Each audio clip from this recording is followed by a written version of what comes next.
Hi. Hello! We're so back. We've actually never been more back than we are right here in this moment. Preparing to play Umineko for you all again. Sorry about the longer than expected off-season. It turns out Resident Evil is hard. And that is the real reason. It's just, we played a game that took, like, 4 streams, and then we were like, that's not enough streams for the off-season, we usually aim for around 6 weeks, and then the next thing on our docket was Resident Evil 1 Remake, and then that by itself took, like, 6 weeks. Oops. But, you know, it is the first Fishy Aroma Friday of the year, here in February. What a beautiful world. I am both excited and terrified to do episode 8 here on stream for you all, because I'm gonna level with you. Historically, my rereads have been ahead of streams, and I've, like, reread, you know, the episode in advance, usually in its entirety, but sometimes just, like, staying a couple hours ahead. But at some point in episode 7, we surpassed my personal rereads, and I never caught up. I've never read episode 8 a second time before. I've read episode 8 in its entirety once, and that was about a year and a half ago. Because that was in, like, August of 2024, I think. So... I don't know what I'm in for. I know that I cried 3 times the first time through, and probably reading stuff out loud will be even more difficult, so that's exciting. And I've never read episode 8. Episode 8 is the episode that I knew the least about going. You only know a couple things about it, honestly, because I feel like I haven't talked too extensively about episode 8 with you, because it's kind of hard to... It's hard to discuss without the concretes in front of you. I know a couple things in it, and I know at least 1 or 2 Golden Fantasia characters got most of their moveset from episode 8. That's true. Yeah, we're gonna have another, at some point in episode 8, we're gonna have a few scenes where, as always, the entire time, I was like, I'll be like, hey, this is a move in Golden Fantasia. This is a move in Golden Fantasia. But you'll never guess, this is also a move in Golden Fantasia. Yeah. It's so funny how much Golden Fantasia pulls directly from the text, even, like, stupid bullshit. It's so beautiful to me. But yeah, I don't have any, like... As far as, like, warnings go, I usually try to come up with that off the top of the episode. Episode 8 is more Umineko.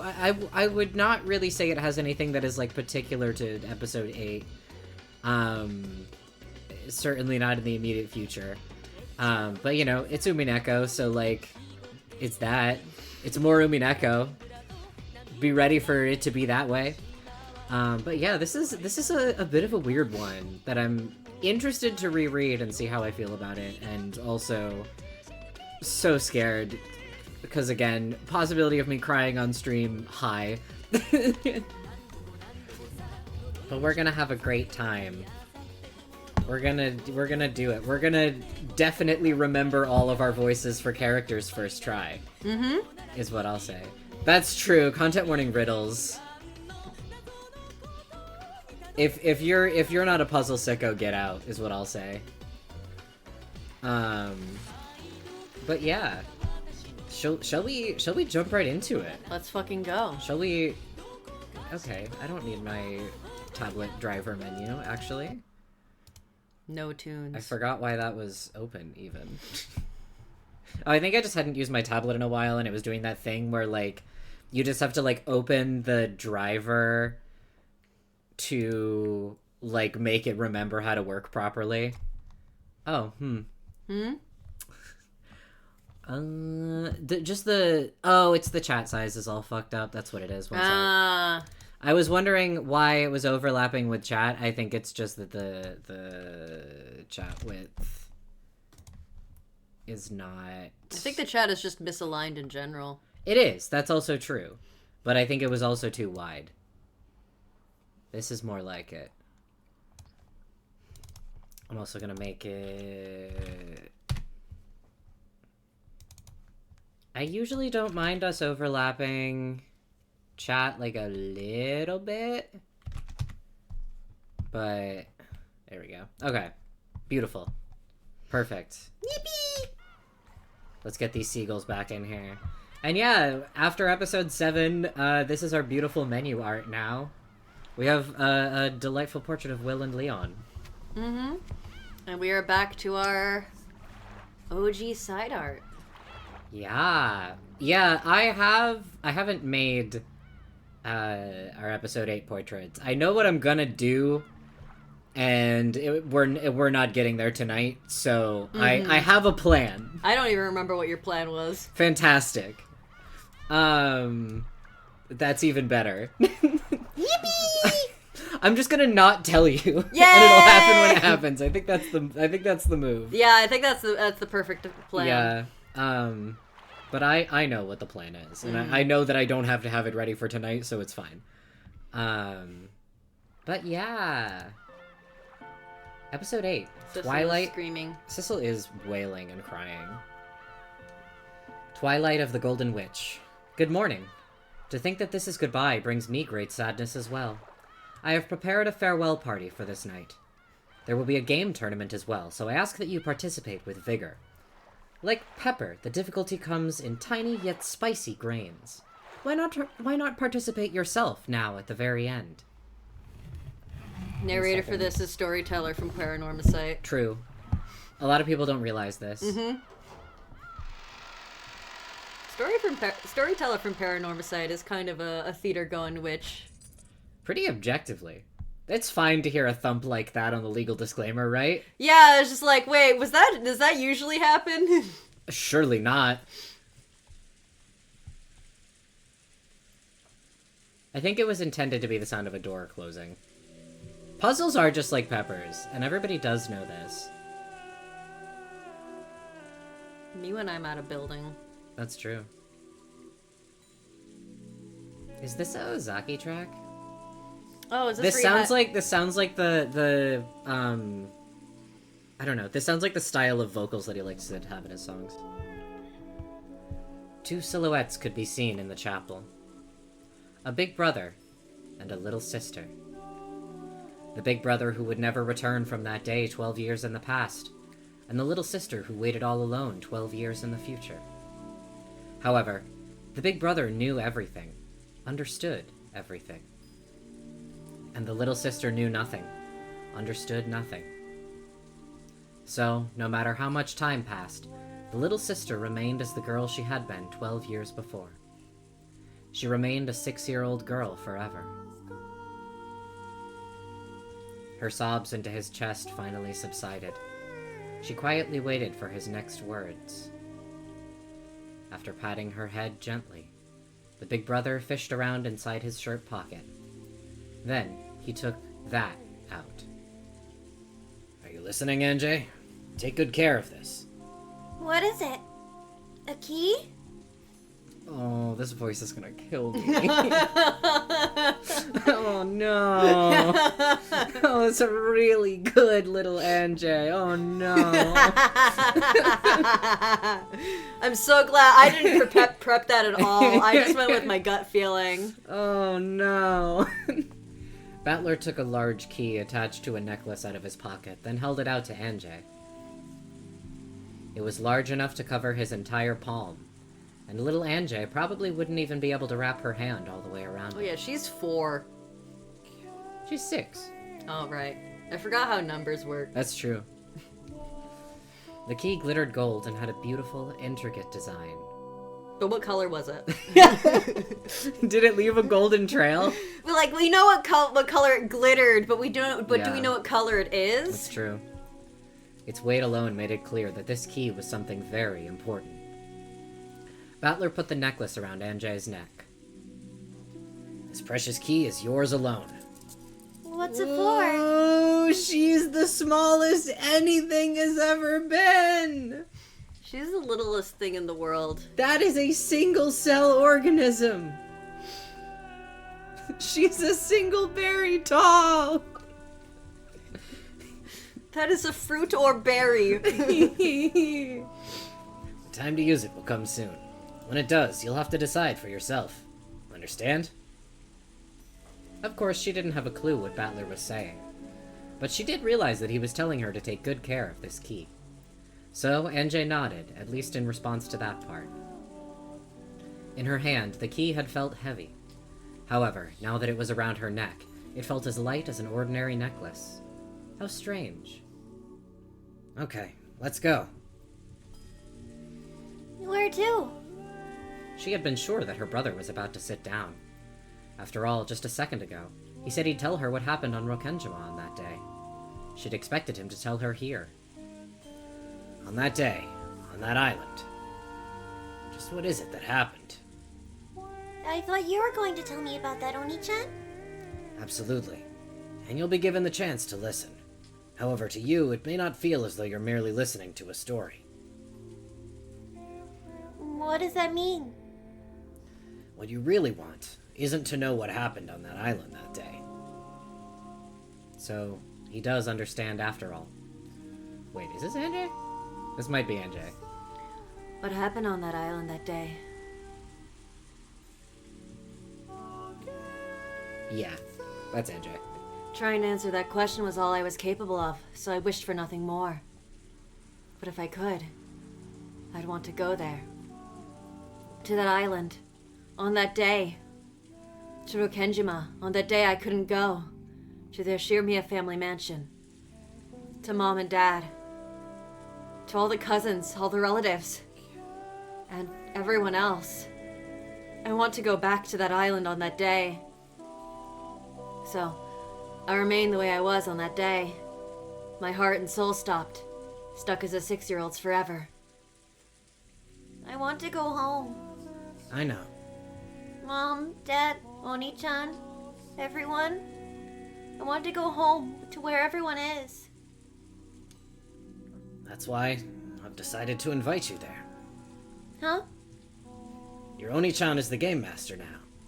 Only those who know everything about the game board can open it up and invite pieces in. So, I'll invite you to come to the game board. You'll take me to Rokenjima on that day?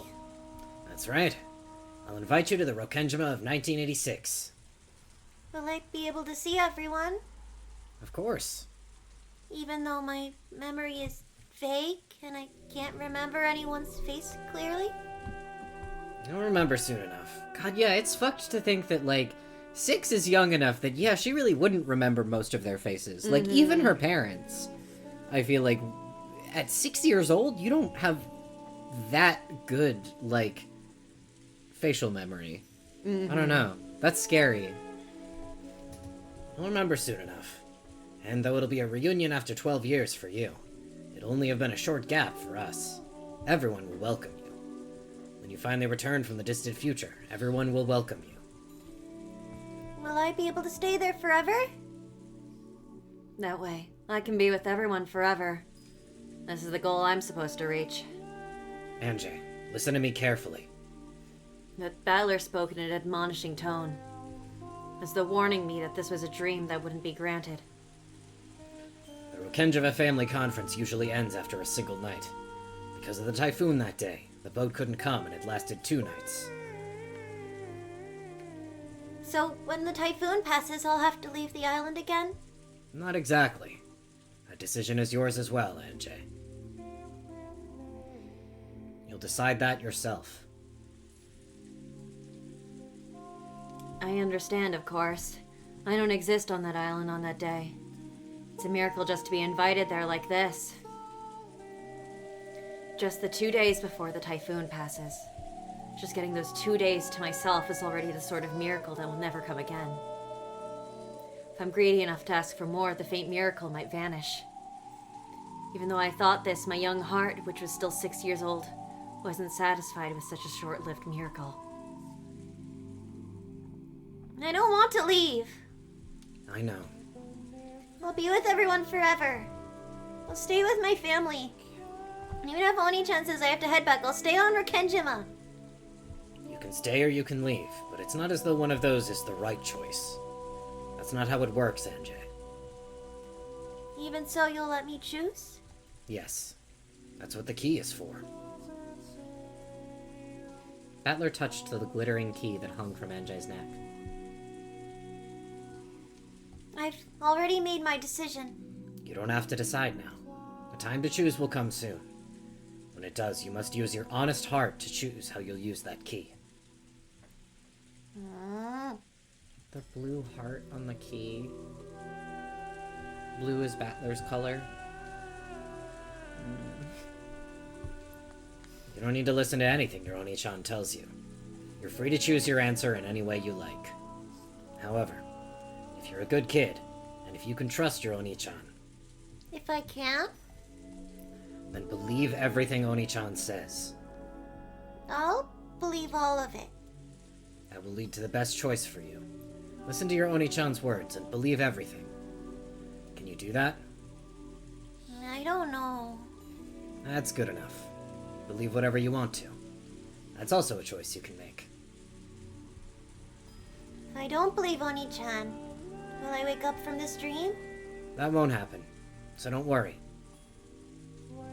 For some reason, NJ was suspicious of her brother, and scared of him. Her wish to remain on that island on that day, together with her family forever.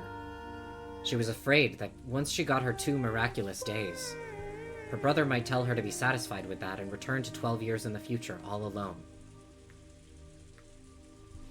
I already told you. There is no right decision. You can go, or you can stay. That's for you to decide. And you don't need to make your decision right now. And no one will force me to make either choice? Of course.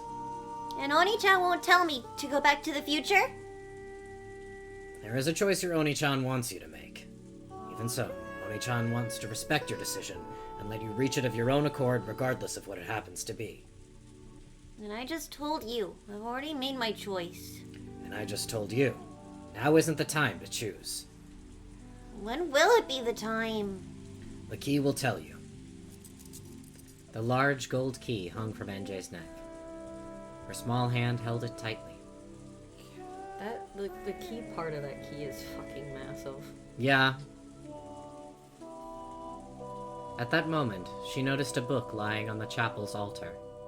The book had a lock on it and was sealed so that it could not be read without a key. It's one of those like voice activated diaries. Yeah, exactly. where she needs to say the password. Yeah. My cousin had one of those growing up. I had one of those growing up and I couldn't get it to work. NJ looked between the key hanging at her chest and the book on the altar. Will this key unlock that book? Don't touch that book. His sudden, forceful response made NJ flinch. Battler, realizing he had scared NJ, softened his expression. Come on, let's go. I'm inviting you to come back to October 4th, 1986. Okay. Battler held out his hand, and NJ gripped it tightly. Then they started walking.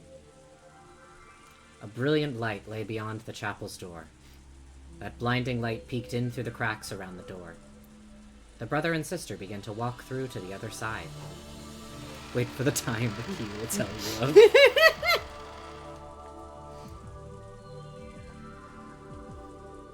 Welcome back, NJ. This will be the last time. I'm opening this game board one last time. For you.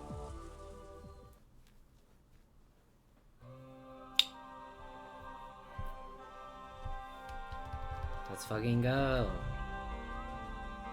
Hey, besties.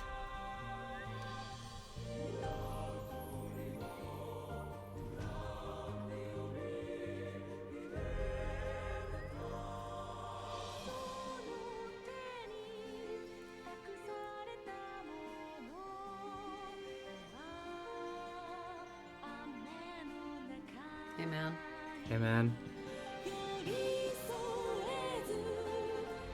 I like how they had one tree JPEG that they used for that. Yeah. Hey, besties! Hey, bestie.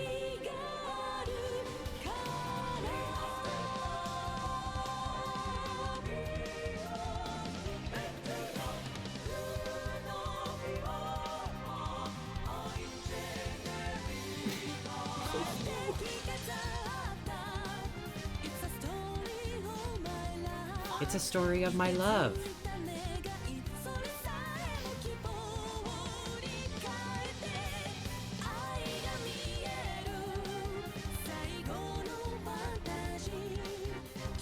the same OP from 7? Yes. Okay.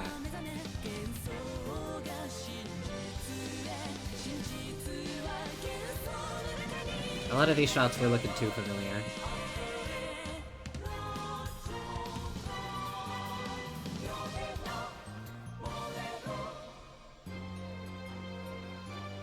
God. The OPs got so... Like, the production quality on the OPs really went up over the course of Umineko, I feel like. Like, the first couple were good, but I feel like they got better and more involved as time went on. It really is incredible what you can do with some bug-looking sprites and visual effects, right? Yeah! Fall, fall, fall! Once again, Captain Kawabata's ferry boat to Rokenjima cut across the sea in perfect form. Yes. Hi, Sissel. Where is he?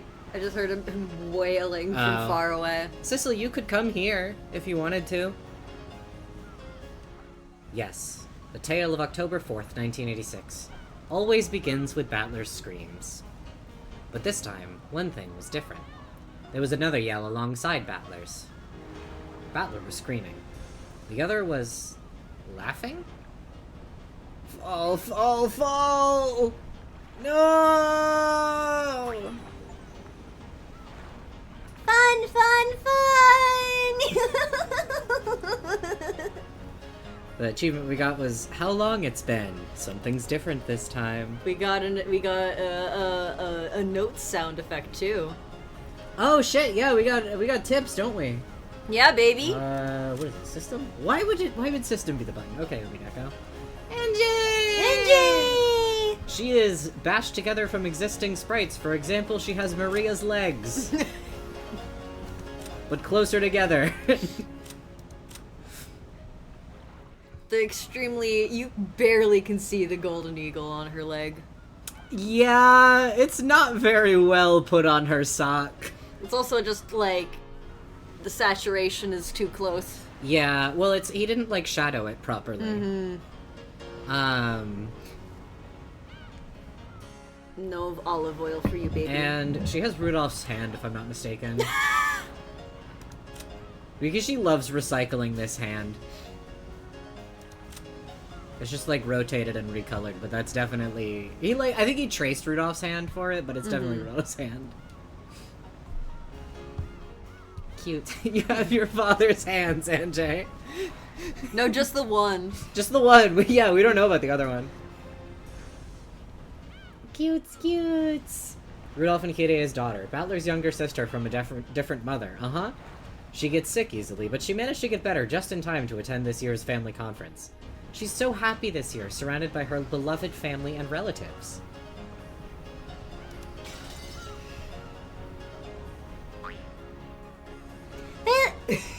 Maria looks so big. I know, she's so big next to Anjay! Billy's face looks funny! Alongside the big brother, who was grasping at the handrail and screaming in a way no one that age should scream, was the little sister, also grasping the handrail and jumping about like it was a ride in an amusement park. George and the others just couldn't hold in their laughter at the difference. I guess Battler-kun hasn't changed much these past 6 years. He's as energetic as ever. Plus, Anjay and Maria look more cheery than usual this year. Could this be the first time we've had all 5 cousins together? Oh, is it? I get it. That explains why it's noisier this year than any year before. Which is really funny because in the early episodes of Umineko, they try to make you forget that Anjay exists by having everyone emphasize, wow, we have all 4 cousins here this year. For the first time in ages, all 4 of us cousins, the 4 cousins in the Yoshinomiya family, all of us are here together. George, Aniki! This is way too fast, right? I'm begging for you, ask the driver to slow down before it's too late! This is too fast? Battery's so pathetic! Get his ass. I want to go faster! Faster, faster! Any faster than this and I'll fall right off the boat! Will that make you happy? I'm gonna fall! That's George. Yeah, that's George. Going by popular vote, I'd have to say that Battlerkun's proposal is... Rejected! Look out, Oni-chan! Look, you're gonna fall! Scaredy cat battler needs to be punished! Tickle time! Wait, stop, Maria! You too, NJ. No! Thank goodness. I was worried about Anjay's health, but... It'd be too sad to leave her behind at home. I'm glad we decided to bring her anyway. Hi, you two. Hi, you three! Wasn't she very sick? I have to find my Ava. Hang on, one moment. Wasn't she very sick shortly before you left? She was all better this morning. Kids can be so incredible sometimes. She's the kind of person whose health takes a hit when she's stressed. The hands are back. Him being the chew toy for the two youngest is so real. He just has that energy about him, doesn't he? It's not that strange for people to like that to get all better when the big day finally comes. She must really have been looking forward to playing with all 5 of the cousins together. Just watching them play together makes you feel charged with energy, doesn't it? Hi, Quark. I assumed that was a cat on keyboard moment. Oh, it's Sissel's responding. Yeah, Sissel read the message. It probably didn't get picked up on the mic, but he just wailed from the other room. The adults smiled as they watched the children play around. Anjay, who had gotten very sick, and who everyone had thought would be absent, made a miraculous recovery. Thanks in part to her strong desire to join in, she had come along to the family conference with the others. And so, for the first time ever, all 5 cousins were gathered together. October 4th, 1986 became a day like no other.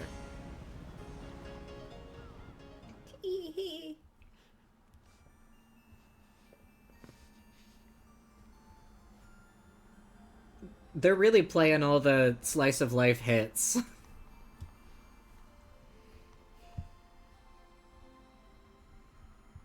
The kids dashed up the path leading from the harbor to the rose garden. They were probably so charged up that even walking was too boring for them. See that? First place! Battler was the first one to reach the rose garden, which was the goal. Apparently he was trying to make up for the dishonor he had suffered on the boat by proving his superiority on land. Remember how he used to run? A short while later, Anjay and Maria reached him in a dead heat. I'm second! I'm faster than Anjay! No, you aren't! Maria One-chan cheated! I'm second! The 3-year gap between Anjay and Maria was large, especially since both of them were growing kids. It was only natural that Maria was faster, but Anjay seemed to be complaining about a shoulder bump at the start line. Maria One-chan cheated, so she gets last place. Teacher always says you get last place if you cheat, protested Anjay. Come on, no need to fight. Still, both of you really are fast. It's been a long time since I've run that much. The breeze feels so nice. Are you out of shape, George Aniki? You know, anyone who has to run the race to make it before the bell every day gets strong legs by default. In other words, being a fast runner is proof that you sleep in a lot. Oni-chan always sleeps in. He didn't wake up today either, so I had to wake him up. Right? A stomp followed by a flying elbow. And that bodyplex from the top rope at the end there just about finished me. I'm sorry! Is this where they get Anjay doing pro wrestling moves in Golden Fantasia? Is this joke the explanation for her German suplex in the fighting game? Okay, but also... I've been trying to figure out if there was a specific place they pulled that from. Because her meta super, from a certain point of view, kind of is a bodyplex from the top rope at the end, isn't it? That's incredible. I've been trying to figure out if they got that from somewhere, because she has a few wrestling moves. It all makes sense now. See you again, Oni-chan. Ow.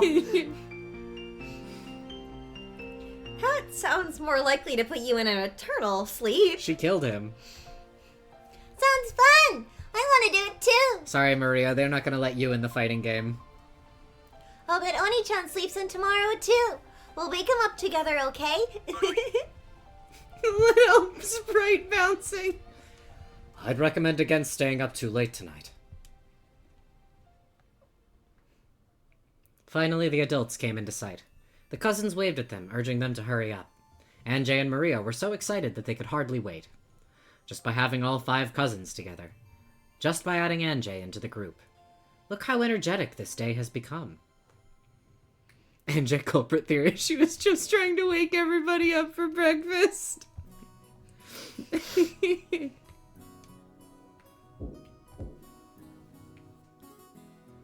Hi, Shannon. Excuse me. The family members have arrived.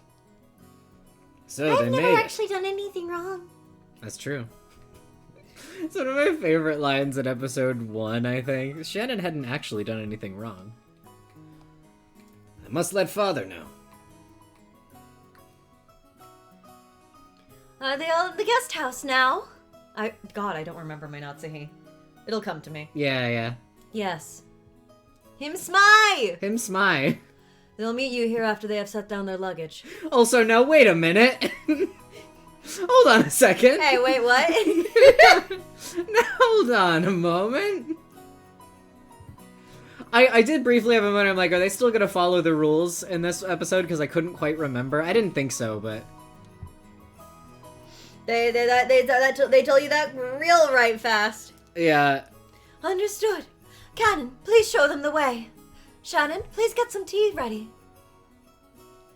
As you wish, madame.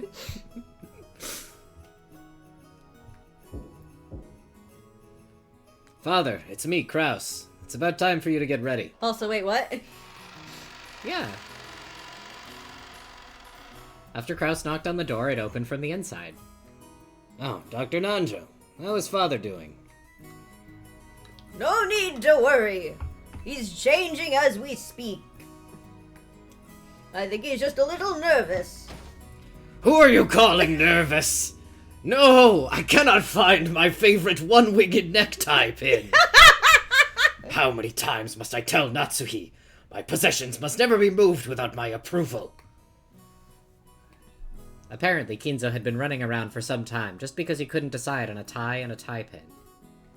Kinzo, who felt that the dignity of the family head must always be preserved, usually made a big deal about the head's attire being equally dignified. Will he make it in time? Do you think you could give us a little longer? We'll come down as soon as he's ready. Understood. I'm counting on you, Dr. Nanjo. Father, I must say, that necktie pin looks splendid on you. This necktie pin, you say? This pin? The family conference is held but once a year. There shall be no compromise. I must have that necktie pin. Where is it? Where? Oh, he care about the family conference. Kinzo, you already looked in that drawer 5 seconds ago. Besides, you own several splendid necktie pins. Is it not stylish to select something fitting to match fate's whims? You think so? So, I don't need to use the one-winged eagle pin. As Kraus watched Nanjo calm Kinzo down, he started finding it hard to believe that this doctor wasn't his own mother. What a sentence. Like, excuse me? Kraus perceives the old man Yaoi. He's got eyes. Well, it was always like this. He always makes a fuss when no one's looking, but when the time comes, he makes his decision with pride. After asking Nanjo to come down by lunch at the latest, Kraus snuck out of the study.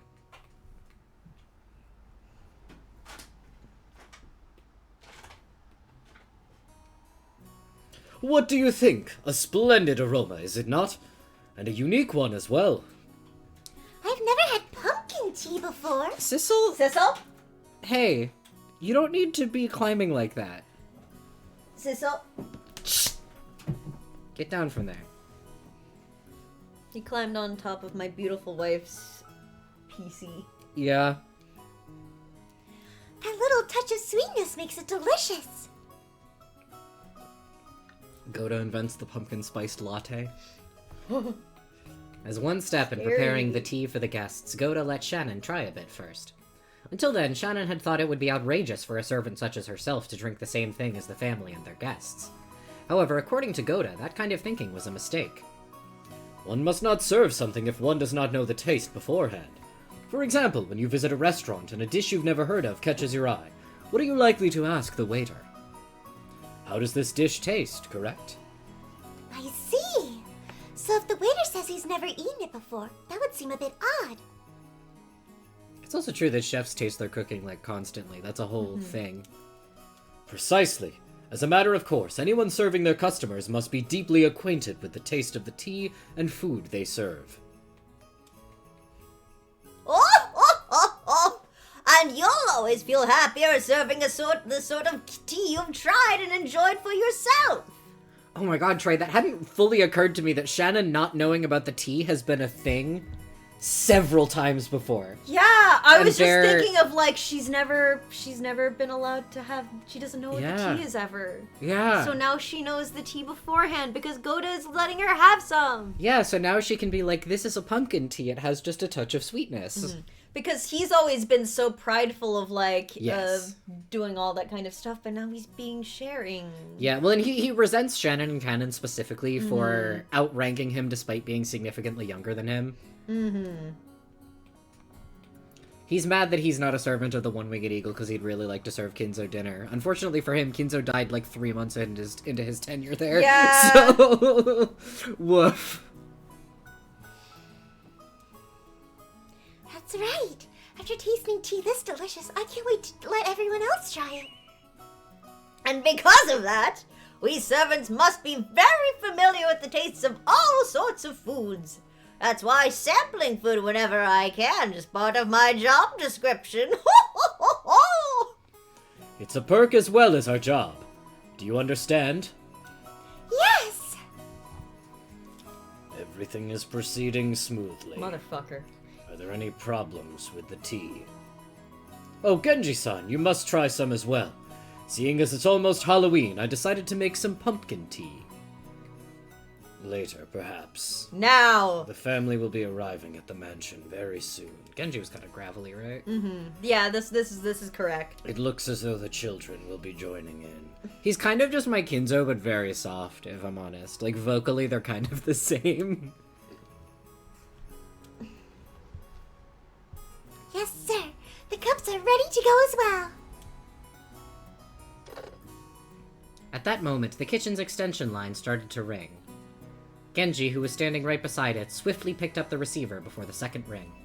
Shannon and the others always thought Genji looked like a samurai when he did this. In what way? Like unsheathing his sword. Oh, yeah. Understood. Take care when guiding them. After giving that short response, Genji set the receiver down. That was Canon. Our relatives will be here shortly. He does the, like, unsheathing his sword motion, but instead of something being cut in half, the phone has already been answered. Yeah. The children are with them. Shannon, Kumasawa, go to serve them. Goda, hurry up with that tea. Yes, sir! Yes, sir.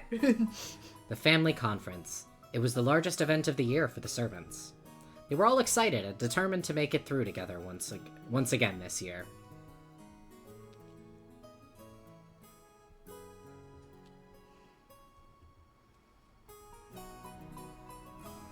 Kurasama, I have led the relatives here. Oh, there you are.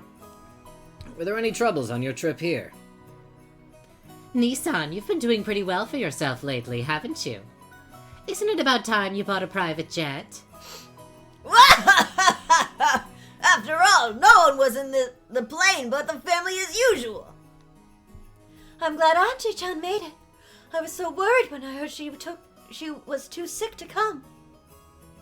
Thank you for your concern. She suddenly got all better this morning. My tummy ache went away. I rubbed my tummy clockwise. Ooh, that's a magical ritual to cure tummy aches. Now, Maria, quiet down. Oh, is that Battler-kun? You've grown so big! It's been 6 years, hasn't it? You've grown splendidly. Yeah, no money troubles. I guess because Kinzo's still alive, so Kraus can't be embezzling his shit. Well,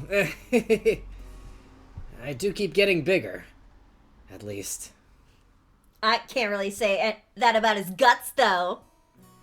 I'm just happy to learn that he's still the same old Battler-kun. Wahahahahahaha. Battler may be bigger, but he's still Battler. This brat's always been terrified of falling off planes and boats and stuff. I'm making an educated guess about who said this. That must be Asumu-san's blood, right? When he was a kid and we went to theme parks, we always went on some of the wilder rides. That's probably what did it. Don't they have height restrictions for those? No, I don't mean that kind. You know those paddle boats and teacup rides, right? Looks like we took those a bit too rough back in the day. It is canonical that Rudolph is aggressive on the teacup ride. That is textual canon.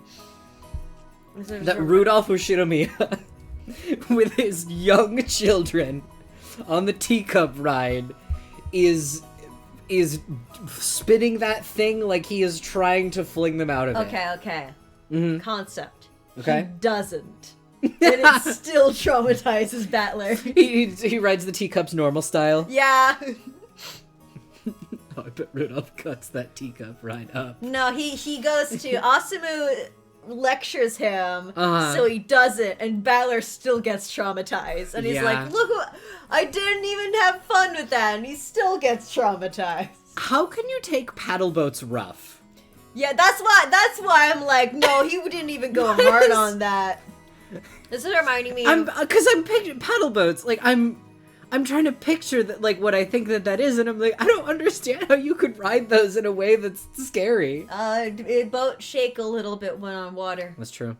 Also reminding me about when my sister was an itty bitty thing. Like, I don't even know if I was born yet. My dad took her on the Pirates of the Caribbean ride at Disney World and traumatized her for life. Oh my god. You know, the like, calm- log flume? Yeah, the log flume calm thing. It just, like, sometimes there's ghosts. That's true. She was so scared by the... I honestly can see that. Mm-hmm. Still really funny. You've always gone a bit overboard on rides like that, Rudolph Nissan. I see. Poor Battler-kun. Poor Battler-kun indeed. Still, it's comforting in a way. Even after all this time, nothing says Battler-kun like a fear of riding things.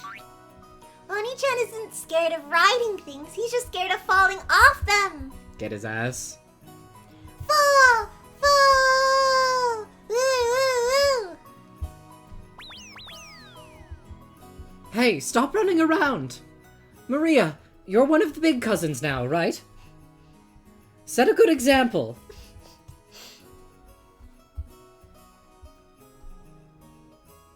Pardon me. I've brought some tea for Wait. everyone. Pardon me. I brought some tea Oh, for you're everyone. probably right. Yeah. This is a classic Umineko thing. That's of true. a pleasant aroma following Shannon as she came into the room pushing a serving cart. That you're so right.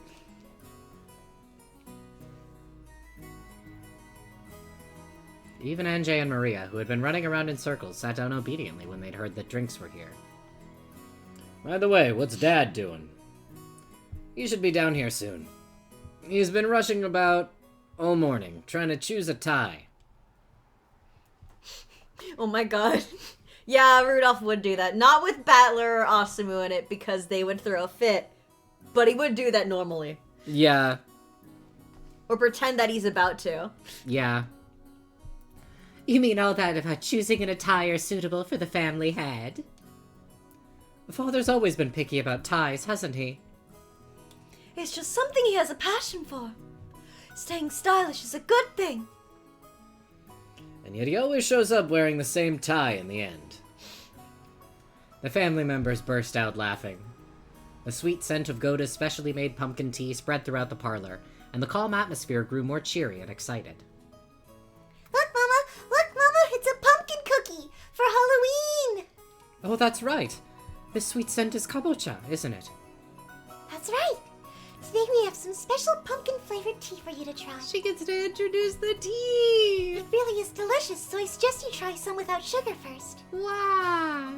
Nesan, watch your sleeve. Wow. So kabocha tea actually does exist. Goda-san really did his homework. Delicious. This is excellent. You can taste the kabocha's natural sweetness. Kabocha tea, huh? Still, kabocha always tastes best in tempura. Ooh, it's pumpkin, not kabocha. Yeah, pumpkin is different from kabocha. This is pumpkin. Maria seemed to think that the English word was more fitting for Halloween, but it looked like Anjay thought kabocha and pumpkins were entirely different things. Everyone laughed, but Anjay, not knowing why she was being laughed at, cocked her head to one side discontentedly. Just when it looked like she was about get in a bad mood and start grumbling, Literally unplayable. Maria started teaching her a cookie game, and Anjay immediately became engrossed with that distraction. Is it about which box has the cookie in it? Be honest. Is it a Hempel's Raven related cookie game? You can tell me, Umineko. She's Maria is getting Anjay into Cookie Run Kingdom. Yeah. Then the sound of approaching footsteps drifted in from the hallway. I don't know anything about Cookie Run Kingdom. Don't talk to me about it. That's not me saying I hate it more. I'm just like, don't expect me to know anything about what I just said. Yeah. When the relatives realized whose footsteps those must be, they straightened up. Those quick footsteps stopped for a moment just outside the parlor door. Hempel's pumpkin cookie, famously. Kumi. Exactly. As though someone was taking a deep Hempel's breath. Pumpkin Kumi. As though someone was taking a deep breath and setting up a dramatic pause. Then the door exploded open as Kinzo yelled out loud, with Genji and Nanjo standing beside him. Happy Halloween! And trick or treat!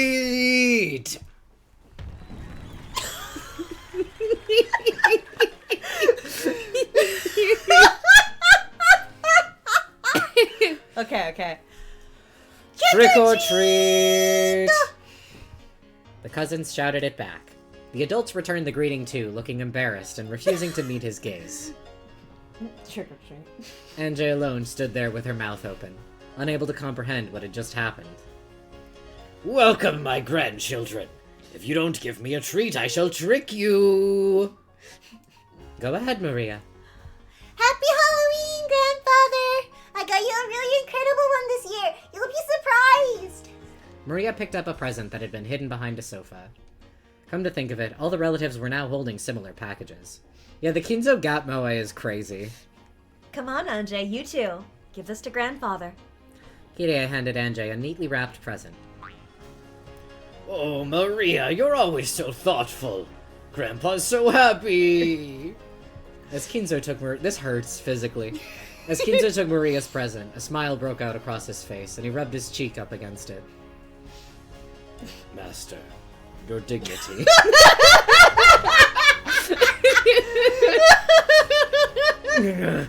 Oh, that's right.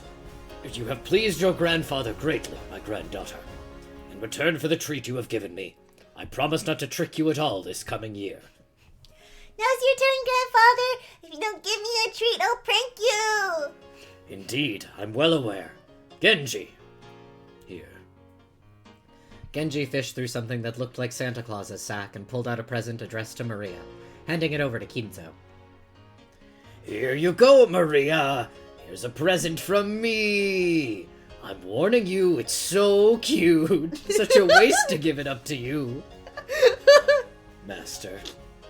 Dignity. Yeah. This is a present from the Yoshinomiya family head to Maria.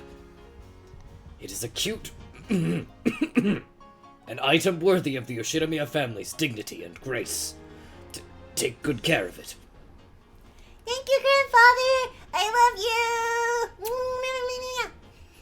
Oh, Maria, my adorable granddaughter. You know that he picked her up and spun her around. That is what that sound effect signifies, I think. Yeah. By this point, even Genji had to give up on Kinzo's dignity. Still, the dignity of the family head had lasted a full 10 seconds longer than usual this year. Happy Halloween, grandfather. This is from me. Happy Halloween! This one's mine. I hope you like it. Oh, George, Jessica, I must thank you once again this year. I'm so happy. With tears streaming down his face, Kinzo hugged George and Jessica. Oh, and Battler, too. I'm so glad you've returned to the family. It's been lonely without you these 6 years. Well, anyway. Happy Halloween. Not sure if you like it, though. Don't worry. Don't worry, Battler. I know you have things you want to say, things you want to ask. But now is not the time. Grandfather? I am glad that you have returned to the Yoshinomiya family. It makes me feel happy. Slowly, Kinzo moved forward and hugged Battler. Battler drew back at first, but then he understood Kinzo's feelings and hugged him back. Anjay watched this scene play out, shocked. Was Yoshinomiya Kinzo always this kind of person? Anjay, you're up. Go on, give it to grandfather. Okay. Anjay didn't have a clue what was going on. She took the present her mother had given her and walked forward timidly. Kinzo's face, which had looked so cheery a second ago, suddenly became stern as soon as Anjay stepped forward. No, it didn't become stern. That expression was the one always worn by the Kinzo inside Anjay's mind. This was Yoshinomiya Kinzo. He was fickle, short-tempered, and always wore a stern expression on his face. This was the most terrifying person in the Yoshinomiya family.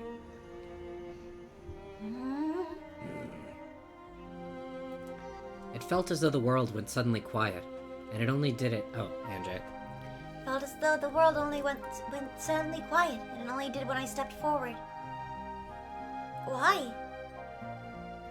Why only for me? But isn't this how it should be? Isn't this the Yoshinomiya Kinzo I expect? The Yoshinomiya Kinzo I understand? I was like a puppet carrying a tea tray. I walked forward bewildered with the present held out in front of me, and stopped in front of Kinzo. Without letting his expression change in the slightest, Kinzo slowly reached out and touched the present.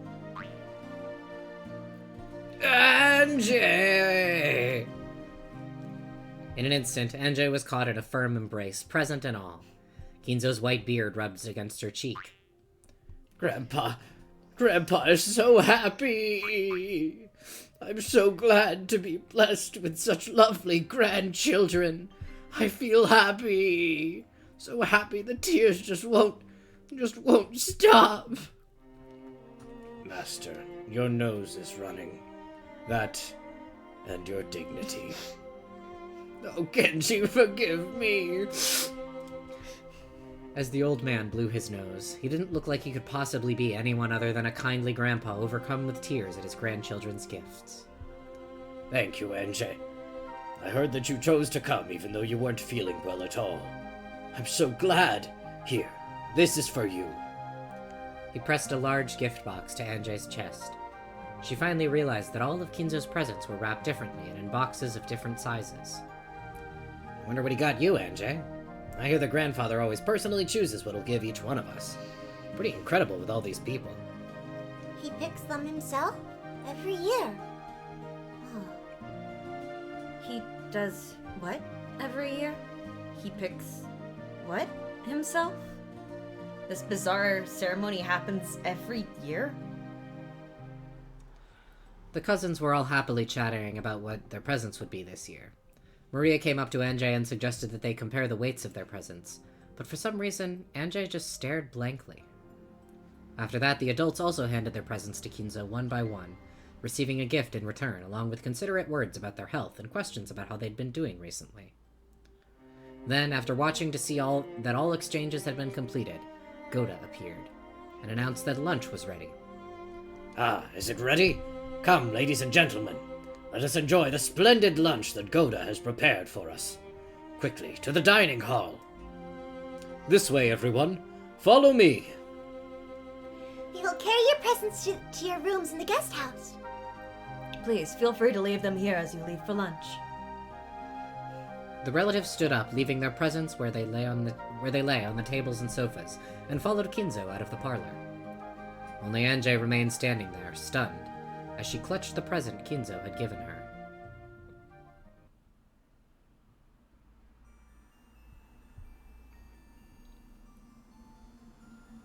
Goda's lunches had never betrayed expectations before. When Hideyoshi said that these meals were the only reason anyone ever came to these family conferences, everyone laughed and nodded. The delicious food caused conversations to erupt all over the room.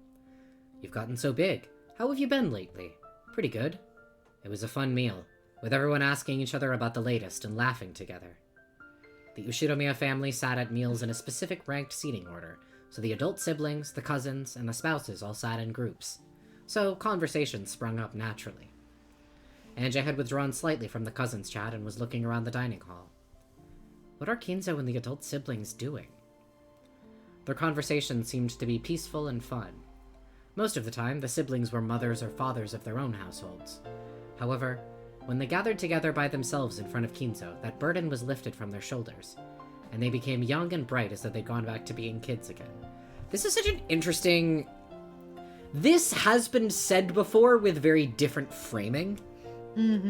That the adults feel like children again when they're on the island, but typically in the sense of being small Powerless. and petty and powerless and terrified of their father and biting each other's heads off. It's so interesting to see the same sentiment framed positively now in this context. I feel like I find episode 8 to be very interesting in its presentation of, like, Sometimes it wasn't always bad. right, this being like this being the best possible, like, this could have happened. All the pieces were there, you know? It's very interesting. Rudolph, who was usually an easygoing father who nonetheless had a sense of dignity, became so bright and cheery in this group that it almost looked like there was another battler. Yeah, that makes sense. Even Kinzo looked peaceful and relaxed. He didn't say a word about money or the inheritance. In fact, he didn't even insult his children or call them incompetent. He just looked like a happy old man, genuinely pleased to have his whole family together for the only time this year. He even has a little fang to signify the moe factor. Tool-assisted optimal run. Exactly. The group of spouses was just as harmonious. The mothers kept bringing up problems with education and household matters, as well as family health issues. Hideyoshi and Nanjo... Hideyoshi is one of the mothers.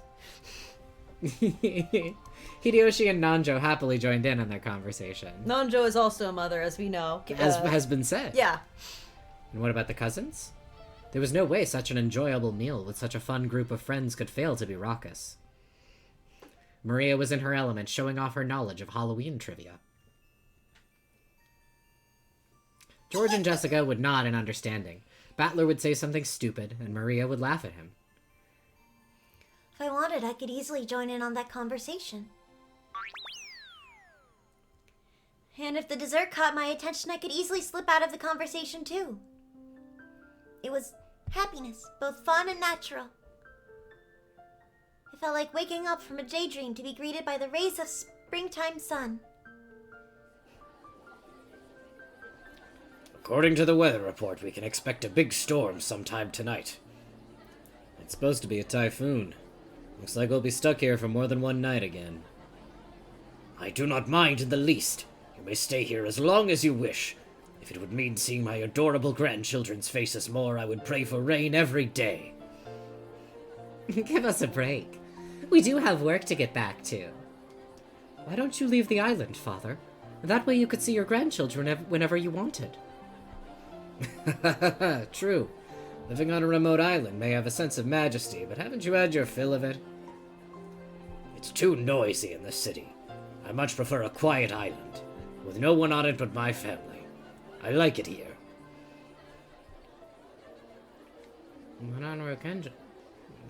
Who do we think? Rosa? I was also thinking Rosa. We're gonna go Rosa. But on Rokenjima, if something happens, it would take some time for a doctor to arrive. Kraus? I agree. At your age, I think you should at least consider moving to Nijima. I am old now. I want to live in peace, surrounded only by my family. Leave me alone, I'm old. And I am satisfied. I have this island to make that dream of mine come true. Father. It seems I've gotten you all down. Ladies and gentlemen, this ends Goda's lunch. Grandchildren, it will probably be raining constantly starting tomorrow. Now is your last chance to see clear skies. Why not enjoy the flowers and then take a walk on the beach?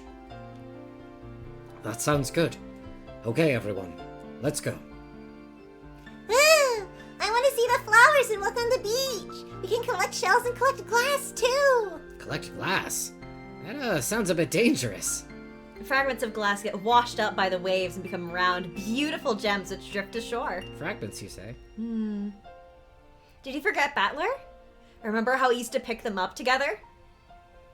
Oh, were those glass fragments? I always thought they were just pretty stones. Have you ever seen a glass gem, Anjay? No. Then let's go. I'll show you. Let's go. But the first to see them gets to keep them. I'm gonna get them all. In that case, I'm not gonna lose either. Let's see who can find the prettiest, biggest glass gem. Alright. At times like this, why not be a kid? I'm not gonna lose either. Then we'll head down to the beach. Indeed. Take it easy and enjoy your time together, grandchildren. The cousins rose from their seats and noisily left the dining hall. Maria grabbed Anjay's hand and dragged her along.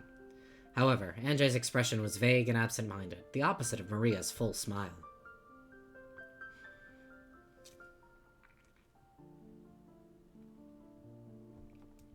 Yay.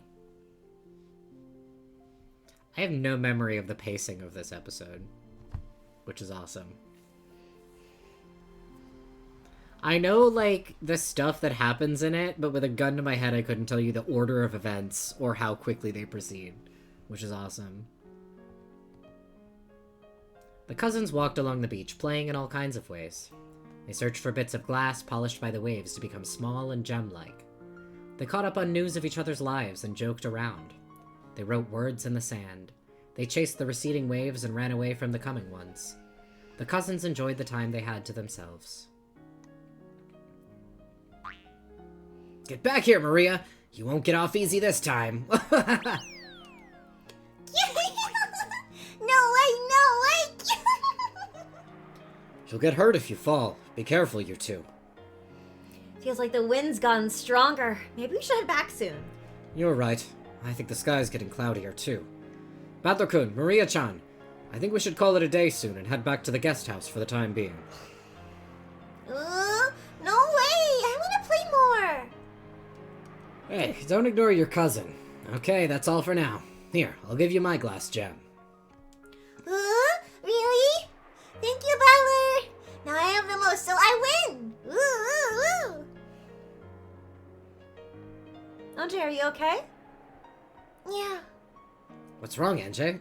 You look a little down. She's just tired out. Come on, let's all head back together. Anjay's expression probably did look tired. However, Battler alone thought he saw something else in it. What's wrong? Can you tell me? It's nothing. She said that, but something in her expression showed that she was unsatisfied for some reason. Since Anjay didn't say what it was, and Battler couldn't think of anything, he was unable to guess anymore. So he squeezed her small hand, silently letting her know that she could tell him whenever she was ready.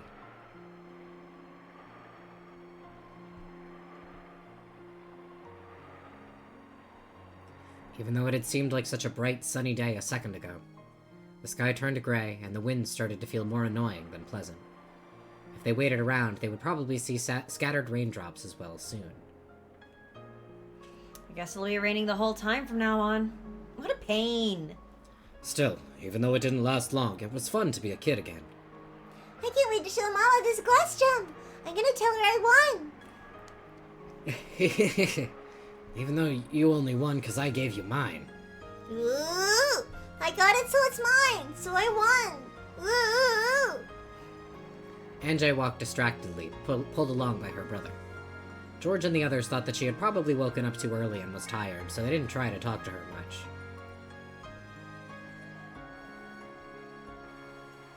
As they reached the end of the forested path, the rose garden lay before them. They could see strong winds making the rose bushes wave.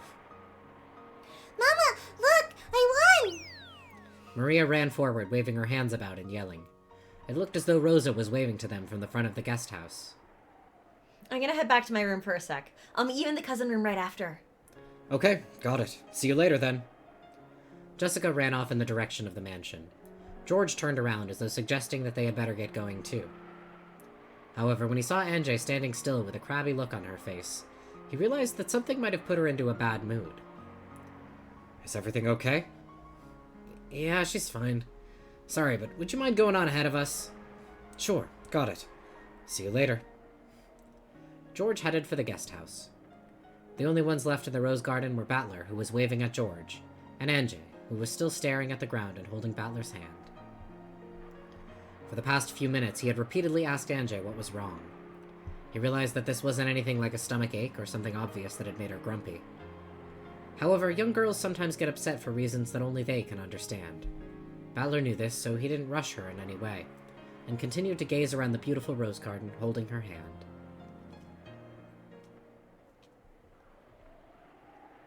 Oni-chan, What is it? where are we? She asked the question as though she was talking about something on the other side of the silver screen. Though Battler understood what that question meant, he played dumb. Where are we? We're on Rokenjima, right? You're wrong. No, I'm not. How is this Rokenjima? It's the Rokenjima of October 4th, 1986. The Rokenjima you've wanted to see for so long. That's a lie. Why do you say that? This is totally fake. Anjay wrenched her hand from her brother's grip. Hey. That hand hit a rose and sent flower petals flying. I don't lie. How is this supposed to be the truth? Anjay spat those words out. However, Battler's expression remained calm and composed. What don't you like about it? Oshimiya Kinzo, for example. He wasn't anything like that, right? What grandfather wouldn't smile when he's been reunited with his grandchildren after a long time? Oshimiya Kinzo wasn't that kind of person. Oshimiya Kinzo was... Strict, discontented, short-tempered, and quick to anger? So you do understand. What was all that back there? How is that supposed to be Oshimiya Kinzo? Halloween? Exchanging presents? What the hell was that? That's nothing like Yoshimiya Kinzo. This is nothing like Rokenjima. Don't you remember, Anjay? Remember what? We did that every year, didn't we? Every year? That... Well, I guess it's no surprise. The last time you went to a family conference, you were less than 6 years old. So it's only natural that you wouldn't remember. It's only natural that I don't remember. Anjay understood what her brother was trying to say. However, she couldn't accept it. It's true that Oshinomiya Kinzo was a rigid man. When he was younger, he really was strict with his kids, apparently. And, well, it's probably not wrong to say that it was pretty traumatic for Dad and the others, and that they're still a bit scared of him. The grand tale of how Kinzo restored the Yoshinomiya family was more than enough to paint him as a rigid, terrifying man. Furthermore, Kinzo was an investor. All the legends and tales that made him seem more mysterious and had probably worked in his business's favor. At times, Kinzo may have even acted out this part people expected, endeavoring to make his presence all the more overpowering. That's why the world at large spoke of Ushinomiya Kinzo as a strict, short-tempered man. And they even thought of him as a fickle, bold, incomprehensible eccentric. That was just the face grandfather showed to the world. That's not how he acted in private, alone with his family. Are you saying that weeping old man who doted on his grandchildren is the real Oshimiya Kinzo? He must have played with you and patted your head many times. Do you really not remember? Stuff like that might have happened once or twice. I do find this bit kind of interesting in that, like, I feel like it makes explicit the thing that has been true the whole time, which is that for the most part, Anjay only knows her family through the stories that got told about them after they were all suspects in, you know, a 18-person murder. Yeah. And I don't know. I'm not always like 100% with the presentation of it in this episode, but I do really like the concept of kind of recontextualizing and being like, this is as true as anything else that we've been shown, you know? It's hard to swallow, especially after episode 7, but I like that he doesn't, like, Rikishi doesn't pull that punch and make it, you know, a little bit easier to, like, to accept. Yeah. The fact that, like, the way how everyone speaks about the family is in a very, like, murder mystery, making them all into terrible people for entertainment ways, and, like, they're like, yeah, doesn't know what anyone in her family is actually like. She just knows what the pop culture versions of them are. Yeah, and for her family to have been so infamous for so much of her life, I mean, that's pretty explicitly, like, you know, a lot of the shit that followed Ava and a lot of the shit that Ava kind of stoked after the incident, you know, had such a strong impact on Anjay's life that she's gonna have these very strong preconceived notions about what her family were like. You know, even if she knows that it's evil what people have done to the memories of her family, that doesn't change the fact that it's also, yeah, like, it's all she has of them, really. Because Ava was not telling her, you know, truthful stories of her family. And that, I don't know, I find it to be a very interesting thing where you are made to realize very suddenly that, like, Anjay has been fed a very specific narrative about these people, and we have been fed a very specific narrative about these people by, you know, the authors of Umineko up to this point. And Like, so the first two were, like, those are written before, like, contextually, there's, like, those are written before the actual October 4th happened. Those are written just to be good stories. Yeah, good, and interesting mysteries. yeah, and by somebody who held, you know, considerable resentment for a lot of the family, even if that person also empathized with a lot of the family too at the same time. Which, you know, is by itself very interesting. The fact that, like, Kinzo was a bad person, but, like, he had nuance to him. Yeah, he was a bad person, but he was also a whole person. And that he had, you know, because the image of Kinzo as, like, incessantly evil and crazy and locked up in his study all the time berating his children is a very easy to understand person, but a Kinzo who is all of those things and also dotes on his grandchildren and exchanges Halloween gifts is, I mean, it's very, you know, that's very real in a lot of cases. He's especially, I don't know, especially, like, with the life that Kinzo has lived, you know, it would result in a very complicated person. And I think that, I don't know, I find it a very interesting take. It's like, Ms. Culprit knew that Kinzo wanted Shannon. I'll just say it. Yeah. Shannon knew that Kinzo wanted her to be the real successor and all of the weight that happens with that. So of course when she's writing all that, she's going to make Kinzo hate all of his kids and his family and everyone else. Right. In favor of giving it to Beatrice because she died when he gave her that. Yeah. Yeah, that's the thing. Kinzo's obsession with Beatrice is the thing that colored her life so much specifically that, quite understandably, it swallowed her perception of him. Like, I don't think she's wrong to feel that way. But yeah, it is kind of interesting that, like, perhaps that was not the only side of him that there was. And, like, we see that even a little bit in, like, episode 6 when Canon is talking about everyone. Yeah. And about he dies. We get to see the mask of what Shannon knew, what Sayo knew, as even when, like, even Sayo did have one, like, thinking of, like, there were points where he was fine. He was funny. He was Yeah. silly at times.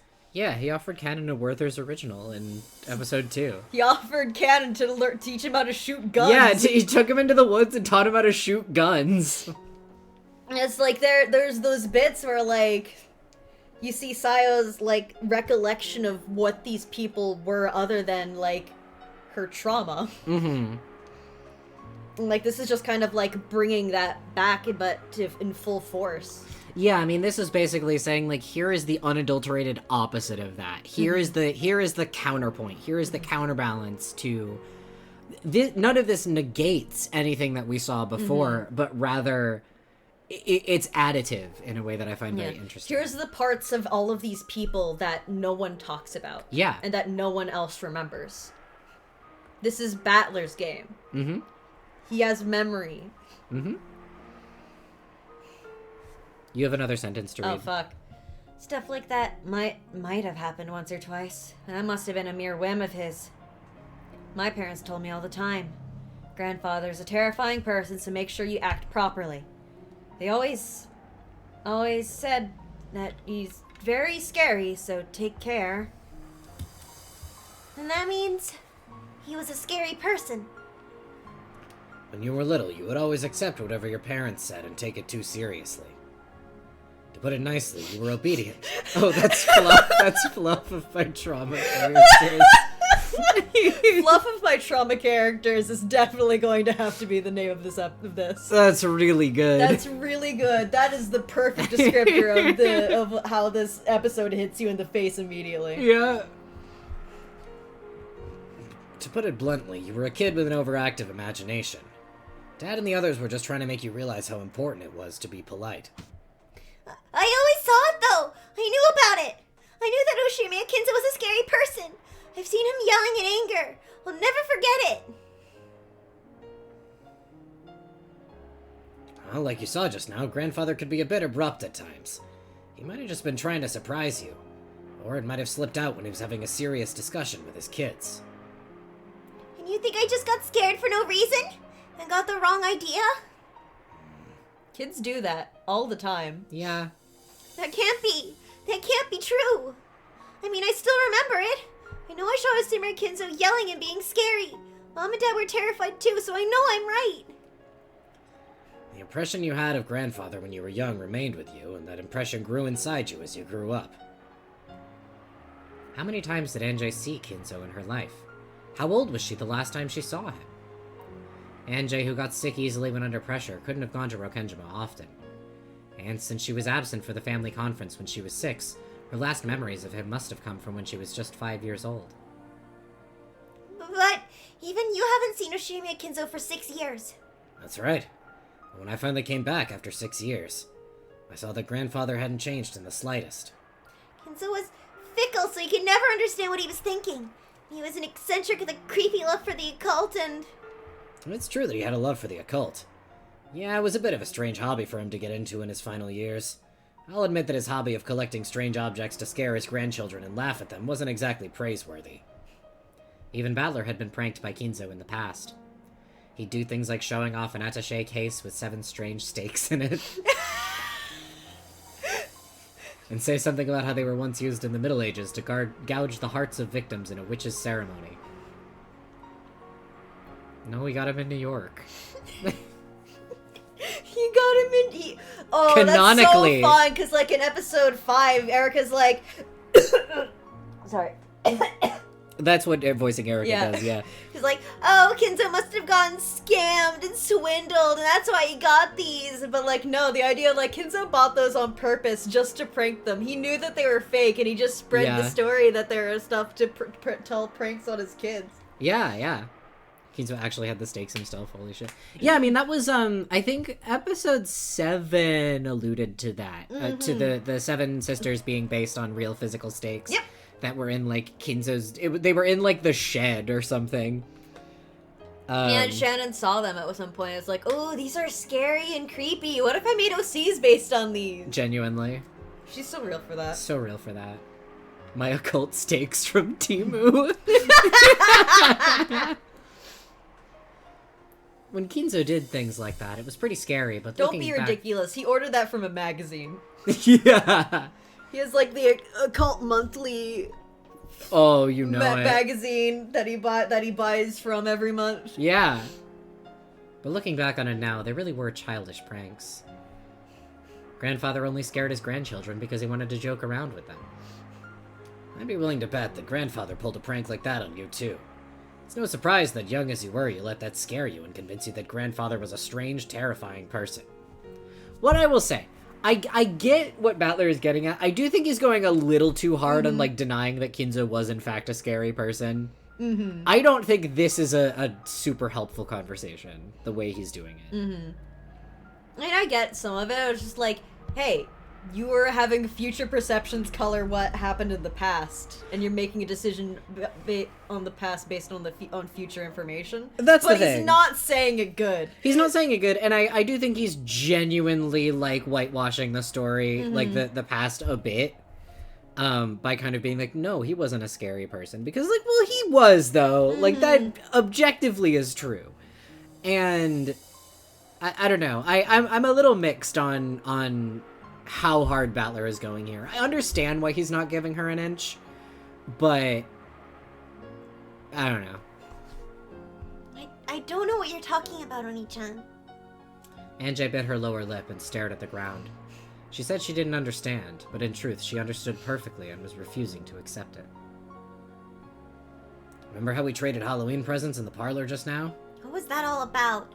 The Shimei family never did anything that's sentimental.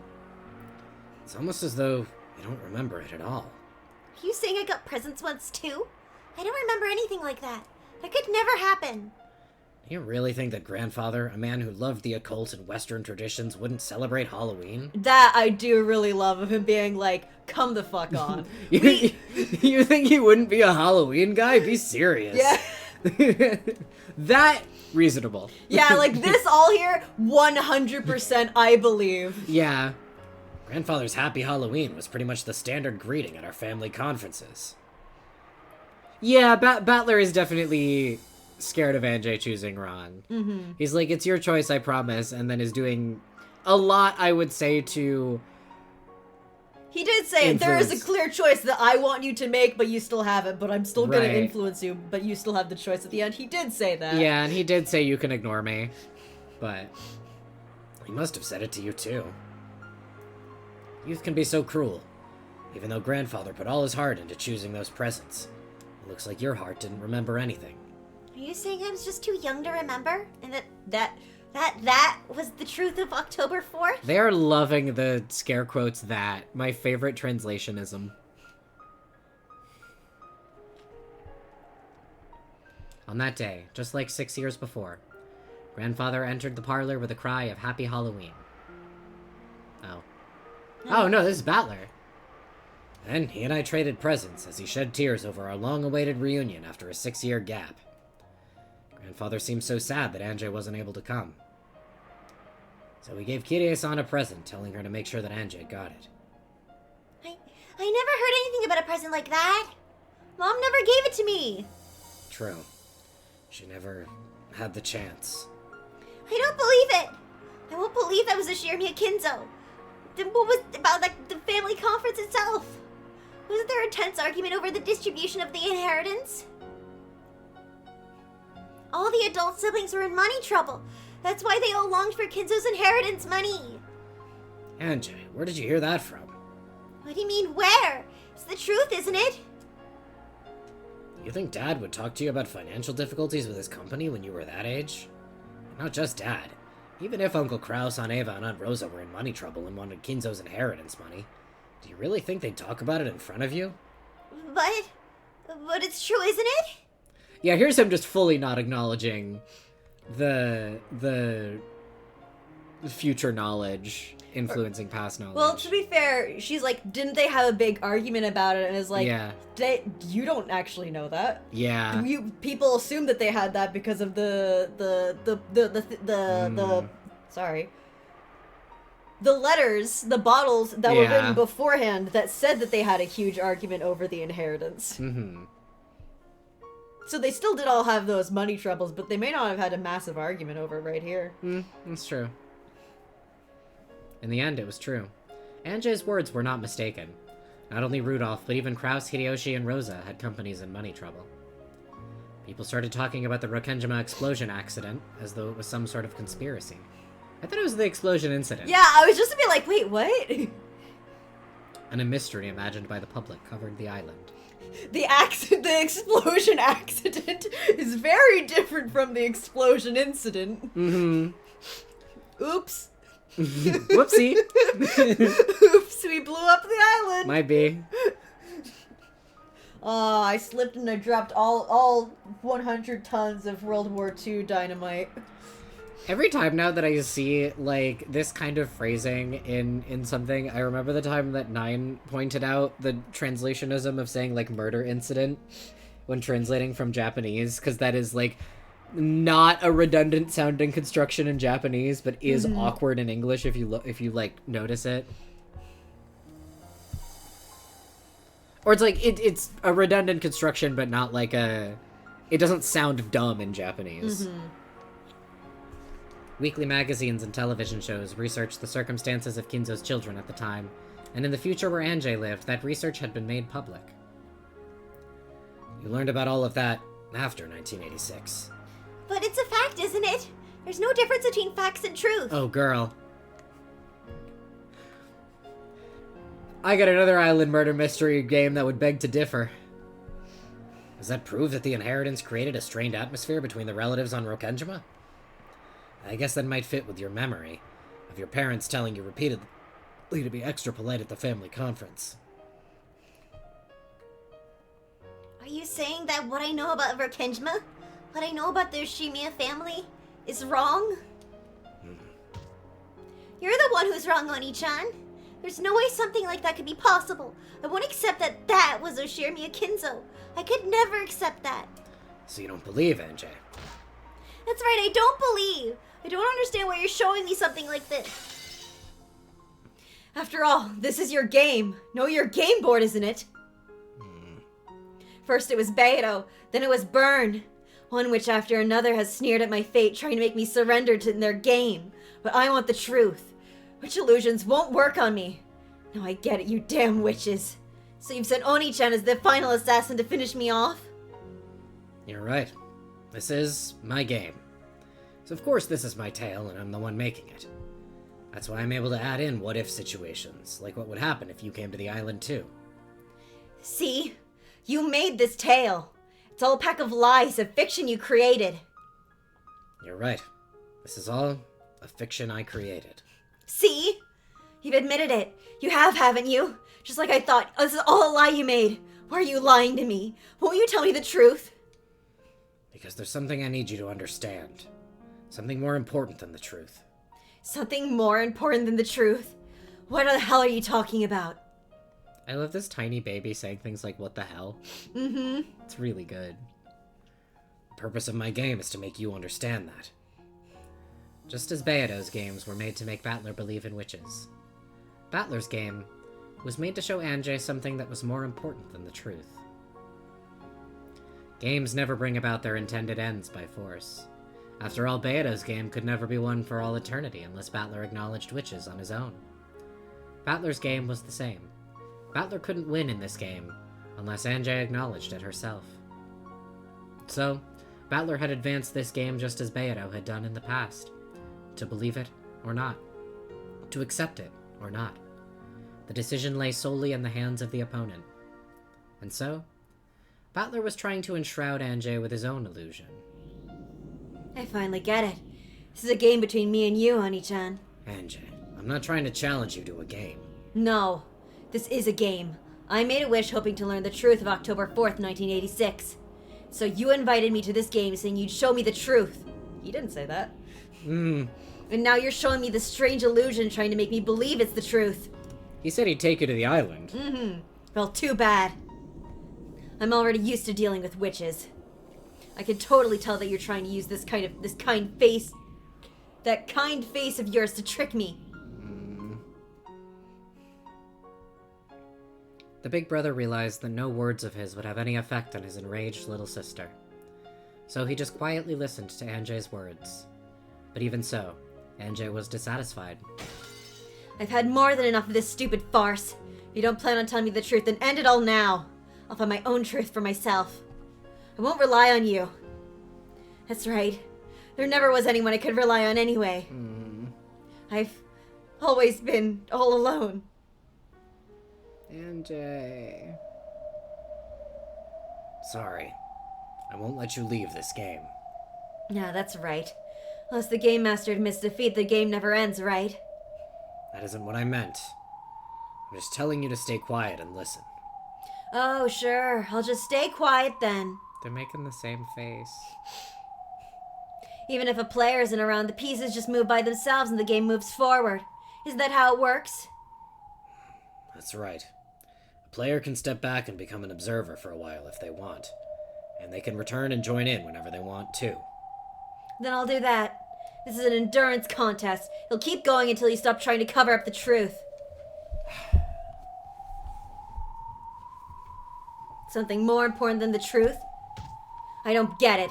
How could anything like that exist? It does, Anjay.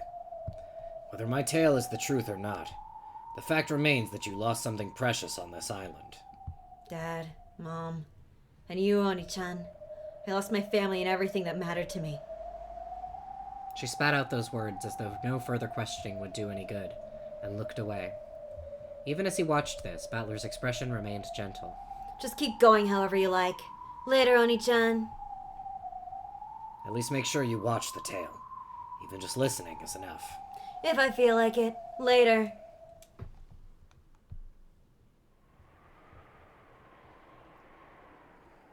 Anjay's eyes clouded.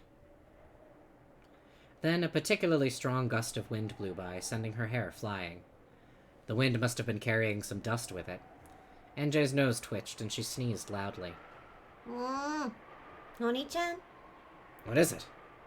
How long are we gonna stand here? The weather's all weird. Let's go back to the guest house. Anjay's eyes weren't cloudy anymore. However, the tone and atmosphere about those eyes seemed somehow different from before.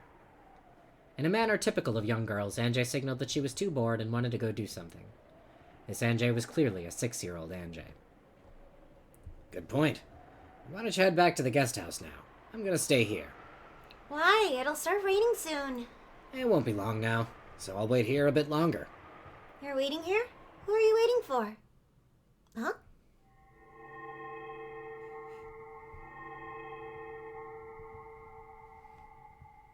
Then, to Anjay's eyes, it looked as though the strong winds were carrying flakes of gold along with them.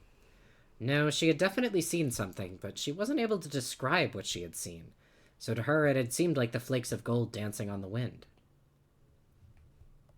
So, here you are. I've been waiting a while now. It was as though he was talking to the wind. Let's go! They like Let's birth of a new fucking witch here? go! Sure! Battler spoke to the empty rose garden. That can't be right. After all, it was clear from his words that he was talking to someone right in front of him. So, Anjay thought it must be someone that she alone couldn't see, and she rubbed her eyes. Then, when she opened her eyes wide, another large gust of wind blew past her. She shut her eyes immediately, and when she timidly opened them, from the other end of the rose garden, yes, from the path that led up from the harbor, a person appeared. To Anjay, it looked as though she had appeared along with a cloud of gold flakes carried by the wind. Hey, girl. Hey, girl. You're late, Beato. Am I? I'd call it early. You should ride in the boat with us every now and then.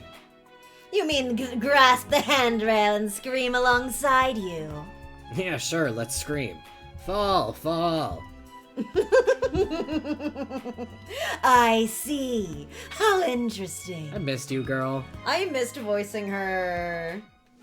Yes, I suppose I did arrive too late. The pair casually walked up to each other and hugged. It looked like a pair of friends being reunited after several years. Fuck you! Fuck you. What the fuck? Anjay, surprised by this unfamiliar woman, looked for somewhere to hide. However, her eyes met Beato's and she was unable to escape. Oh, and you must be Anjay. She was shocked to hear this unfamiliar woman suddenly use her name. Look, even she can be so cute when she's 6 years old. Oni-chan, who is this person? Friend of mine. A friend! How can you say that? Oni-chan's friend? He has friends?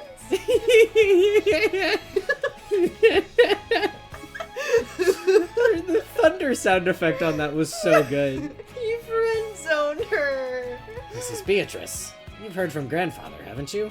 About the Golden Witch who gave the Yoshidamiya family its gold? Haven't I heard that before? The Golden Witch. Now I remember. That was the scary witch who would snatch you up and carry you off into the forest if you didn't listen to your parents or stayed up too late on Rakenjima. Mom said that on rainy nights, if you look out the window at the dark forest, you might see the witch looking back at you and get snatched away. Which must mean that I'm supposed to be wandering about in the cold rain looking into each window to find kids staying up too late. How pathetic that would be. Good point. Angie, your parents just made that story up to get you to go to bed on time. Beatrice doesn't do stuff like that. Very well. Allow me to introduce myself. I am Beatrice, the Golden Witch. Beatrice the Golden Witch, who has lived for 1,000 years. She's literally lived for 1,000 years. I know he's just doing it because the wife reveal would be distracting, but curved. She has surpassed the limits of humans and, like demons, will sometimes appear in response to the summons made by humans to offer her power in exchange for a price. She has been called here for a ceremony involving the return of a vast amount of gold, which the Yoshidamiya family received from her grandmother. Rokenjima no longer has any need for the old arguments and tragedies. She's here to casually take back the gold, as we all know it happened. Yeah, in a chill way. Mm-hmm. Or her grandchild, at least. Grandchild? That grandchild part's a bit of killjoy. Well, it's true, isn't it? The person that grandfather got the gold from and called the Golden Witch was your grandmother, right? I guess. The grandchild of the Golden Witch, am I? Can't I get a better title than that? Is this person a witch? Yep, she is. She's a guest who's been invited to the family conference today.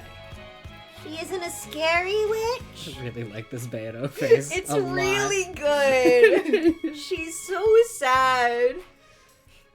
She's not gonna take me away into the forest? Damn Rudolph and Kyrie! Just what do they think they're telling this kid about me? I don't do things like that. I'll lodge a firm protest later. She looked like a fiercely emotional person, but she wasn't at all what Anjay had expected the creepy Golden Witch to be like. She was very loud, overreacting to everything.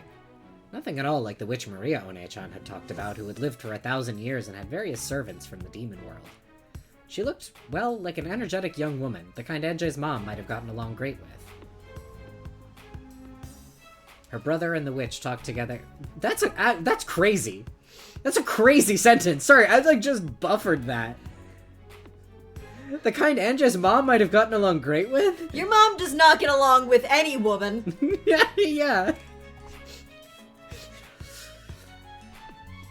A 6-year-old might think that her mom might get along with people. Her brother and the witch talked together happily like a pair of close friends. Dogs tend not to trust people they meet for the first time. However, people say that they calm down once they see that their owner is on good terms with the stranger. Surely something similar to this was going on in Anjay's heart. Anjay kept staring at this pushy, temperamental woman who called herself a witch, as she chatted happily with her brother.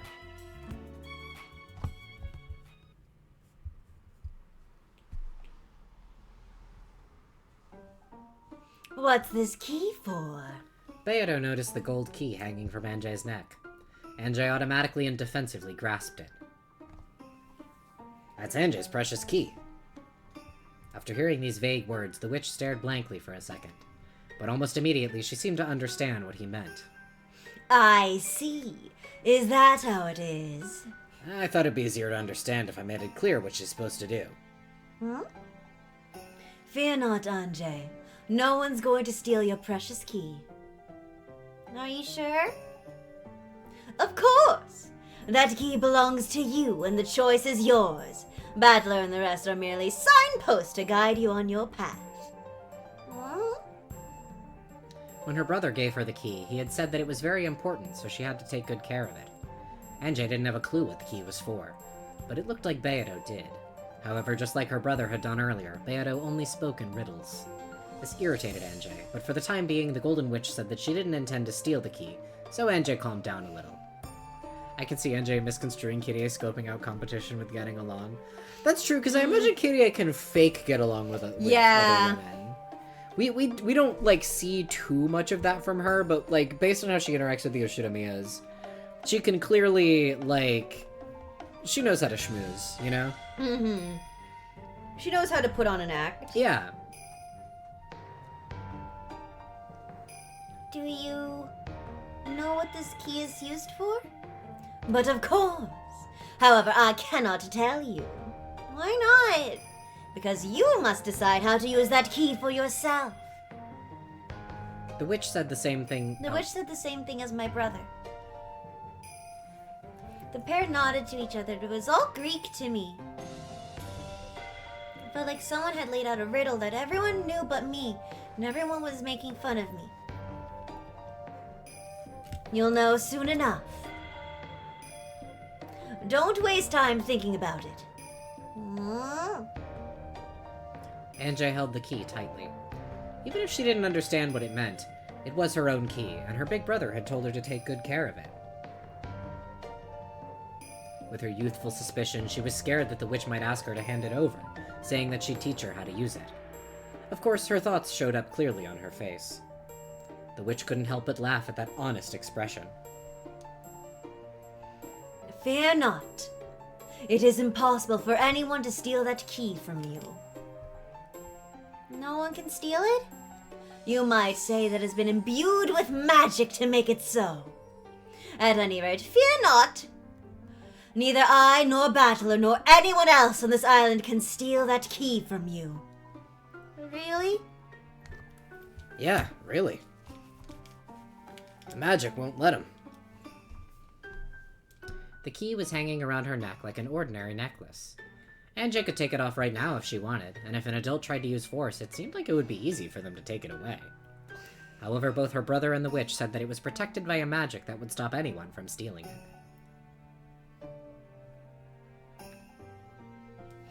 Does magic really exist? That's the big question, isn't it? Even the 6-year-old NJ knew about the word magic. However, she also realized that real magic didn't exist, and that certain kinds of magic tricks were sometimes called magic. However, her brother and the witch were talking about magic itself. Yeah, magic exists. Really?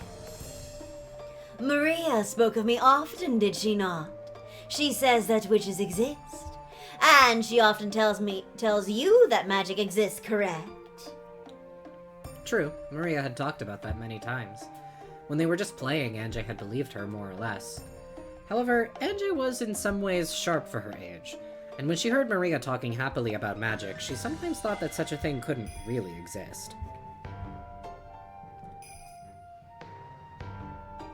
NJ? Then show me. Show me magic, or I won't believe you.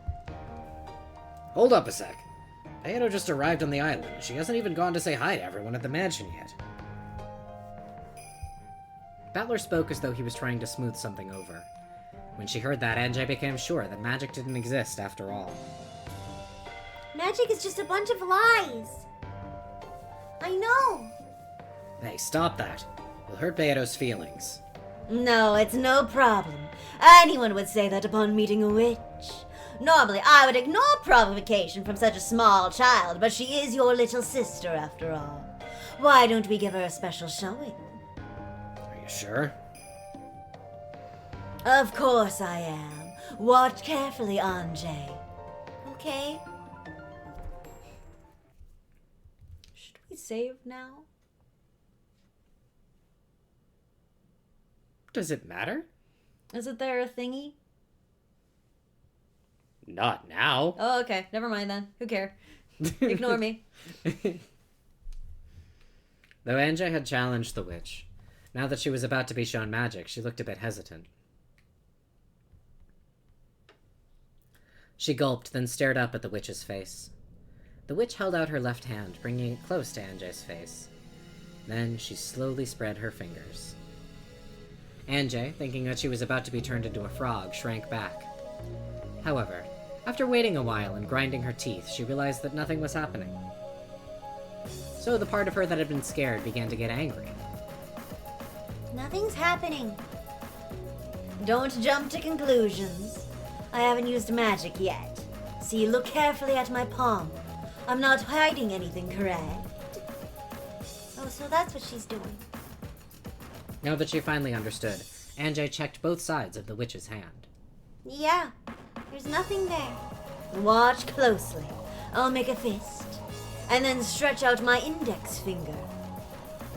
She stretched out her index finger and held it right in front of Anjay's eyes. Anjay, thinking that she'd lose the game if she took a step back, stood her ground and concentrated on the fingertip. Watch the tip of my finger closely. Ready. It'll be fast. The witch rapidly lifted her index finger high into the air, pointing at the heavens. Just as Anjay looked up to see the finger raised high, it swung down as though trying to dodge her gaze. In that manner. Up, down, left, right, then left again. Anjay... Up, down, left, right, select start. A, B, select Yeah. start? Yeah. That's the one. Anjay, feeling as though she'd lose if she couldn't keep up with the fingertip, swung her face this way and that, looking serious. Ever since she was very young, Anjay had hated to lose. She would take even the most trivial games seriously, determined not to lose to the adults. The witch's hand moved faster and faster. Anjay didn't lose track of it. Then the high pointing finger was swung down all of a sudden. The index finger curled up again, and the hand was held in a simple fist. Could it be that something was going to come out of that hand? Anjay, who had suspected that this might happen, had followed the finger very closely. There was no way that once empty hand could have grabbed anything. Ready. I'm going to open my hand. The witch slowly opened her right fist. And there... What? How? How, Oni-chan? Such a good little mini mystery they presented here. Mm-hmm. The witch gave the cutely wrapped candy to Anjay as a present. Anjay took it and desperately searched for some kind of trick on it, but it was just an everyday, ordinary candy. How? That was a trick, wasn't it, Oni-chan? Oni-chan? Nope. That was magic. Oh, sorry. You were watching the whole time, weren't you?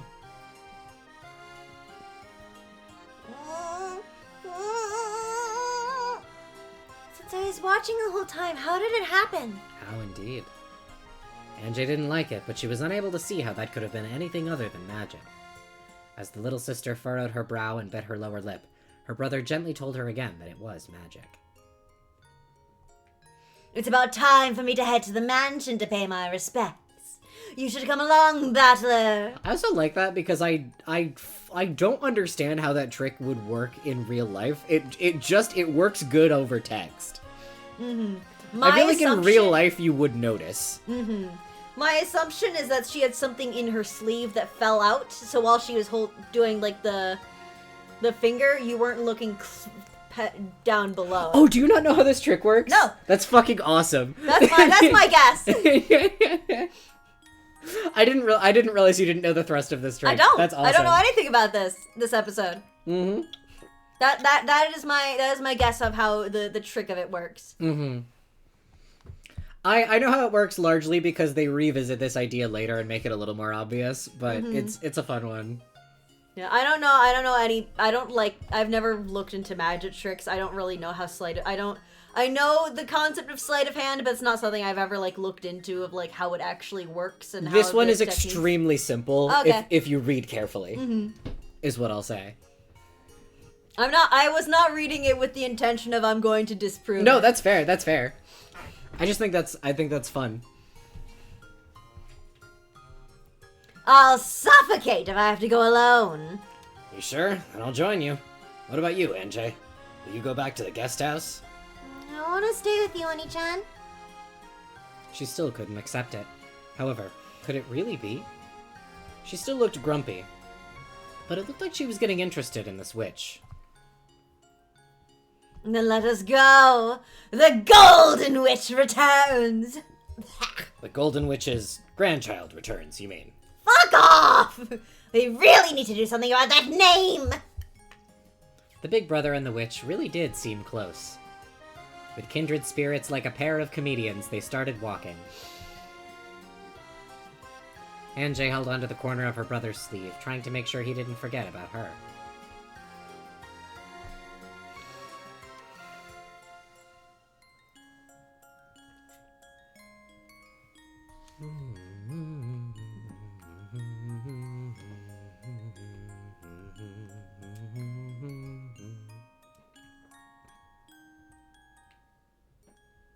Oh, I love... Wait, did they time that? That we might have just timed that really well. Did we time it really good, or I do they think- hold for the end of the loop? I think we just timed that perfectly. That's amazing. Because if they timed that specifically, then I don't think Ryokishi could have timed that. That's true. Knowing his coding Knowing prowess. his spaghetti code, yeah. We just had the most perfect timing possible. That was beautiful. The VIP room was filled with the sweet smell of pumpkin tea, and packed with smiles and laughter. Simply splendid. I'm glad to see you in such high spirits. I could say the same for you. What idiot said you're reaching your last years?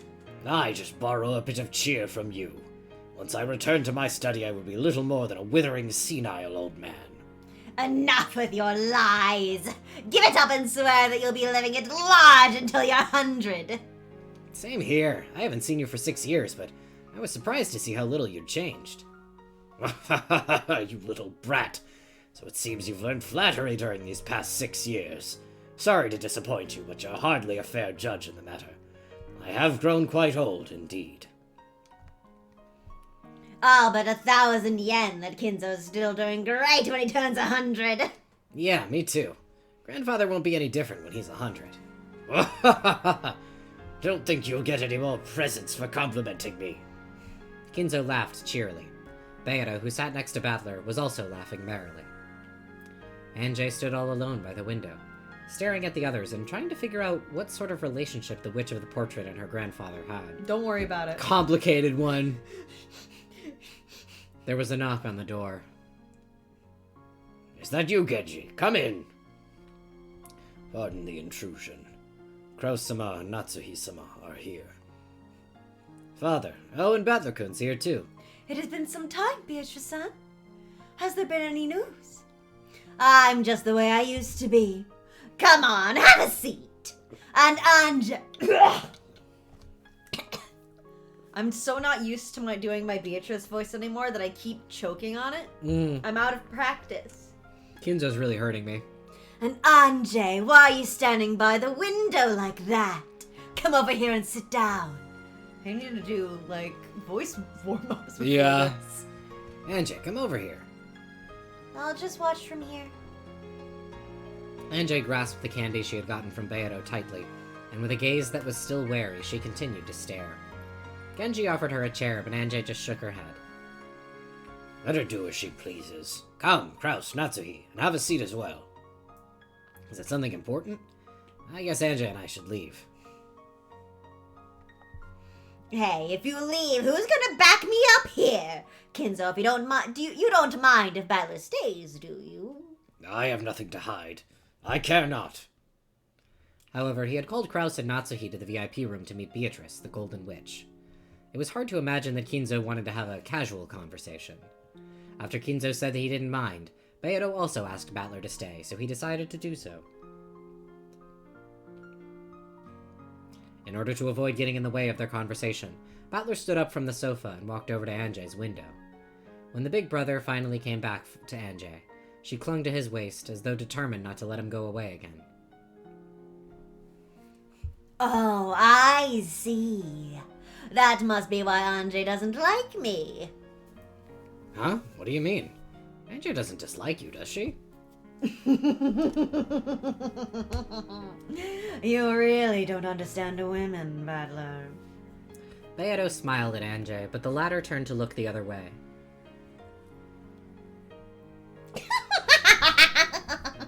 Even a young woman is a woman nonetheless. When Beato stopped laughing, the conversation switched gears. Why on earth did Kinzo summon Krause and Natsuhi to the VIP room? What was he going to talk about? Everyone fell automatically silent. Golden Witch Beatrice. Each and every day I remember the debt that the Yoshinomiya family owes from when it was saved from the brink of destruction. If my gruff voices get less gruff, you're gonna have to be okay with it. Yeah, you'd better thank me. Well, it's actually your grandmother he's thanking. Shut up, you! No, it comes to the same thing. All of that gold has been lent to the Yoshinomiya family for 3 generations, and without cost. We truly cannot be grateful enough. Gold bars are the same as bricks to me. I had nowhere else to put them, so it was a relief to have Kinzo hold on to them. Whoa. I'd like to say that just once before I die. Hi, Andrew. Welcome Hi, in. Andrew. We have small Anjay. She's Smanjay. little. Is the Golden Witch a rich person? Hmm? Well, yeah. After all, she just went and lent grandfather 10 tons of gold. Precisely. I've been borrowing it for several decades, always promising to return it someday. It is a debt I will never be able to fully repay. The head family has never forgotten its gratitude. Isn't that right, dear? Of course. If the Beatrices hadn't kindly lent it to us for 3 generations, the Yoshinomiya family would have fallen long ago. Even someone as shrewd as father couldn't have done anything without funds to start with. By now, my money is making money. The gold that made up my original funds can sleep in peace. Kraus, do you know what I am about to say? Since the moment Krause had been summoned here, he had guessed what Kinzo was hinting at now. All things borrowed must be returned someday. That day had finally come. Yes, I understand, father. Beatrice, I do not have many years ahead of me. In fact, this may be the last family conference that we will attend together. How faint-hearted you sound. You must be joking. Beato alone laughed. She looked at Badler, so he laughed along with her, but Kinzo and the others remained silent. Apparently there existed some major concerns about Kinzo's health. Of course, I do not intend to die as soon as next year. However, I don't believe I can make any certain promises about meeting you again. I never make promises I cannot keep. If you say it so proudly like that, I'm in no position to disagree. Are you serious about this? Beatrice, I want to make amends, and I must do it while I am still in high spirits. For that reason, I made a decision today. What's grandfather talking about? Quiet. Grandfather is about to talk about something very important. By now, even Battler understood what Kinzo was about to propose. Beato probably realized it too. At one time, the Yoshinomiya family had ruled the skies like an eagle, before being crushed by the Great Kanto earthquake. What an interesting screen to get the red treatment. The eagle had one of... It's in sepia because it's old. But it's not sepia, it's red. Oh! Huh. It looks brown for me, and then as I finished that, I saw the red thingy. The page. Yeah. Yeah, it does look brownish, I think, because it was originally purple, but... The eagle had one of its wings torn off, and it crawled in the mud on the point of death. Then they were saved by the Golden Witch's golden miracle. That sparkled gold. And left a gold trail. Under the Golden Witch's protection, the eagle had nursed its wounds for many years. And now, finally, it was time for the eagle to leave the nest the witch had provided. I will return all of the gold that your grandmother lent me. Kraus, you have no objections, correct? That gold did not belong to the Yoshiramiya family in the first place. Of course. I have no objections whatsoever. Are you sure, Kraus? You're an investor, aren't you? You could always do with more money, right? Didn't you want Kinzo to hand the gold over to you? Yes, now that you mention it, it's hard to deny what you say. However, the contract was always between you and Father, and the gold was yours to begin with. My husband is the successor. The successor, after all. It is his father rebuilt the family in one generation. I'm sure my husband will make the family thrive in his. And this is something the two of us will do together. Unbelievable. Kraus would never let his wife in this. Right? Out of character. The most out of character thing that has happened so far. Everything else is plausible. Did moon tourism take off in this game board? Oh my god. God. If this game is good. Kraus invented moon tourism, and he did it good this time. Yeah. Yes, that's the spirit.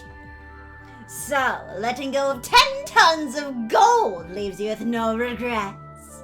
I must say that is quite impressive. What can a witch do against an opponent who cannot be swayed by the golden magic? I will return the gold to you, but the Yoshiramiya family will always be supremely indebted to Beatrice the Golden Witch. They would return the gold once lent by the Golden Witch. It was both simple and clear. However, the expression worn by the Golden Witch herself was slightly lonely. Anjay couldn't understand why this was.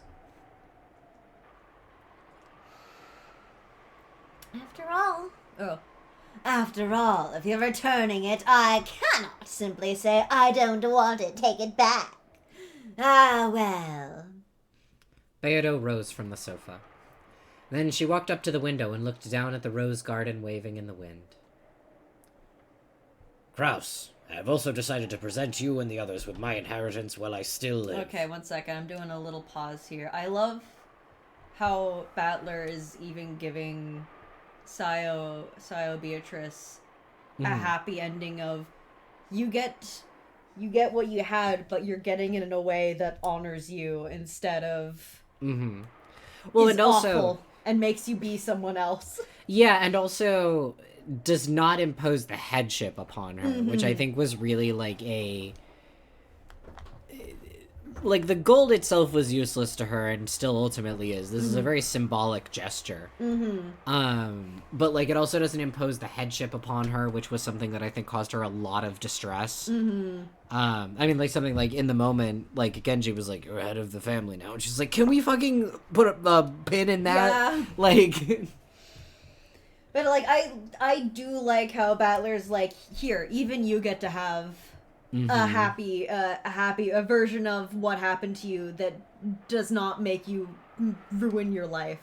yeah, Here's a version where you get to have your Beato altar, and she gets to win, but with a way that doesn't make her ultimately lose. yeah, and that she is acknowledged as herself. I mean, like Battler keeps kind of harping on like the grandchild of the Golden Witch thing, which like it's a gag, you know, that they're doing, but I think it is also like you are Beatrice, but you are your own person. Yeah. You inherited Beatrice, but you are not Beatrice. Right. It's like you are just a person who has the same name as her grandmother. And like that kind of, you know, degree of separation. Like obviously Beato wants the majesty that comes with being the Golden Witch Beatrice. But there's kind of an enforcement of her as a separate person. That And I think is I also really like that. Like, I love how this is, yes, this is Battler's game board for Anjay, but I do also like this is Battler, like, giving a love letter to everyone in his family of like, oh yeah. if no one else is going to give you a happy version and a happy ending, I Yeah. will at least do that for you. Yeah. Complete rejection of anyone as long as it's Beatrice, yeah. God, I had forgotten that line.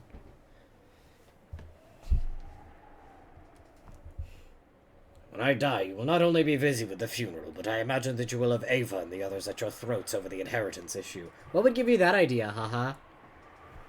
If all is divided now, the funeral will be less trying for you. A living will. He's gonna write a living will. Well, I Yeah. guess he's gonna actually distribute the inheritance before his death, which you can do, right? Like, Yeah, you can, guess you like, could just start give people overseeing money, that yeah. kind of stuff. yeah, I guess you can just, like, give people money anytime you Gift. want. Yeah.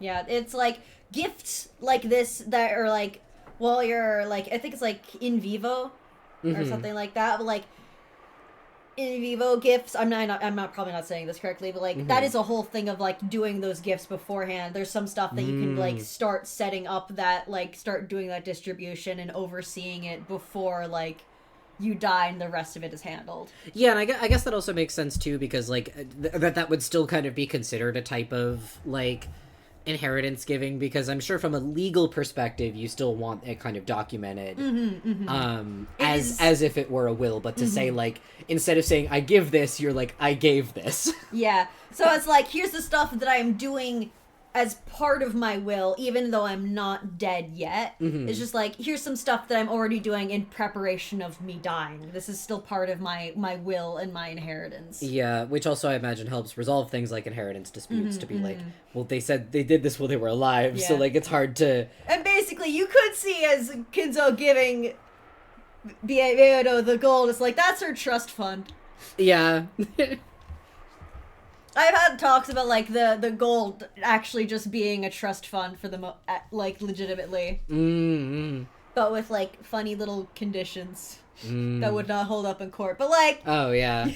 Yeah, you've talked at length about because you were in, like, will-related estate law. That's Yeah, what I it was in an estate law class for Yeah. a lot of when you were going through, like, I think it was, like this time last year that I was in my estate class. Uh-huh.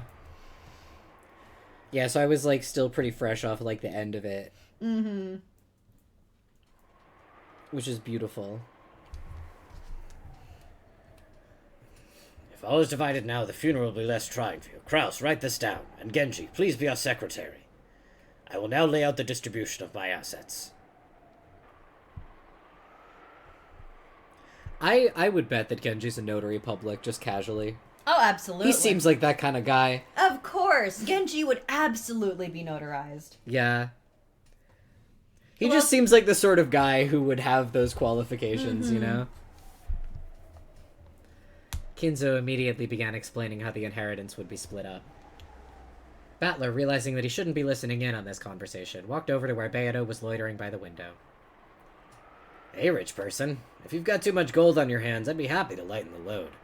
They are easy qualifications to get to. Yeah, one of my coworkers is a notary public. I found out at some point, like, and I work in a like finance department of a place, so. But she just like she has the qualification. She like does it for people sometimes. Mm-hmm.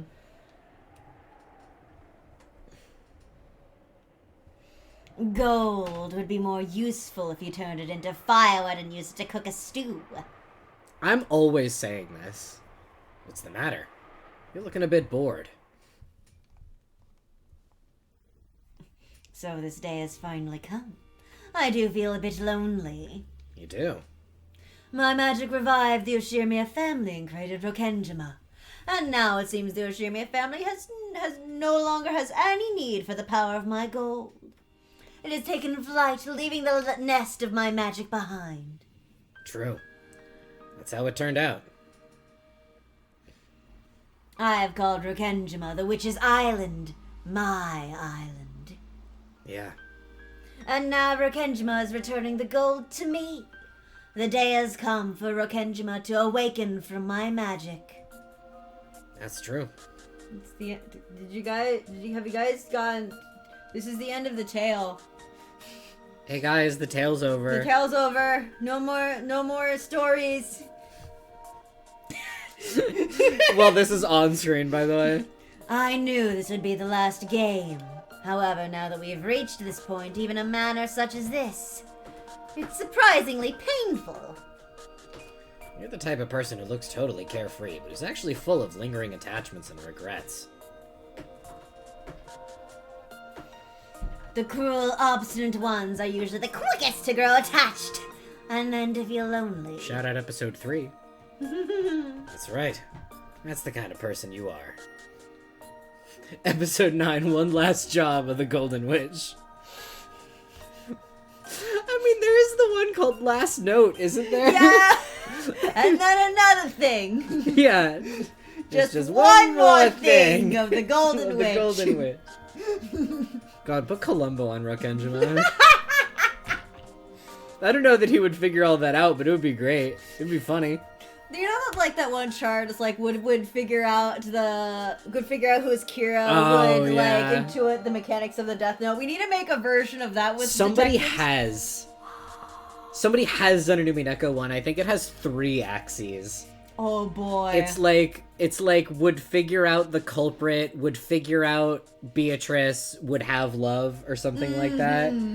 It's something I would have to go find it again, but I am like 97% positive that exact chart has been made. Please find it for me. I will do what I can, boss.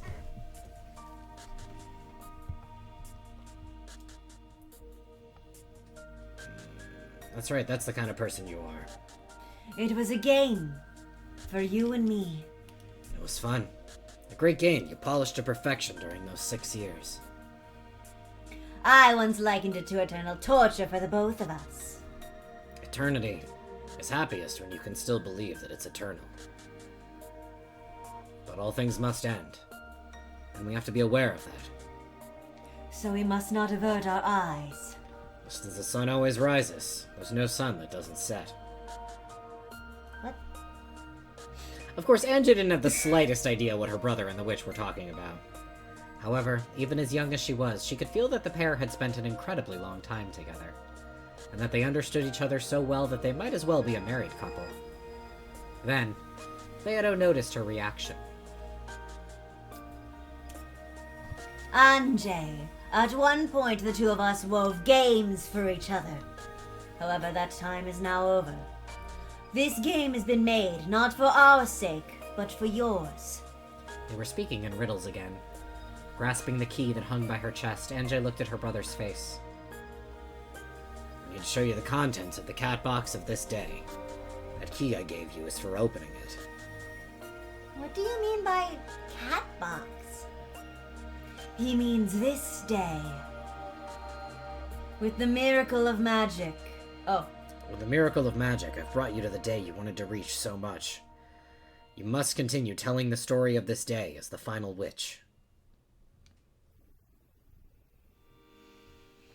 Does that mean I mustn't remain here? Anjay's tone was slightly tense. She understood what her brother meant, and it made her frown.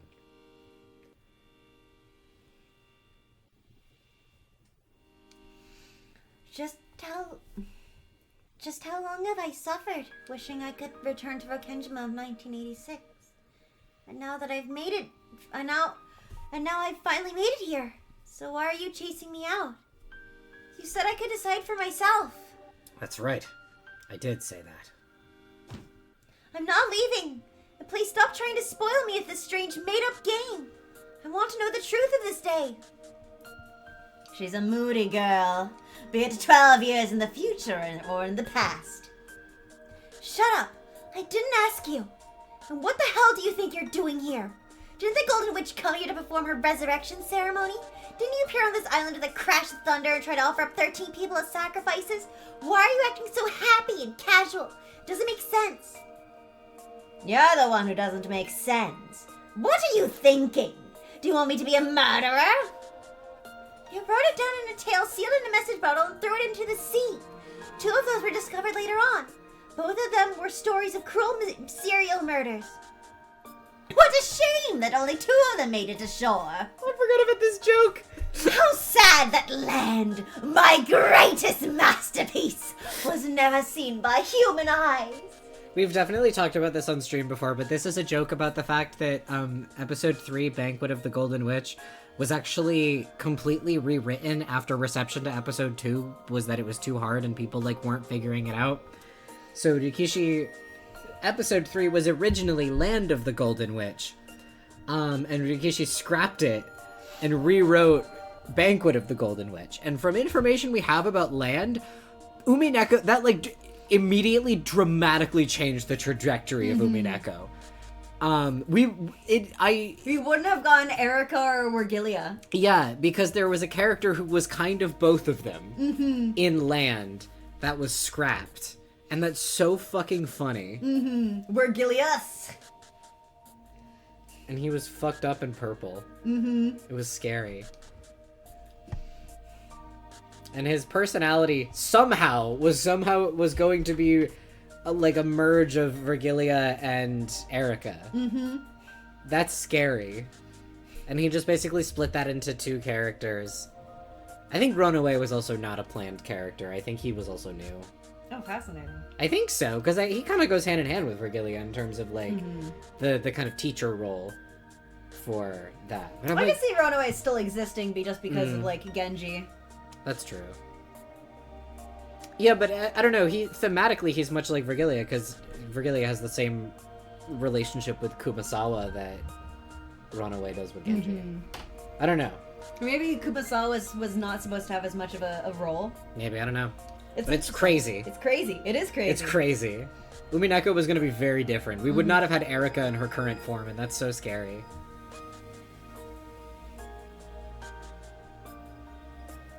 I've been wanting to ask this for a while, but what's up with those message bottles? As I was working out the details for my game against you, I began creating those tales along the way. Once I realized that I could create endless different tales out of the same game board, it really started to get fun. So you wrote them down, hoping that I'd read them someday. Precisely! They were so good, I just couldn't bear to wait for your return. Inspired by Agatha Christie, I tried sealing them in bottles and throwing them into the ocean. Mysterious, don't you think? Don't mock me! Those are your plans for the crime. Use the location of the hidden gold to fan up discontent between the family members, as you planned your brutal serial murders. Sheesh! Is that what I've become in the year 1998? Well, I guess I can't blame them. Huh? Was it the sudden change of character? Is this some scheme to make me let my guard down? I'm not gonna be fooled so easily.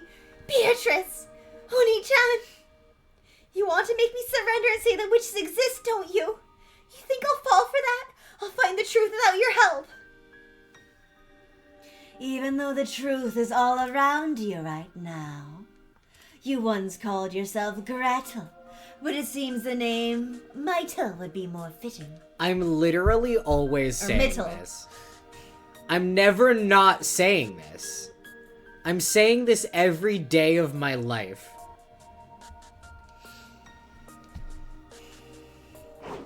Has anyone here thought about how Mittel is dressed like Gretel or Little Red Riding Hood? No. I feel insane. I felt insane when I went back to read The Bluebird, and that was in just, like, the costuming notes. The Mittel is dressed like Gretel. I'm like, what do you fucking mean? You hate me personally. How could you do this to me? Anjay tried to slap Beato's cheek.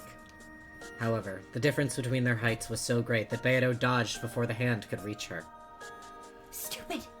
Stupid! I won't accept it! I'll never acknowledge this farce as the truth! This happened to my buddy Meow. Couldn't hit someone, arms too short. After Anjay yelled those words, her eyes grew cloudy. They cleared up almost immediately.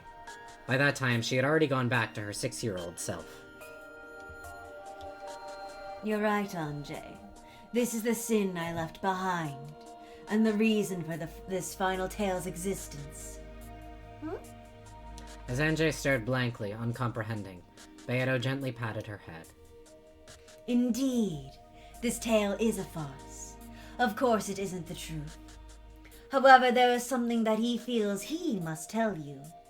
Something he's so determined to convey that he went to such lengths. Beato, I'm already showing her. I don't want to force it on her. I see. I don't understand what you're saying. I'm sleepy. True. We should probably go take a nap. Kinzo, must I remain here longer? My apologies, but I must ask you to stay for just a bit. Moving on, Kraus. The continued support of the Fukuin House should be viewed as your responsibility as the Ushiramiya family head. What a pain. Forgive me, Battler. It seems I cannot go with you. Genji! Would you mind taking these two to the guest house? As you wish. Butler-sama, Anja-sama, please follow me. Thanks. See you later, Beto. Of course, I have a mountain of things I wish to discuss with you, and I'd like to have some time alone tonight. We must act the part of a married couple every now and then. What do you mean, act the part of a married couple? Shall we go to break? Sounds good to A me. little on the late side. Oh yeah, wow, I didn't even notice. Yeah, time flies. But yeah, we'll be back. We get to leave with some beautiful music and not rain noises for once. Isn't that amazing? Yeah, the weather's holding up, huh? Yeah. Oof. Alright, we'll be back soon. Have a good Bye-bye. break, get a drink, get I a love you snack. all. Godspeed out there. Cock. Hi, we're back. Hi! We have focaccia, so if you hear us eating bread, Munchin'. no you don't. At least it's not too crunchy. It seems like a soft focaccia. I toasted it a little bit so it has some like structure to it. Mm-hmm. Listen, this is the AU where the Yoshiramiyas are eating focaccia the whole time, alright? That's just how it is some days. Shall we resume? Because Anjay had gotten so bored, she had grown very sleepy. It would probably be best for her to take a quick nap. Battler walked through the windy rose garden, pulling her by the hand. When he questioned their guide, Genji, he learned that the old servant had known beforehand of Kinzo's desire to return the gold to Beidou, and settle the inheritance problem early. The master decided to start preparations early for his final task in this world, the ending of his life. Most people don't think much about what happens after they die. Guess grandfather just lives on a whole different scale. Today marks the start of a new flight, when the Ushinomiya family will depart from the Golden Witch's patronage. That's true. That's a pretty cool way to say it. Apparently, a grand Halloween party was to be held tonight, and Goda and the others had been ordered to start getting ready for it. However, it wouldn't just be a party. It would be a ceremony to mark the return of Beatrice's gold. At the start of dinner, Grandfather would make the announcement, and the 3 generations of Beatrices would be thanked for their gift to the family with a round of applause. Apparently, this was what they had planned. Are we still keeping this secret from Dad and the others? Technically, it is a secret. However, the master did not suddenly begin thinking in this way today. He has considered this day many times over many years, and has even discussed certain matters with his children. I doubt that any will be surprised to hear this night's announcement. Apparently, my old bastard's been running all over the place trying to get money for his company. I guess he'll be dancing around when he hears that Grandfather's giving him part of the inheritance early. A nice present for him. I rather think the great responsibility is what will spur him on. Ever since Rudolph-sama left the island, he has succeeded splendidly. However, his success so far has been supported by the master's wealth. Now that he's suddenly getting his inheritance money, he'll have to keep going by his own strength alone in the future. That's some nice pressure for him. The siblings must have suffered for decades because of their father's excess of success and ability. Simply having a parent who is too successful can be a great burden to a child. And tonight, they'll be leaving the nest, truly becoming adults for the first time. It seems the master plans to call this night a gold returning ceremony. However, he originally intended to call it a living funeral. Probably like a celebration of life. Sounds pretty depressing having a funeral while you're still alive. I'll admit that calling it a day to start a new journey and leave the nest fits the Yoshinomiya family much I know better. people who have done that. Like, I don't know personally who's done that, but like, my family has known people who have done that where instead of having a normal funeral, they had like a big party while they were still alive. Makes sense. Oni-chan, sleepy. Funerals are for the living. Mm-hmm. Look, we're almost to the guest house. You want to go to Mom's room? Or to the cousin room? I don't care. I'll sleep until dinner. Bye, girl. She died. Anjay, still holding her brother's hand, crouched down and looked as though she was about to fall asleep. Battler lifted her up and carried her. As she felt the warmth and safety of her brother's back, Anjay drifted off into sleep.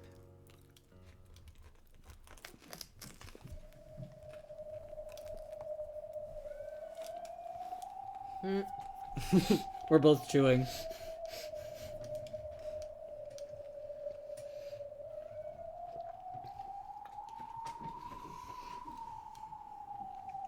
What happened that day?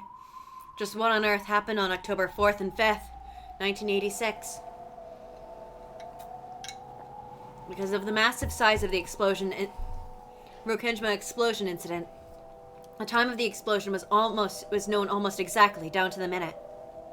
That time was October 5th, 2400. The sheer improbability that the round number proved that the accident had been produced by artificial means.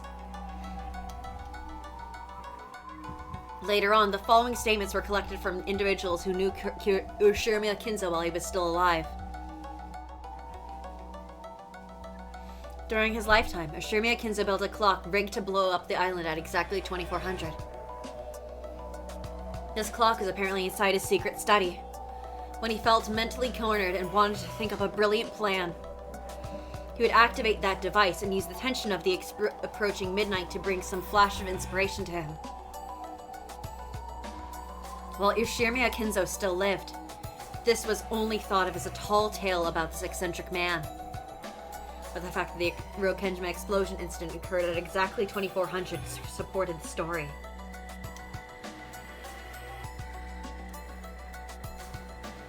It sounds crazy.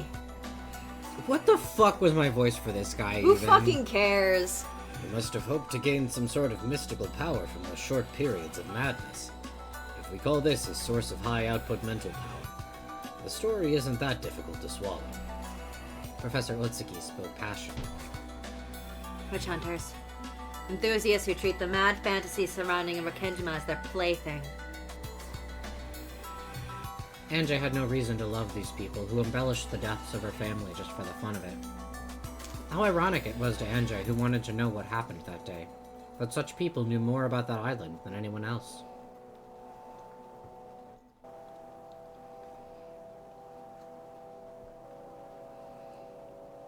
If someone used that device, the island would be blown away without a trace. There would be nothing left. No matter what had happened there, they could erase it. Theories that Ushinomiya Eva was the ringleader of some conspiracy sprang up very early on. However, no one was able to explain how she set off such a massive explosion. And the rigged clock proves that such a thing was possible. Correct. We can theorize that Ushinomiya Eva, fully aware of the timing and expected radius of the explosion, took refuge in Kuodori. To get all that of the family wealth to herself, she killed everyone, used the explosion to remove all evidence. That idea provides the most logical explanation for the Rokenjima mystery. It also conforms with the fact that Eva never spoke to anyone about the events of that day. Where was that rigged clock, and how did Ava find it? Several forgeries have speculated on this matter. There's no need for me to waste time thinking about it.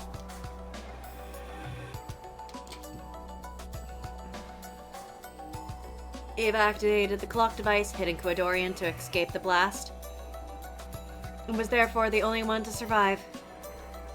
That was everything, the answer which eloquently told the whole story. When Ava first adopted me, our relationship wasn't that bad at all. I asked her several times what happened that day, and every single time she answered, it was only to say that she didn't remember. But, well, she must have been flustered at the time. The very first time she asked, she answered like this. I can't tell you about it. It was a slip of the tongue. She knew what happened that day, and she left this world without telling even a bit of the truth. She sealed the truth in a cat box and left this world taking the key with her. That can be the only one answer. She was behind everything. She got to keep all of the family wealth to herself and become super rich. And afterwards, she lamented the fact that her beloved son would never inherit any of what she created, and she cursed me. Just remembering that old bitch makes me want to vomit. It happened that day. That's what I want. No. It's my only goal. The one reason I'm still alive. However, later on, I'd come to grips with the fact that my goal was an abstract one. After all, though I don't know what happened that day. If it's a question of who did the crime, that's already clear. Oshirime Eva. She's the culprit. That has never changed since the beginning. That's right. I'm not trying to find out what happened that day. I'm trying to find out what Ushirime Eva did that day. If I can reveal that, then I can expose Ava's evil even though she's already dead. That is my true goal. Police also suspected the accident might be a crime and they did investigate. However, no matter how much they investigated, the crater that had once been Rakhenpa, they didn't find anything at all. The public and the witch hunters cornered Ava with several bits of circumstantial evidence, but not a single bit of physical evidence was found. Though Ava was only the merest fraction of a shade away from guilty, they were unable to expose her crime. My goal isn't anything as vague as learning what happened that day. It's to expose the crime Ushirime Eva committed that day and to have my revenge. I haven't been able to expose Ushirime Eva's crime, so people are acting as though the events of the island were all done by some bizarre golden witch. Defeating the golden witch means exposing Ushirime Eva's sin. I won't forgive Ushirime Eva. I'll certainly hate her and take revenge for my family. That is Ushirime Anjay's one and only reason for living. If she knew you hated her that much, the president would probably be rolling around laughing in the next world. Shut up. What, you don't like Mzaki? I'll expose that old bitch's crime. I won't accept that it was a perfect crime with all traces blown away. I'll never do that. In other words, this journey of yours is a journey to take revenge for your family. Got a problem with that? You must be joking. It's great to know you have a purpose in life. Could you turn that off? Oh? You don't like Mzaki? Spelled differently this time? Amakusa turned the radio off. The dull sound of the engine became the BGM that filled the car. As this exactly has happened before, right? Mm-hmm. Like, this sentence as well? I don't dig that sentence specifically. Okay. Is it really so strange? Fighting for revenge? Oh, really? Out on the front, I met people who live for that reason over and over. You've been on battlefields many times as a mercenary, right? Well, I've seen a few. So are people who fight to take revenge for their families strong? No doubt about it. Some people will even strap bombs to themselves and commit suicide to take revenge for their families. Humans are more than capable of dying for vengeance. That's right. I could do it too. Have you heard of child soldiers? Yeah.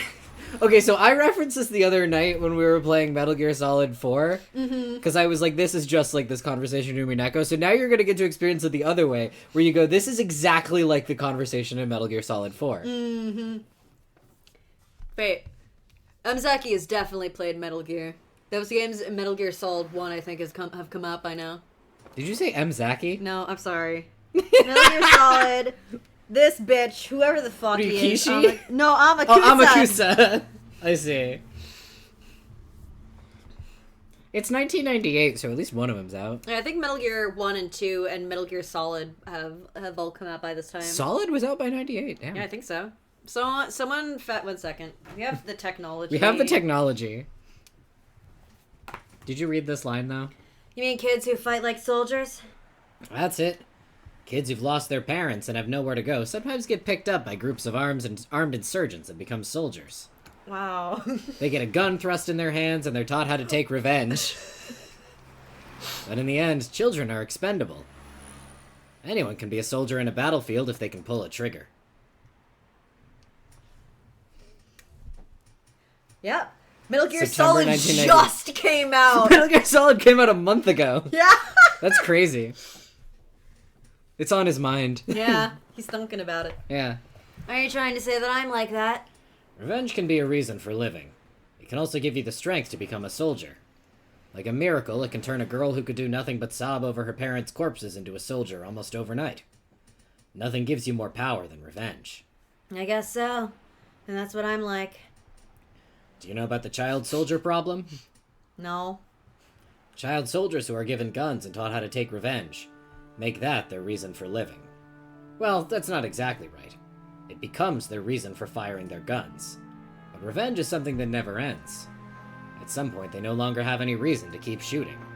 What do you mean? They once shot for revenge, but eventually they keep on shooting for no reason at all. You mean they forget about taking revenge? When revenge is impossible, they eventually get tired of it and forget their original goals.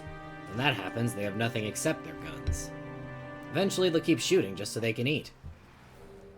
Are you saying that child soldiers who start using guns for revenge end up as bandits or something? After all, they've never even gone to school, and they haven't been taught any useful skills as far as employment goes. They only learned how to shoot guns. And they were only ever praised when they killed the enemy. Eventually, your reason for living stops being revenge and becomes the means you once used to take revenge. It's sad, really.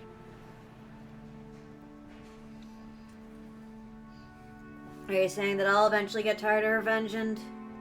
what would it be in my case? You'll get tired of exposing the truth, and you'll eventually become a person who can do nothing but hate Ushidamiya Eva. Well, that's true already. Got a problem with it? Haha! Come to think of it, that's right. I'm not sure what Amakusa is trying to say. Girl, it could not be more clear. Probably something annoying. So I'm not interested. Girl who definitely knows exactly what he's saying. But hates that it's inconvenient. Revenge is pointless, is that what you're trying to say? You still have a long life ahead of you, lady. With your youth, Love dice? with your youth, you could do anything. I get the feeling that this journey might be a waste of your precious youth. Gundam could have saved Archie. Gundam was out. Gundam had its chance. Mm-hmm. I think so, anyway. Gundam's... Old as shit, Yeah. man. That's none of your business. I've already jumped once, remember? Off that huge skyscraper. And you only barely made it out of that alive. Back then I died, so I'm already a ghost. My only purpose is to expose the truth of that day, to take revenge on my family's enemy. Sheesh. That's an iron will you've got there, lady. There's no way a flippant man like you could understand how I feel. After that, Amakusa was forced to shut his mouth. He shrugged, but Anjay didn't see. Even so, Amakusa spoke once more. On the first day we started this journey, you said something. You said you wanted to know what happened on that island that day. It's the same now. What's changed? Now you're saying that you want to know what happened on that island that day so you can expose Ushidamiya Eva's crime. Isn't that exactly the same? Well, that's true, but... I'm so tired, so I'll sleep now. Would you mind staying quiet for a bit? Tell me when we get there. Roger that. I wasn't particularly tired, really. I just said that because I didn't like talking about this. Don't become one. A child soldier. Anjay, who had decided to feign sleep, ignored him. But Amakusa kept talking. He wanted to make sure she heard at least this much. You started on a journey to learn the truth. It's becoming more and more a journey of revenge. A journey to have revenge by exposing the truth. But as you know, there's nothing left on Rokenjima. There aren't even any traces left. Exposing the truth might not be a picnic. I know what Amakusa is trying to say. Police searched the scene so thoroughly just after the crime, and they weren't able to find any physical evidence proving that Ushimiya Eva was the culprit. And a full 12 years have passed since then. If the truth could be discovered by a girl like me, waving wads of cash around to pick up a bit of info from those we are somehow related to the incident, then someone would have exposed the truth long ago. I might not be able to reach the truth. If so, then my first desire, my desire to expose the truth, will fade away. After that, only my hatred for Ava will remain. Just like those child soldiers who forgot their original purpose and lived just to shoot. I'll forget my original purpose and just live to hate. I'll do nothing but despise Oshirmia Ava, but my goal, exposing the truth for revenge, will be gone. So hating Oshirmia Ava will become my whole life. Is there any difference between shooting for revenge and shooting to live? When you pull the trigger, someone dies either way. You could put this quote in a Metal Gear game and I wouldn't blink. You know? Mm-hmm. So what about my case? Is there any difference between hating Ava as I expose the truth and hating Ava after I've given up? There's no difference. And in the end, whether I find the truth or not, I'll just keep on cursing Ava over and over until I die. What a crappy life. But now, that's all I have left. Oshirmia Ava stole my family. So I'll take revenge by exposing her crimes and showing the world. My consciousness was slowly drifting away into sleep.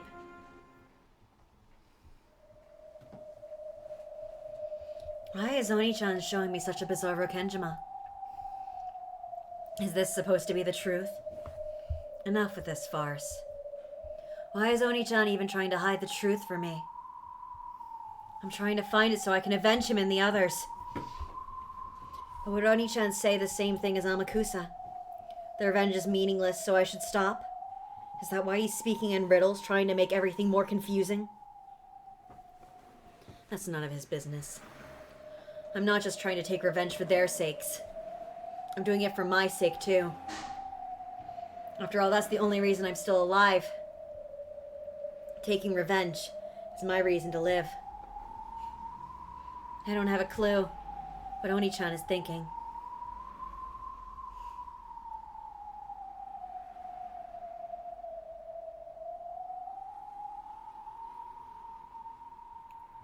Love a good wind sound effect. It's good. Mm-hmm.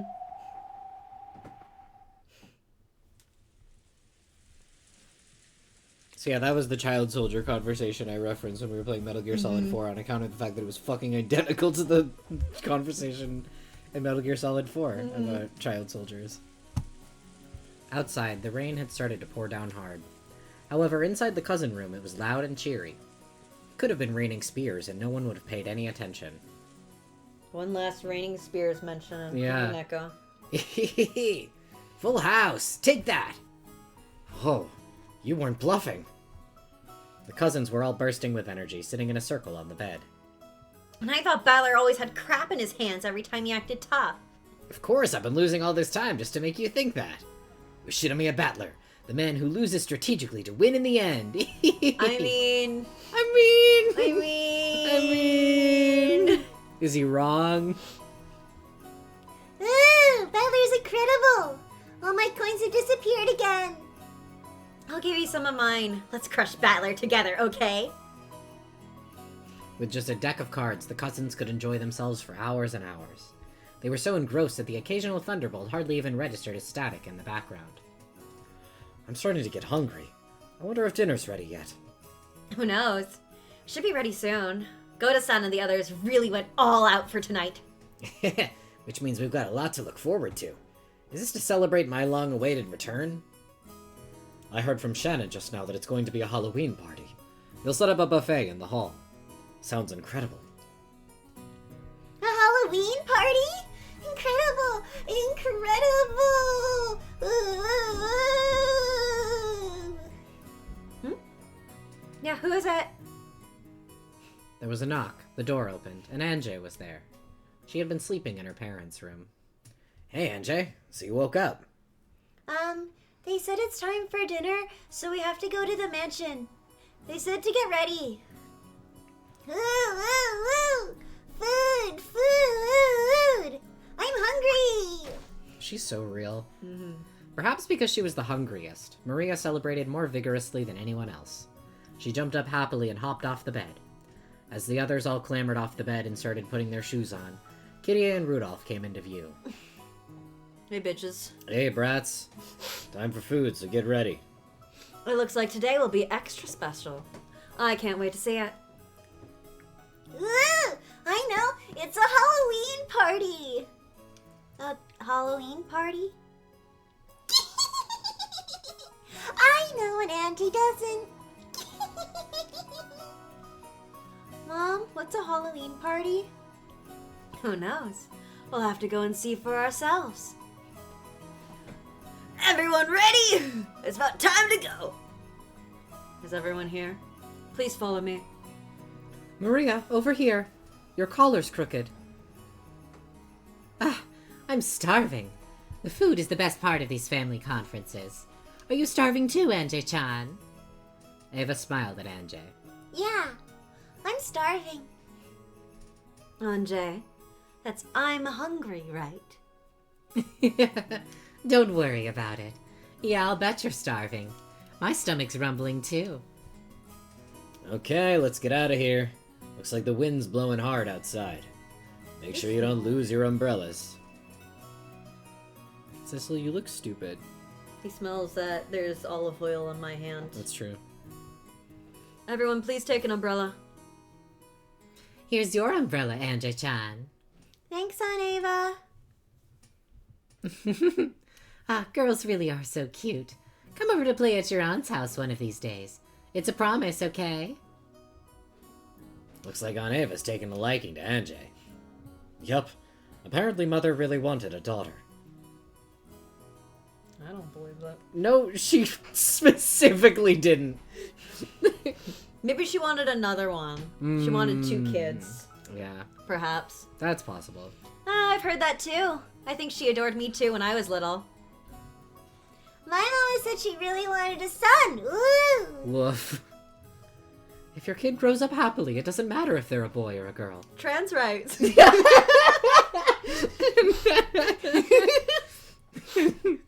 How does this factor into the Umineko most homophobic parent situation?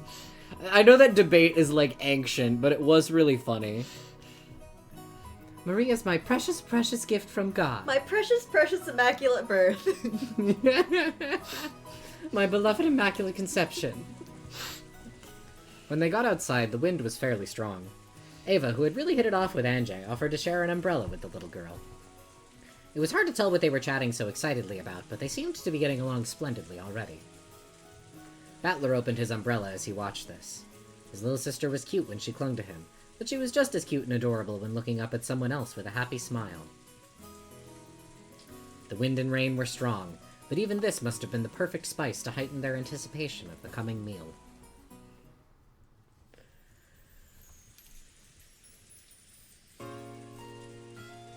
I like it how all of the music so far has, like, aside from, like, 1 or 2 tracks from 7 and 1 track from 6, it's been almost entirely episode 1 tracks. Yeah. Yeah, they've been playing a lot of, like, the classic slice of life stuff. Yeah, there was the one track that wasn't from episode 7, but it was a remix of a song from episode 7. No, this one I think this one was episode 3. This song? Mm-hmm. Oh, this is far, I think, yeah. You might be right. But it's early. Yeah, but it has been overwhelmingly episode 1 OST. Yeah, Which which I is really really like. cool. I think this is far. I can check. I'm trying It's either to... Far or it's Cage. It's far, yeah. They have played Cage as well. Mm-hmm. Thanks to some festive decorations, the main hall had been remade into the scene of a Halloween party. The Yoshinomiya family always took meals in the dining. This was the first time... Oh. This is the first time I'd ever seen a buffet-style party set up in the main hall. Yo, Bachelor! Hey, Maria! Long time no see! Theodore! Happy Halloween! Trick or treat! I have some candy for you, but now is not the time.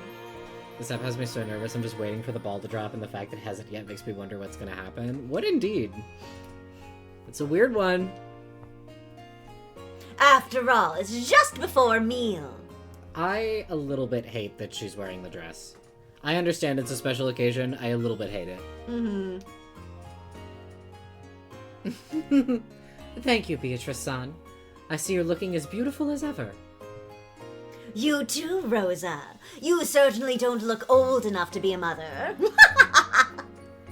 Have you been drinking? Your ears are looking pretty red there. I would be less mad about. I will be less mad about it if they do justification for it, but I'm assuming they do not. I can't really recall. Well, after you left, Kinzo said he bought this rare drink, so I couldn't help but sample a bit. And this coming from a person who tells little kids not to eat candy before a meal. Pardon me, Beatrice-sama, the master is calling for you. I saw Kinzo beckoning from over by the portrait. Good grief. When it comes to ceremonies, that man is always so obsessed with form. I thought she was like, that man is so obsessed with ceremonies. Yeah. Kinda, yeah. He's really ceremony maxing. It's probably about that ceremony for the gold's return. This is a huge turning point for the Yoshidamiya family. You'd better go and play along. It does make one feel a bit lonely, though. This won't change the fact that you're the Yoshidamiya family alchemist. Perhaps. Then I'll be back shortly. See you later, okay? According to Genji, today's party has a bit of a theme to it. You better look forward to it. You make it sound like you did any of the work. You're another one who obsesses too much over details. Later! Honey-chan, what the fuck is that? Yeah. Is something going to happen today? Is it a special day? It looked as though even Anjay had picked up on that much. She seemed to be getting tense for no reason. This is a special day for the Yoshidamiya family, but it doesn't have anything to do with you personally, so you should just relax. Oh, okay. Yay! Yeah, literally. That's right. Hey, did you know? I just heard a huge secret from Aunt Ava. Even Maria Oni-chan doesn't know, but I'll tell you. Oh? So what's the secret? Okay. I heard that if you get an almond in yours, you win. Win? Is this like a lottery or something? Anyway, if you get an almond, you win. She doesn't know any of the context. She didn't retain any helpful information. But if you get an almond in yours, you win. And you're what? If you get it, you win. Yeah. Anjay puffed out her cheeks. Apparently she wanted to be praised for sharing this exciting secret. But just knowing that almonds win doesn't really explain much. Okay, got it. Thanks for letting me in on that major secret. Oh, you're mean, Oni-chan. I even told you my secret. Anjay, her cheeks still puffed out, headed back to where Aunt Ava was. They really are getting along well. Well, I guess I have no problem if it's her aunt. If it was some guy from her class, I don't care if they're in elementary school. It's not happening.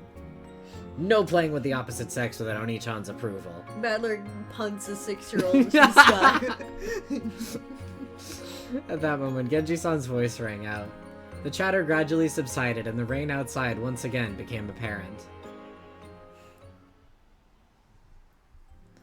Ladies and gentlemen, I ask for your silence. Silence filled the room. Thank you.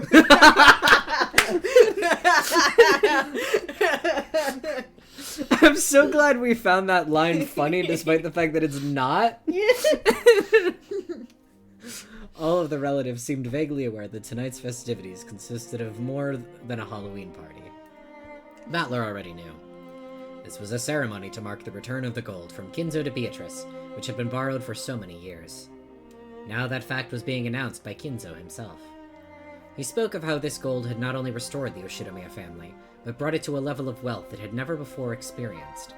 He spoke of how he would finally return this gold to Beatrice, the one who had saved the Yoshidamiya family. Kinzo personally handed an ingot, decorated with a bright red ribbon, to Beatrice. This is the debt we owe to the 3 generations of Beatrice, the Golden Witch. The Ushinomiya family will never forget it.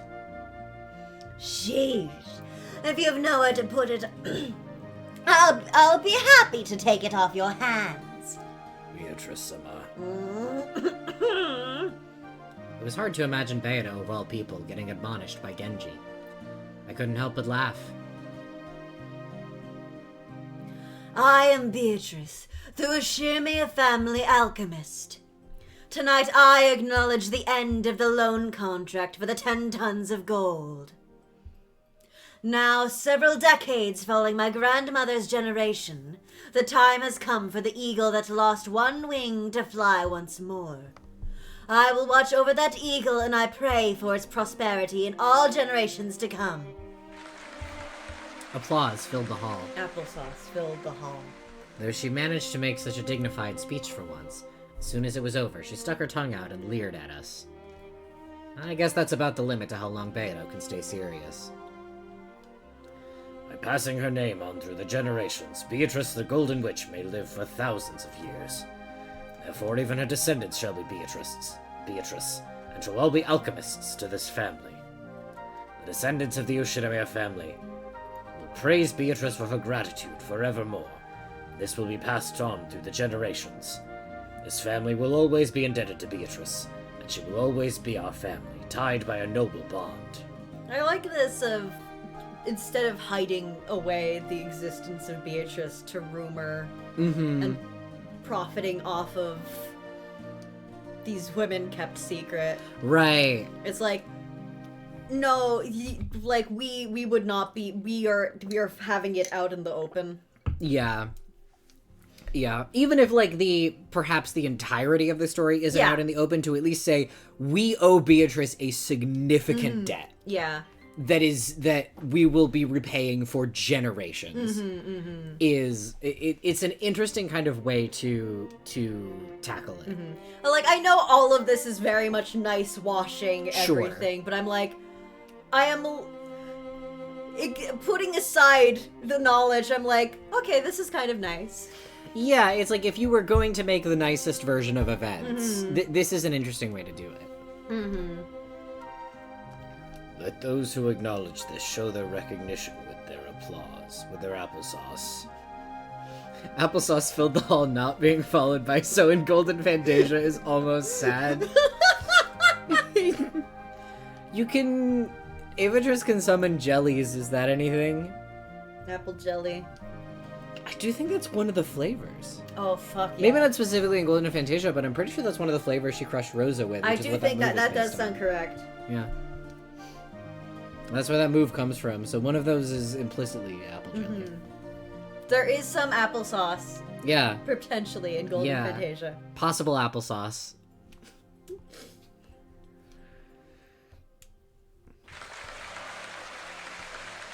Congratulations. Congratulations. Congratulations. Congratulations. Congratulations. Congratulations.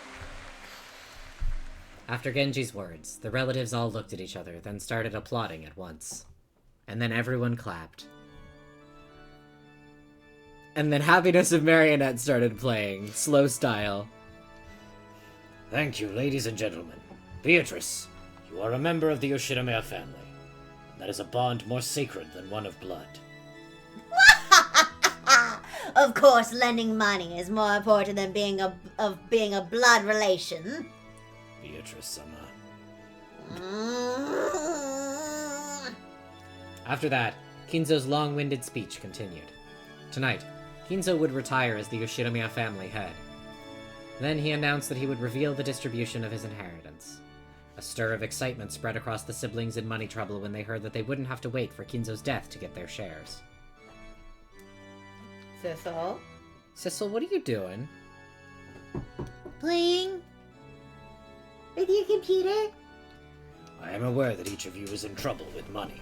Sissel, you are gonna unplug something, I swear to fuck.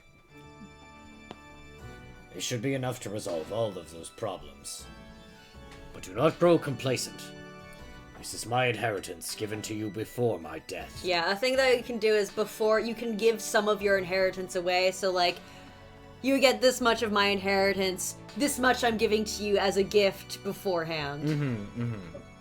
Well, I feel like that also helps with the I know it's more complicated than this in reality, but that old problem where it's like if you don't leave somebody something in your will, they can be like, oh, he forgot. Yeah, so, like, a thing that can happen is that, like, instead of giving you inheritance after I give you a gift now, and you're just not going to be, like, in the inheritance once I die. Right. Like, you It's get this right we're now. Square. Yeah, it's all good, taken care of. Don't worry about it. Yeah, and as long as you have that, like, documented, then they can't really dispute that. Yeah. Makes sense. Especially because if you do it during life, then you can kind of make it a two-way agreement as well, which is going to be harder to dispute Yeah. posthumously as well. To be like, well, you did agree to this. Yeah, so it's like, I'm signing off my right to inheritance by accepting this gift, basically. Yeah. Makes sense. So, like, you can reject the gift and be like, no, I want the inheritance. I don't want this gift. Because sometimes you can get more from inheritance than you would through a gift. So, like, there is some dispute about that, so it still is something that needs to be negotiated. But Sure. if you take it, you have implied that you have accepted this thing.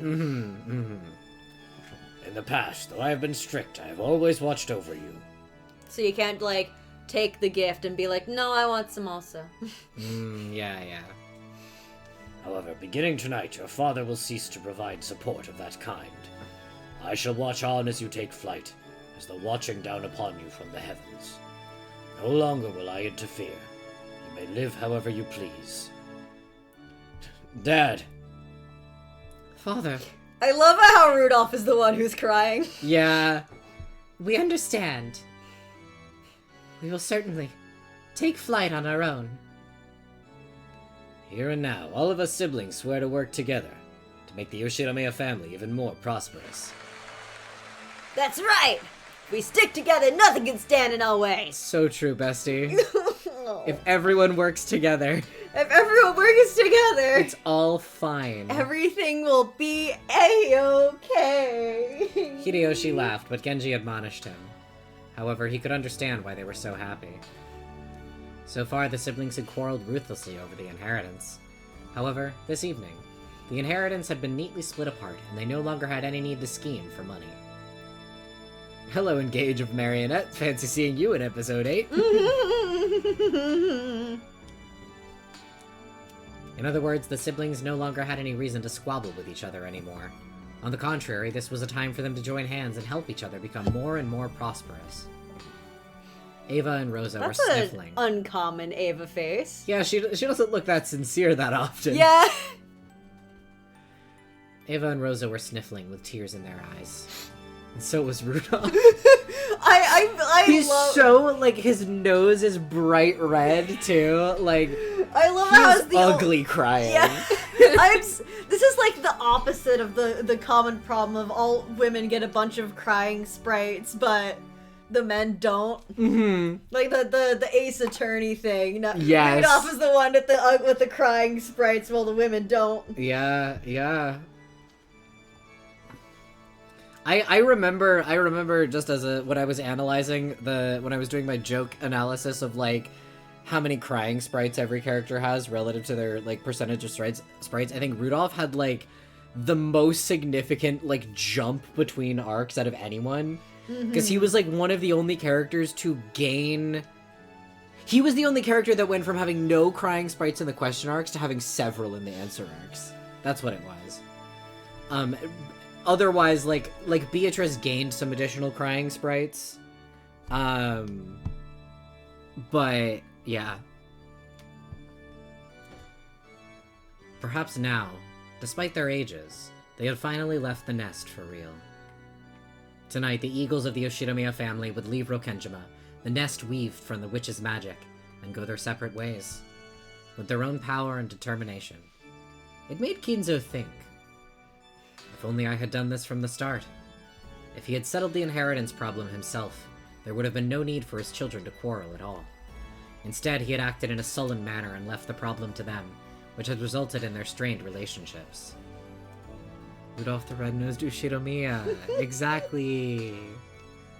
Yes, it was all his responsibility. And now the intertwining bonds had been released. It was as though an invisible rope had been wrapped around Kinzo's body. That rope was now gone, and he felt a sense of release he hadn't experienced for many years.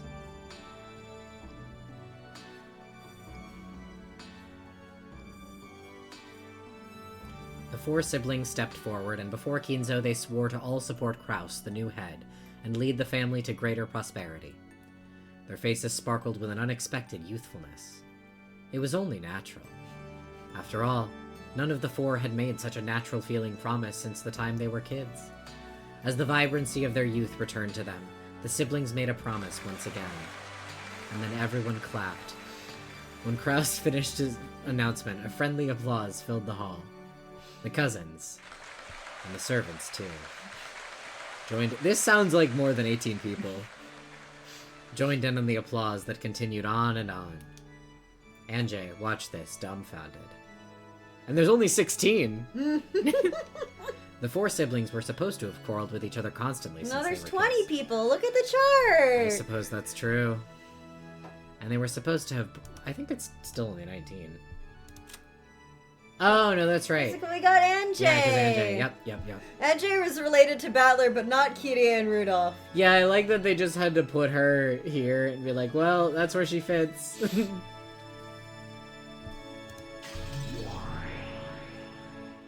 Oh, okay. Ooh, nothing in magic. Nothing. No magic.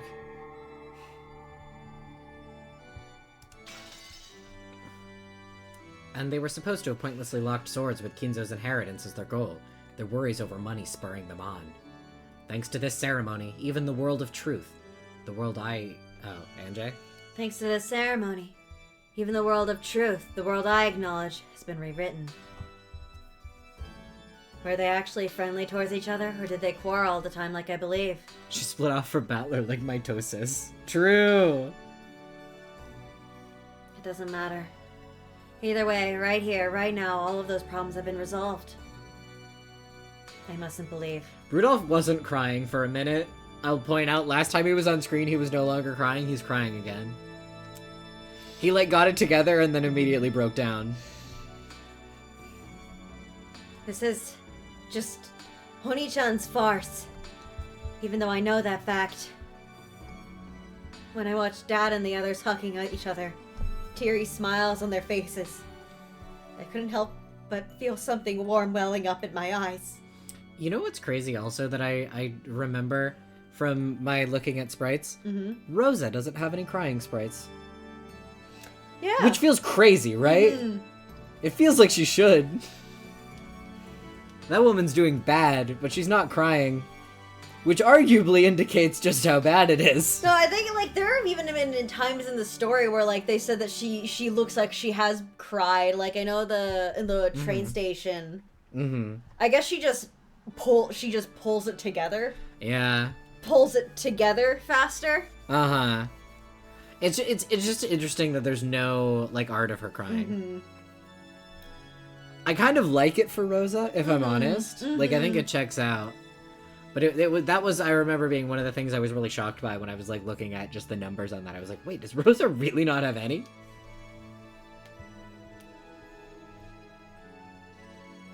I won't believe. This is all Oni-chan's farce. What will you have to see? What will you have to hear before you let yourself believe? Red. If you say it with the red truth, Is everything that can't be said in red a lie? Rosa's expressions are weirdly muted for Dukishi. Yeah, I don't hate that for her. I like it.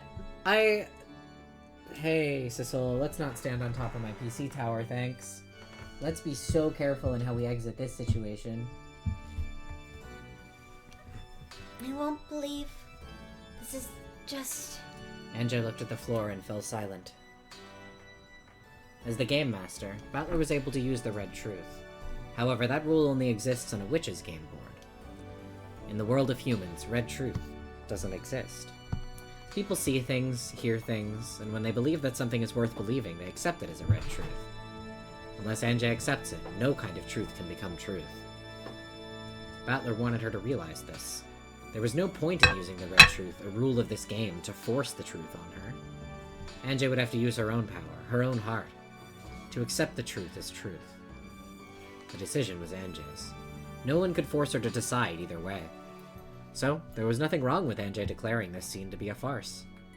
But if so, then what about the hot tears dripping down Anjay's face?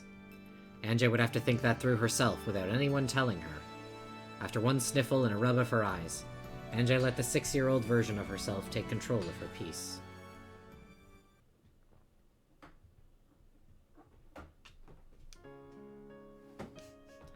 What followed was a harmonious, fun stretch of time. Beautifully adorned dishes were brought in one after another, and champagne corks were loosened with pleasant sounds. Several small tables were set here and there, each with its own theme. That was where the fun lay in this stand-up buffet party, as the guests wandered from table to table, pondering what they should eat first. This sort of performance was where Goda's genius shone through. The hotel that let him go should have regretted ever having done so. Of course, a stand-up buffet would probably be a tiring affair for the middle-aged, so chairs had been set up as well. However, each time a new dish was brought into the hall, they could get up to look, wandering through the tables however they pleased. This way, Cecil, shh!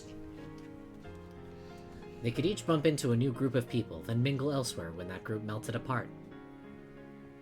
People are interesting. Well, this is a great set of 3 sprites right here.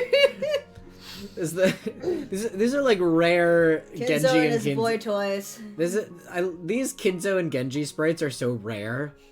This Nanjo one's pretty common, but I don't think Nanjo has rare sprites. He's got like 3 faces. As the members in each group changed, so did the topic of conversation. The bustling Halloween party played out like a colorful kaleidoscope. Every so often I remember the Nanjo cosplayer. Elaborate on that? When they're like Ryukishi did like a Q&A at a con and there's like Nanjo cosplayer there. He was like, Nanjo? Yeah, that's right. He was so perplexed.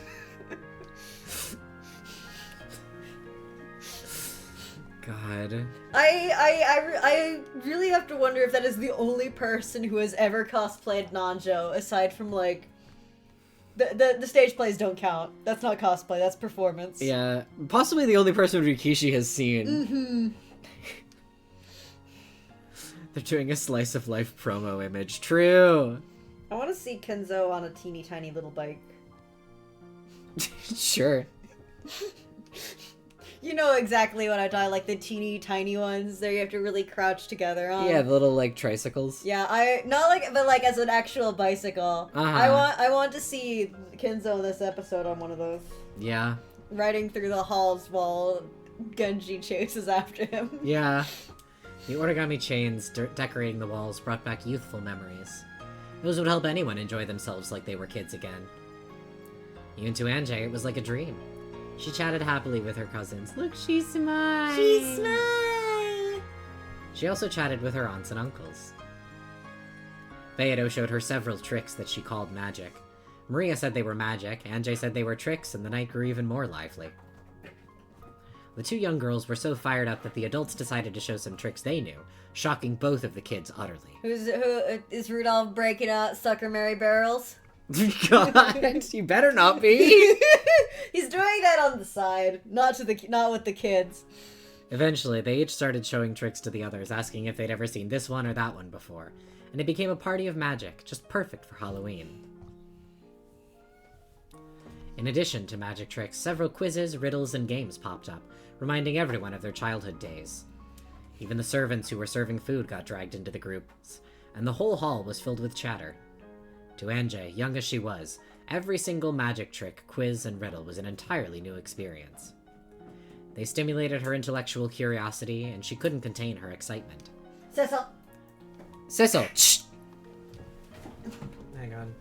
Well, I don't really want to spray bottle him when he's on a computer, but I have the spray bottle. We can threaten Showing him it to him is we'll send a message. Yeah. Add in the wide variety of delicious foods and drinks she could choose from, and it was like being in a dream. Anjay felt a floaty sensation, as though she was walking on a cloud. Anjay, did you drink some of this? This is Daddy's drink.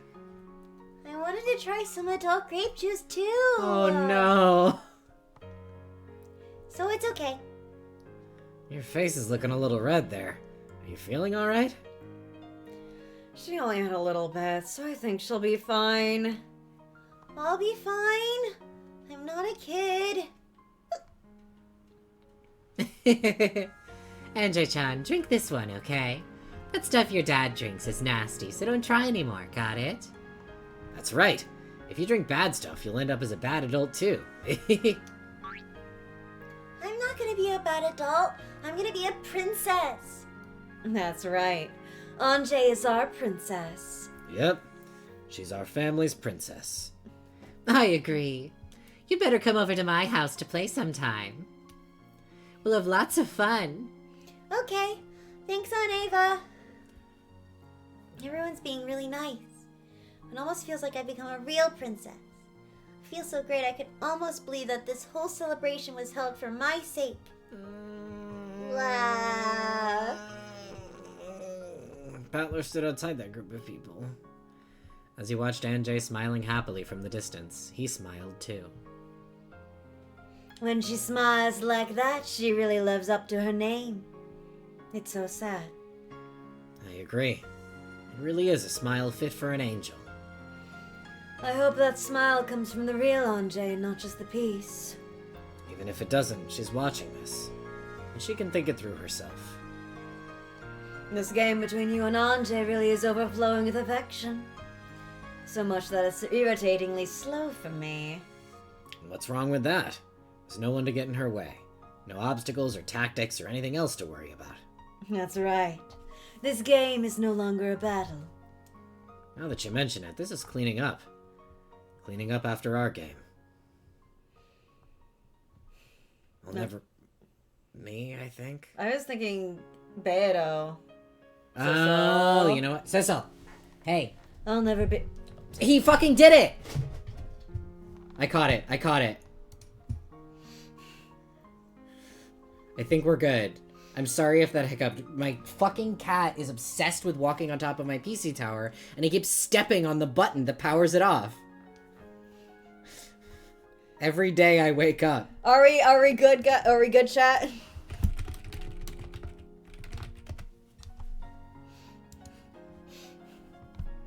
Jesus. Okay. Okay, thank God. Sorry. He... okay. Anyway, sorry, did you get a chance to read that? I did not. That was a distraction. I'll never be able to make up for the sin I did to her through my careless actions. We have to take responsibility for our game. We'll make up for our sins together. That's why we're showing Anjay this final game. Do you think Anjay will be able to use that key the right way? Of course, I've thought about forcibly dragging her in the direction we think is right. Such an attempt would probably have been meaningless. When you're forced to make a decision, it's hard to accept that it truly was the correct one, no matter how much time passes. Exactly. Anjay has to think and choose for herself. Even if she doesn't make the decision we view as the correct one, I think we should respect it. You are the game master. I cannot argue with you anymore. I will simply watch on and enjoy this night. This game is really significant for Anjay. But for us, it's kind of like a party after the show. It's almost time. But are you sure? Anjay might get the wrong idea again, right? It'll be fine. In fact, this is necessary. Just like how you appeared in the way you did. And everyone else, too. Let us enjoy this final celebration with the others. After all of them have acted their parts so well in this long game. That instant, the sound of someone clapping for attention rang out. Your attention, everyone! Please gather. And now for today's special event. Goda had been the one clapping. Everyone gathered together, wondering what was going on. On the serving cart in front of him was a large, sliced chocolate cake. As the highlight of tonight's Halloween party, I have prepared this Sachertorte for you all. As you can see, it was made specially for the Ushiramiya family, and bears the crest of the one-winged eagle in chocolate. The stupendous cake drew a gasp of admiration from all present. What a splendid cake! Show me the cake. A perfect highlight for the party! Oh no, it's not just the cake. Tonight's cake has a little secret. Master, I ask that you explain that secret to everyone. Have you seen the cake? No? I can't wait. Very well. This is a bit of a game. One slice of this cake will be used to select the winner. It's got an almond in it. Anjay shouted happily. Kinzo looked at her and nodded. Just one slice of this cake. There is a single almond. The one who chooses that piece shall become tonight's king. Ooh, it's been a long time since I played the king game. I'm guessing the subject matter was a bit different when you played it. What? So what happens to the person who becomes the king? Kyrie, what? I assume perhaps the king had a different sort of connotation when Rudolph played that game, perchance in college. Mm-hmm. The king gets to name one wish, and we shall all try to grant it together. Ooh, sounds interesting. Ooh, kings are boys. Girls can't be kings. If a girl wins, they get to become the princess. Why not the queen, huh? The almond. The one with the almond wins. Right? Right? That's right. You're incredible, Anjay. In times like this, luck can tell you something about a man. Can't let myself lose now. Hold up there. Let's let the smallest kids choose first. Good idea. Hanji-san, you can go first. Hey, you're the big cousin now, Maria. Let Anji-chan go first. But what if Anjay wins? Not with that attitude, Maria, about kings are boys, girls can't be kings. I'm gonna win. The almond wins. The almond wins. It seems we old fogies must hope that leftovers are lucky today. If we're going by age, I guess that means Kinzo's last. But weren't you... I was about to make the same joke. I was like, you're 1,000, aren't you? Weren't you 1,000 years old? No! Everyone burst out laughing. Her real age was unknown, but she claimed to be 19 years old. In front of Anjay lay How a long large have cake. you been 19? A while? Split into several pieces. Just one of those pieces was the winner. I'm sorry, guys. Well then, Anjay-sama. Which piece would you like? Whichever you choose, it will be ever so delicious. I want to see the cake. No way. I only want the winning one. Well then, you'll have to try and guess right on the first shot. Go ahead, pick one. Battler pushed Anjay small back towards the table with the cake. Which one should I take? The chocolate cake was cut into 15 pieces. That is a cruel number to make somebody cut a cake into. You have to do thirds and fifths. 15 pieces, but there's 20 people here! Servants don't get them. Servants can't be king. This is so mean. Right? Well, Beto is cheating, so... That's true. They had to do that or else Beto would be too likely to win.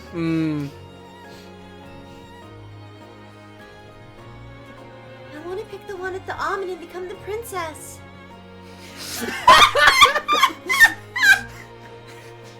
Every time I see this cake, it's shittier than I remember it. Oh my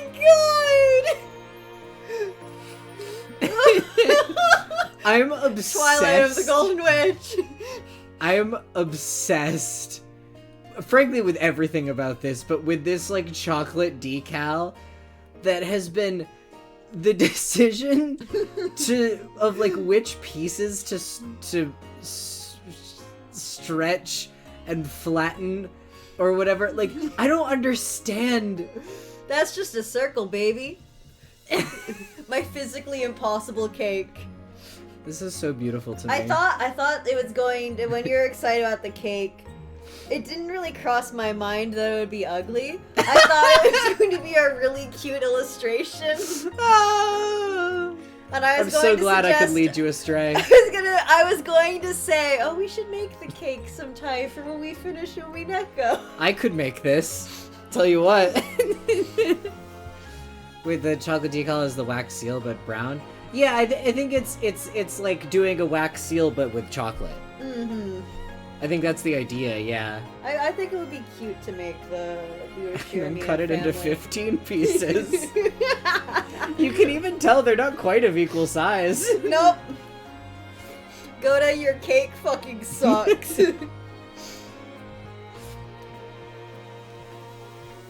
One of them has the almond, but which could it be? I get to choose first, but it feels sort of unfair. This is another reason you can't play the console port, because the cake, they made like a good cake graphic in that I one. have to look it up. This is fucking essential to the experience. I have like the LP archive pulled up. I could probably just see they made No, like I already have oh, that's cute. yeah, it's nice. That's fucked up. The thing is that I also always have a tab open for minor locations in Umineko. Mmm. I mean, it is, isn't it? My chances of getting the right one are 1 in 15. There's no way I'll get it. And then, when Maria One-chan goes after me, she has the 1 in 14 chance of picking the winner. Next person has a 1 in 13, and then 1 in 12, and the last person will win for sure. Oni-chan, this isn't fair. It's harder for the person who goes first. Anjay misunderstands the Monty Hall problem. Everyone laughed. Apparently there was... Oh, still Anjay. Apparently there was something wrong with my calculations, but I didn't like it. Then let us start this contest of luck with Anjay-sama. Please feel free to make your selection. Okay. I have to pick one out of so many, there's no way I'll win. But for some reason tonight, it feels like I might actually win after all. No reason for feeling this way. When I'm in a good mood, Lady Luck always brings me fortune. Have you decided yet? Yeah, I've decided. This one's the winner. Concentrated on my fingertip and pointed at one of the 15 slices. So. The slice I chose was... Oh, baby! Oh, baby, I get to choose this. I'm the one who You hasn't do. played. I get to choose the cake, baby. That's true. I'm taking This is this. essential for getting the good ending. Mm-hmm. If I fuck it up, everyone dies immediately. That's true. Alright. And Golden Slaughter starts playing. Give me that mouse. Oh, you want to hand select it. Yeah, I was just gonna let but- you dictate to me, but no, go for it. Okay, which one do you think is the winner, guys? It's gonna be the smallest piece. I like where your head's at. This one! She's small, so she needs a small piece. True. Oh yeah, Trey, there's interactivity. Yeah, baby! This one, are you sure? I've made up my mind. I want this one. When he asked me if whether I was sure, I felt a little uneasy. Still, at times like this, it's better to stick with your instincts. It was one of the few bits of philosophy that this young girl had learned from her few life experiences. Goda took the chosen slice, put it on a plate with a fork, and handed it to Anjay. I go next. Ooh, what should I take? It was Maria's turn next. She was excited, determined to be the winner. I walked away from that group all by myself. I was struck by a temptation to quickly cut the cake open and check for an almond inside. However, I stopped myself. If I check my piece first, my chances of winning is 1 in 15. However, if I wait for some other people to check their slices, then when I see they've lost, my chances will go up, if only slightly. Anjay still doesn't understand the Monty Hall problem, but she's getting closer, I think. In other words, instead of searching for an almond right away, my chances will go up if I wait for some other people to lose. But if someone picks a winner while I'm sitting around, the chances of my slice being a winner will go to 0. That's true. It'll be tough to calculate the right moment. I need to wait just long enough for as many losers to show up as possible. This is a 6-year-old who has had the Monty Hall problem explained to them before, but didn't really get it. Like, that, she's using, like, a rationale that clearly stems from that. Someone schooled a 6-year-old in statistics. Kirie has explained the Monty Hall problem to Anjay and she took the wrong message from it. Likely thing for Kirie to do. My chances of winning are highest if I can check my piece immediately before someone else wins. Yeah, that's the trick to winning this game. Uh-huh. Huh? Huh? What a strange thought. Feels as though I'm missing something. Even though no one else can touch the cake that's sitting in front of me. What fucking song is this? This is from episode 7. Is it really? Yes. The almond inside it will appear or disappear depending on whether or not the other people win or lose. No, Kirie has is obsessed with game theory. Yeah, We Kirie know likes this from game episode theory. 1. Yeah. She has like books on that shit. Uh-huh.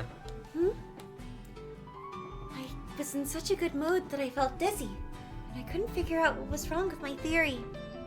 But I did realize that something was strange. There is always just one truth inside the cat box. No matter what happens outside the cat box, it shouldn't be able to shake the truth inside. And yet, I'm being shaken about by events outside the cat box, trying to use those to change the way I observe the box's contents. I don't even know what I'm saying. Another me inside me is trying to say that, but it's too hard for me to understand. I feel like I'm drifting. I get so cheery and excited even though I'm not sleepy. My mind feels hazy. Maybe it's because I drank Dad's adult drink. Poor Thag. In the end, even though I chose the first piece, I decided to check it last. After I've seen that everyone else has lost, my chances of winning will be 100%. I tried to find the contradiction in my thinking, but I didn't really get it, so I stopped. It's much better to have a 100% chance than a 1 in 15, so I decided to bet on that. I couldn't wait to open this precious treasure box, but I waited for everyone else to choose their pieces and check them. How's it going? Has anyone found a winner? Ooh, mine didn't have one. I lost too. Guess I'll have to give up on being the princess. Even if you lose, this soccer torta really is beautiful and delicious. Is it? I trust that it's delicious, but Beautiful's generous. Future me, I'm 6. Leave me alone. Yeah. It's such good decoration, it's almost a shame to eat it. yeah? It's so intricate. How about you? Got the almond? No, not me either. What about you, Hideyoshi Nissan? Mine's a loser too! Looks like I've used up all my luck with my company and my beautiful wife! What exactly do you mean by that? He doesn't feel lucky about Gorge. What about you, Dr. Nanjo? I'm the winner! Yippee! I'm the princess! I'm checking it now! Games like this can truly be fun every now and then. Indeed. Sometimes a simple test of luck without any strategy or tactics can be quite entertaining. I'm sure you believe that. What about you, Beato? Where's the liar who said leftovers would be lucky? Did they make her go last? I think so. What about you, Anjay? Was there an almond in yours? I'm checking now. Oh, you still haven't touched yours? I've been following my own personal probability theory. But I didn't think I could explain it well to Oni-chan, so I didn't mention it to him. I wonder if there's an almond in here. If I win, I'll be tonight's princess. I'll be happy if I win, but even if I don't, I'll still be really fun Naito, so it's okay. I've got to put on hold when this cake game started, but before then everyone was having a lot of fun trading tricks and quizzes and riddles. This game is fun too, but I want to play like that again soon. Cake is reminiscent of a roulette wheel. That's true. Huh? What's up, Anjay? Oh? I lifted up that tiny thing with my fork and stared at it, then showed it to my brother. This is an almond, right? Whoa! Anjay got it! That's awesome! At the same time... Oh. wait. No, probably you. At the same time, a stir rose up in the other corner of the room. I got one! I won! Oh, so Ava won. My. Congratulations, Ava-sama. That's wrong! I won! Mine has the almond! I held the almond high and shouted across the room. The crowd around Ava split and everyone stared at me, surprised. I was surprised too. The thing in her hand was, without a doubt, an almond. What the heck? What's going on here? Goda, there seem to be 2 almonds. Are they both winners? But that shouldn't have... Does that mean that one of the 2 winners made a mistake? Haji-san was clearly an almond.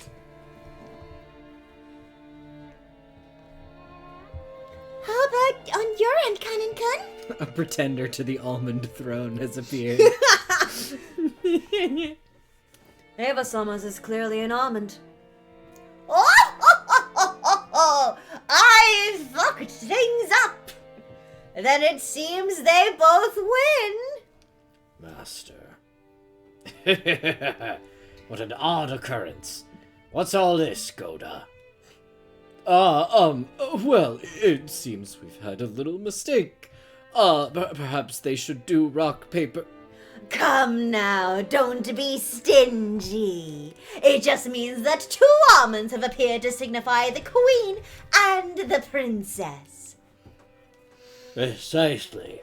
Let's have them both be winners. Well, but... Goda was hesitant. Actually, he had prepared a single special dessert for the king. It had been decorated in a way that made it hard to split for 2 people.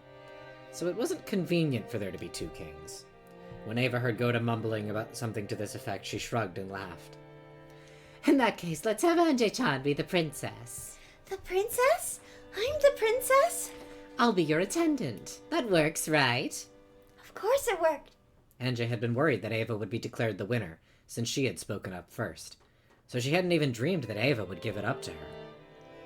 But are you sure? You won too. It's okay. I get to be your attendant. Come, princess. What wish do you want granted? Let's hear it. I've already chosen my wish. Oh? And what is it? Won't you tell your aunt? I want this fun time to keep going. Forever. The young me spoke for the desire in my heart. What we were doing before this was fun, so I'd like to keep doing it.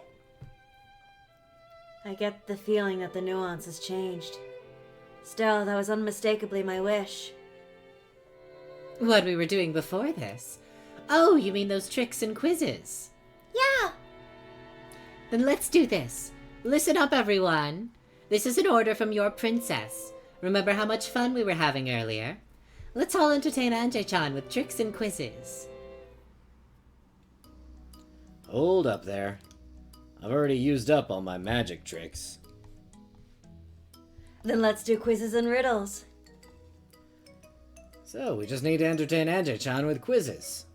We can all present quizzes for our princess to enjoy. I see. Understood. Yes, how intriguing. Then Anjay, let us do it this way.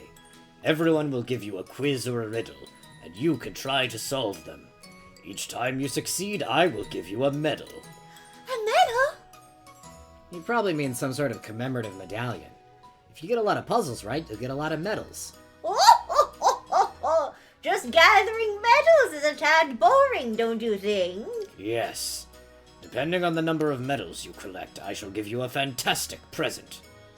Well, do you suddenly feel fired up? It sounds amazing. So there's even a prize. Is cute, the song. Yeah. Isn't that great, Anjay? Everyone gathered around me smiling as they thought about what sort of puzzle they'd give. They're all thinking about me so they can play with me. Just the feel of having all that to myself almost made me explode with joy at becoming the princess.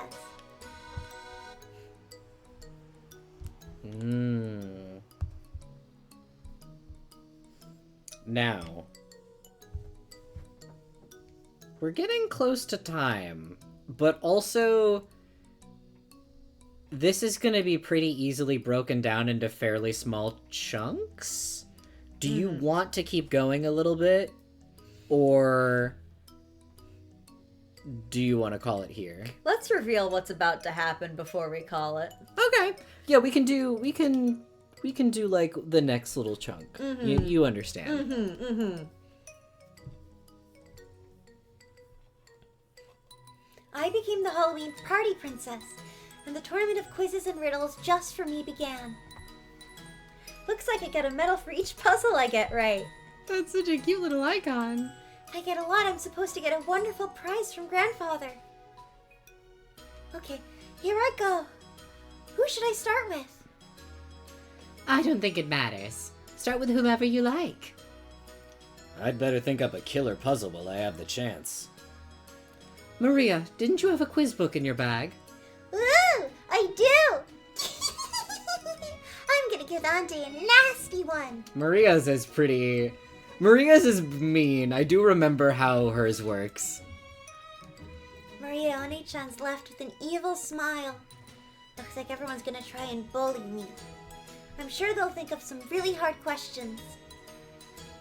Don't worry, I'll lend a hand. Really? Of course. After all, I'm the princess's attendant.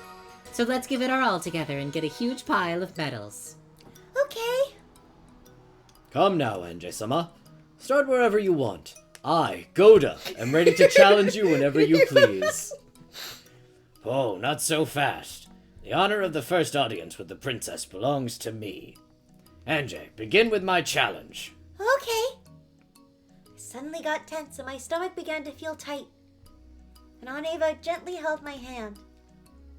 It'll be okay. Let's do this together. Okay. Let us begin, Ange. This is a story about December 25th, Christmas Day. Christmas? Even though it was October, he suddenly started talking about Christmas. Is he gonna ask about what day Christmas is? I know that. It's December 25th. He just told me. On Christmas Day, a woman looked up at the night sky and spoke. Eventually, the night will end, and morning will come. Wouldn't it be wonderful if, after the sun sinks and it becomes night once more, it could be Christmas You again? can't be using that BG, my man. And then the man spoke. Okay, I'll make your dream come true for you. Is such a thing possible? The day after the Christmas is the 26th, the normal day. I really liked seeing this image posted on the 26th. That's impossible. Still Christmas even after the sun rises. Oh, I've got it. Huh? How? How can the day after Christmas be Christmas again? Think about it for yourself, Ange. That's right, Huzzah! motherfucker. It's Professor Layton now. Yo! So, the way that this works, I know the answers offhand to most of these, and I will have them referenced accordingly. Because you get additional scenes for getting questions correct, in our playthrough, we're going to select the correct answers, but I'm still going to make Adrian solve them first, because he doesn't know these. So, Is such a thing on Christmas possible? Day, a woman looked up at the night sky and spoke. Eventually the night will end and morning will come. Wouldn't it be wonderful if after the sun sinks and it becomes night once more, it could be Christmas again? I'm gonna say it's possible because the 12 days of Christmas. So we're still Christmasing about it. It's Posse. It's Posse. God, I love this UI. It's so... Am I on the mark, boss? Oh, I see. It is possible. Yeah, that's right. After all, there are 2 nights in every day. I guess we could also save Scum if we really want Yeah. to. Right! December 25th starts on the midnight. Midnight is during the nights. That's the first night. The morning comes, and when night falls again, it's the same day until midnight. So it's that this conversation took place at like 3 a.m. on Christmas. Wouldn't it be nice if when the sun goes up and sinks down again, it would still be Christmas? Yeah.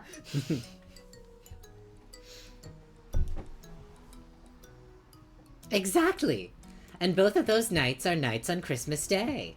Am I awesome? Am I awesome? Oh. With a delighted smile, Aunt Ava patted my head vigorously. Ah, well done, NJ. I tried to make it a hard question, but you solved it like it was I nothing. still think my reasoning was good. I'm smarter than a 6-year-old, I promise. Congratulations, NJ-sama. Here is a medal for getting the first question right. Genji-san held out a gold-colored medal. Grandfather smiled at me, urging me to take it. Thank you! Keep up the pace. Well, now, that is all for my puzzle. Head over there and ask whomever you choose for a quiz. So yeah, there's a quiz game section, and as has been indicated, you get a prize at the end of the quiz game section, and it is based on how many questions you answered correct. It was a heavy gold-colored medal that sparkled golden.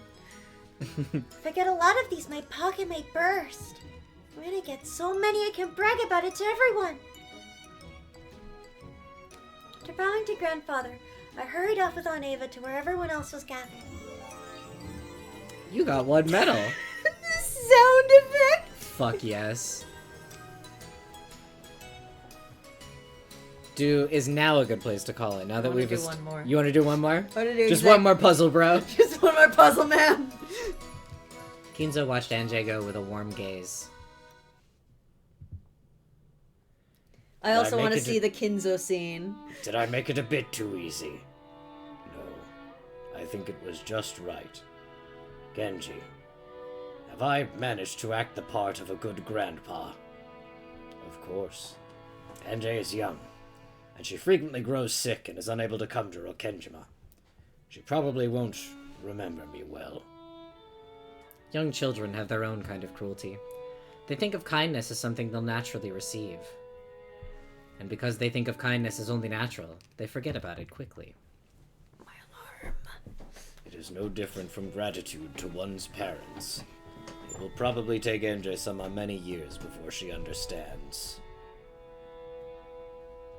Do you think she will eventually remember that I was a fun grandpa? Yes, I am certain of it. Kinzo's expression grew slightly darker. Eventually, even Anjay will get older, and she will probably hear how the public at large regards Yoshiramiya Kinzo. The Yoshiramiya Kinzo known by the public is completely different from the Kinzo who plays with his grandchildren. When she learns, will Anjay remember the face of Kinzo the tyrant, known of by the world, or that gently smiling face? I would hope for her to remember my smile if possible, but such a thing is probably too much to ask for. There's no way around it. That's what children are. Oh, it's you. Children just eat up kindness and it never remains in their memories. By the time 12 years have passed, she will surely learn what a bizarre, eccentric Shiramiya Kinzo was. Your smile is fated to be painted over by that and forgotten. Most probably. No matter how much I spoil her, my love will not be rewarded. However, just as it takes a long time to remember what you owe your parents, Anjay will surely remember someday. She will remember the smiles you showed her. Let her forget. One smile from her is the greatest parting gift I could ever take with me when my time comes. This is the essence of unrewarded love. I guess grandfathers are always unrewarded. No, but I have been rewarded. With NJ's smile just now to look back upon, I could happily pass on in my sleep tonight. Noted.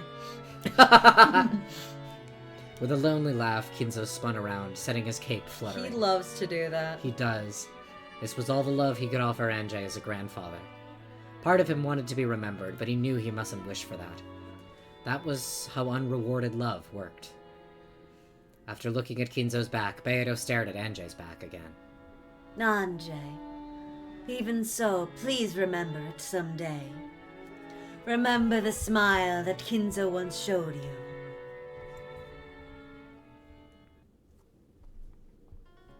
Okay, whose quiz should I take next?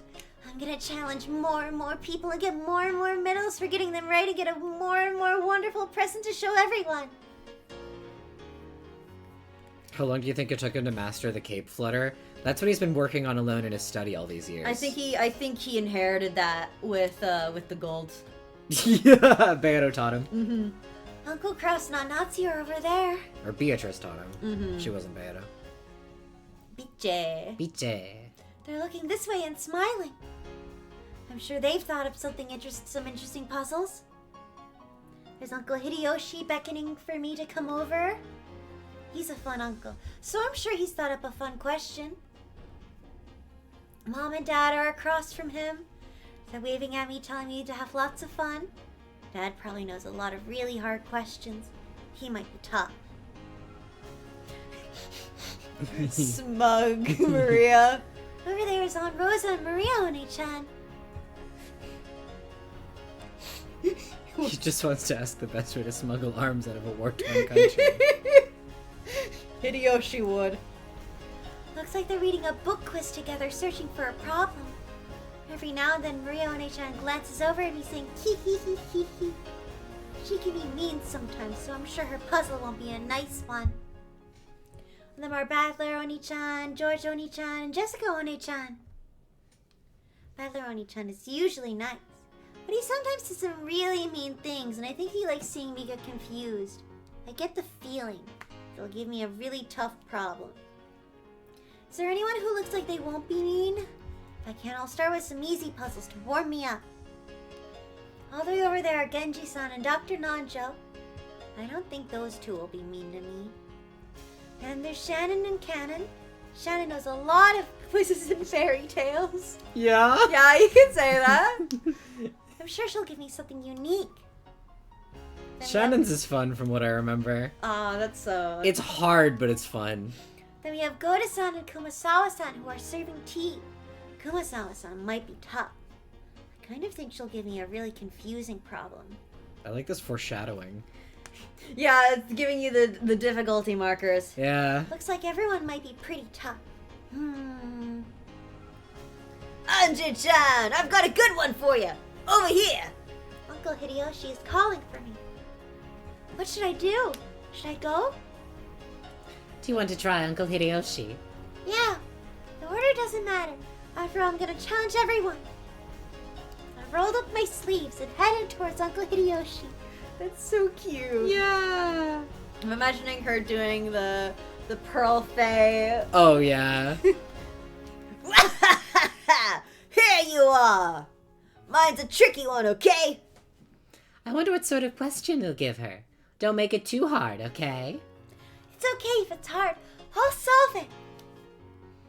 I was really hoping that they'd do just give me a shot of everyone standing and then I'd click on who I wanted to and they'd all have their really crunchy, like not well put into the background full sprites and they'd have a crunchy ass highlight when I moused over them. If this game was good. Ryokoshi knew 2 more things about coding. That's as complicated to code as the cake was. Fair enough, yeah. I really wish he'd done that. That would have been I need to look at how the cake was achieved. I know how to do buttons in like Renpai, and it's probably not that different, but I'm curious. Ooh, looking pretty confident here. Okay, here it comes. Okay, I need to stop doing Hideyoshi voice. It is hurting me. I am out of practice. Yeah. After clearing his throat, Uncle Hideyoshi started telling his question. Mine's a riddle. Listen closely now. You know the story of... Of course he's gonna do ancient Japanese history. You know the story of Momotaro yet, right? The boy who floated down a river in a peach? That's right. But you know, one day an apple floated down the river. Now we're getting applesauce. Yes. Yep. And the next day a butternut squash floated down it. I hate butternut squash. Could not be me. And then the next day, some cabbage floated down it. And the next day, a dill pickle did. The next day, an eggplant floated by. And the day after that, a fig did. What a strange tale. Did a greengrocer live upstream or something? Okay, here's the question. What floated down the river the next day? Huh? I've got it. Do you get it, Anjay-chan? I don't get it. Then I'll give you a hint. There's a pattern to the things that float down the river. Can you guess what the pattern is? What a huge hint. What floated down the river the day after that? A grapefruit, an onion, or lettuce? The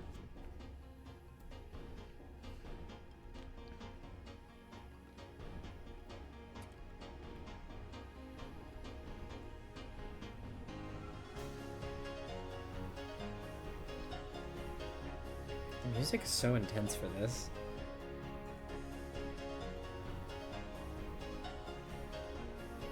I'm actually having a hard time with this. Oh, yeah? I'm not good. I'm not known for my intelligence. Or my riddle solving skills. I'm trying to think of how I can nudge you on this. Let me think. So I was thinking, I was like, okay, they're all getting less sweet, but then they go from eggplant to fig, which ruins my original pattern thoughts.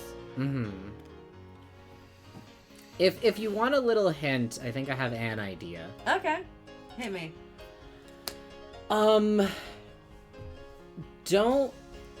It's not about a quality of the actual, like, food item that they're talking about.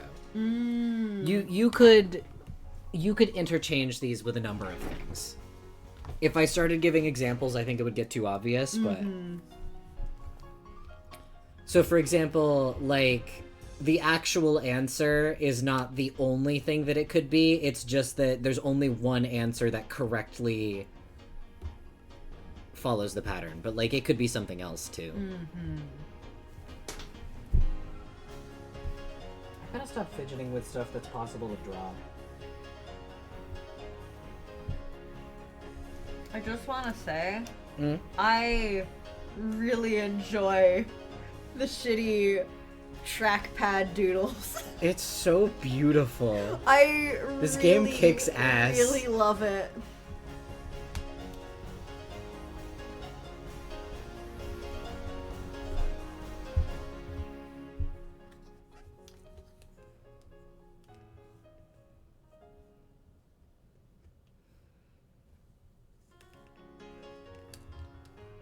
Much to think about.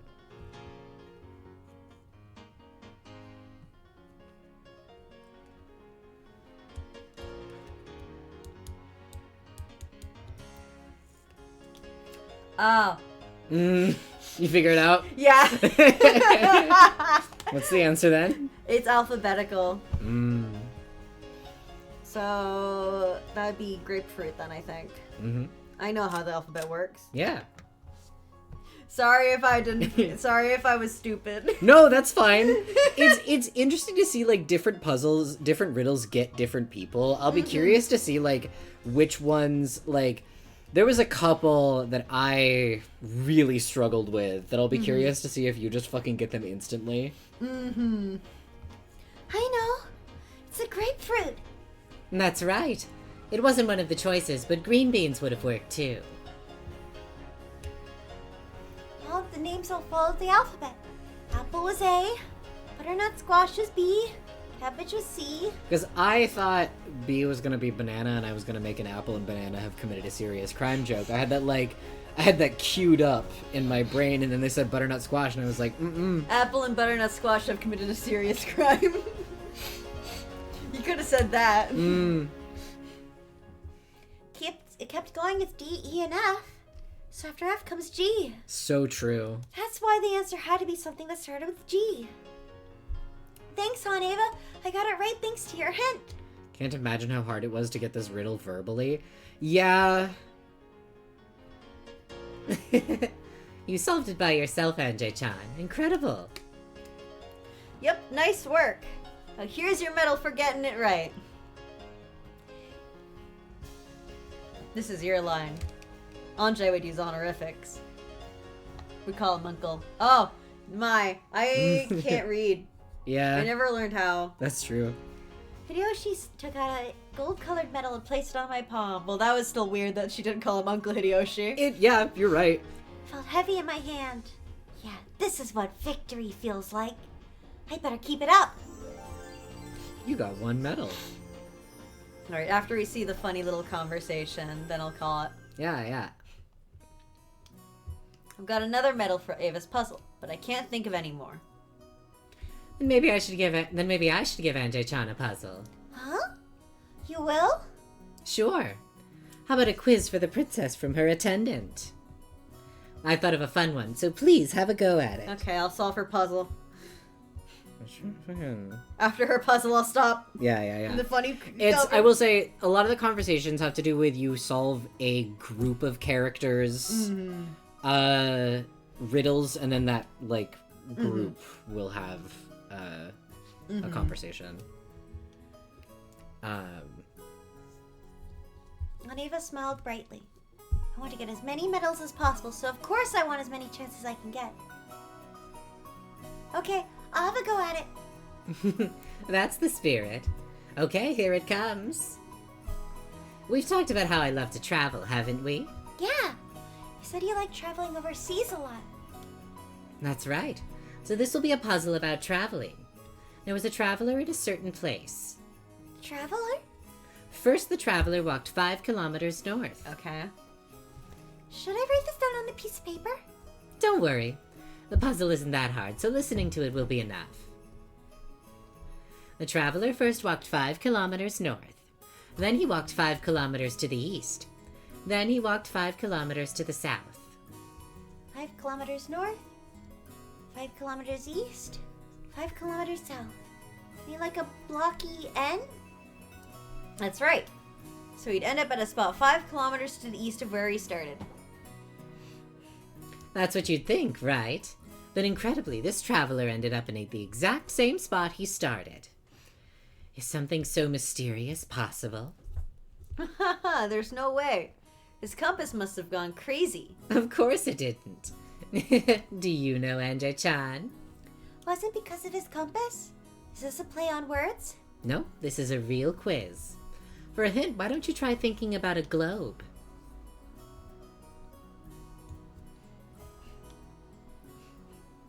Such a place couldn't exist. What sort of place is it? A very hot place? A very cold place? Or such a place couldn't exist? That's not the answers that I thought I was going to be able to choose from. Yeah. Cecil, what do you think? Don't care. I know the answer, but I'm not telling because I'm hungry and I hate you and I hate you and I hate you and I hate you. So I'm guessing it's either equator or like polar.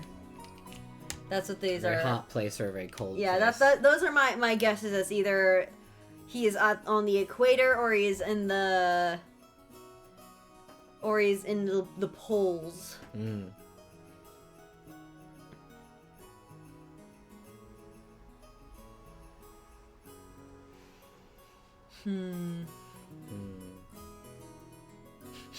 I got this as an intro to my physics class in high school. That's kind of awesome. Oh hell yeah! Imagine if Ava just said solve the epitaph. Yeah. Behold the Sweetfish River running through My beloved whole town. Whole town? Oh no. Okay, I'm just gonna go vibes for this, and I think it's a very cold place. I think the poles makes more sense. Mm. Am I on the mark? I got Yeah, it must be incredibly cold there. Perfect. Angie-chan, you must really be a genius to get something like that at your age. You start at the South Pole, then after you go north, going east just draws a circle around the South Pole. Yup. That makes the most sense. It's the globe. Mm-hmm. So anytime you head south again, it just takes you right back to the South Pole. I tried to make it an extra hard puzzle, but Angie-chan was just too good. Congrats! Here's another medal for you. I got a heavy gold-colored medal. All right, I did it. Aunt Ava and I held up our fists in celebration. Okay, that's all for our puzzles. Go ask one of the others to give... This might have been Hideyoshi, but whatever. Go ask one of the others to give you one. Okay. Fuck. Thank you, Uncle Hideyoshi. That was a really, really good impression of Aunt Ava. God damn it.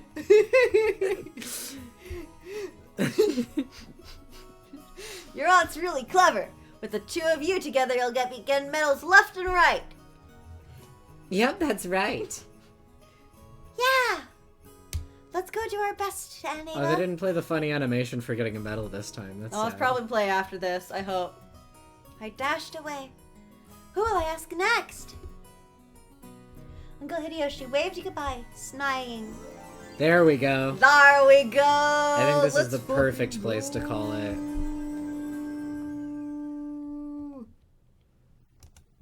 Now is a good time to save. Okay. Just like I just mean it's like 11:20, and we keep being like, just one more puzzle, bro. Just one more puzzle, bro. This is how a puzzle sicko gets made. This is how it happens to you. And we can't save over. There's only 16. That's true.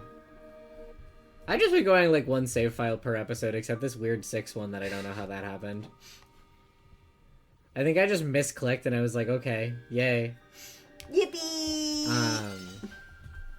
Yeah. Birth of a new puzzle sicko. Exactly. God. What a strong start. Interactivity, baby. I love this type of shit. When it just suddenly becomes interactable and you're like, oh fuck.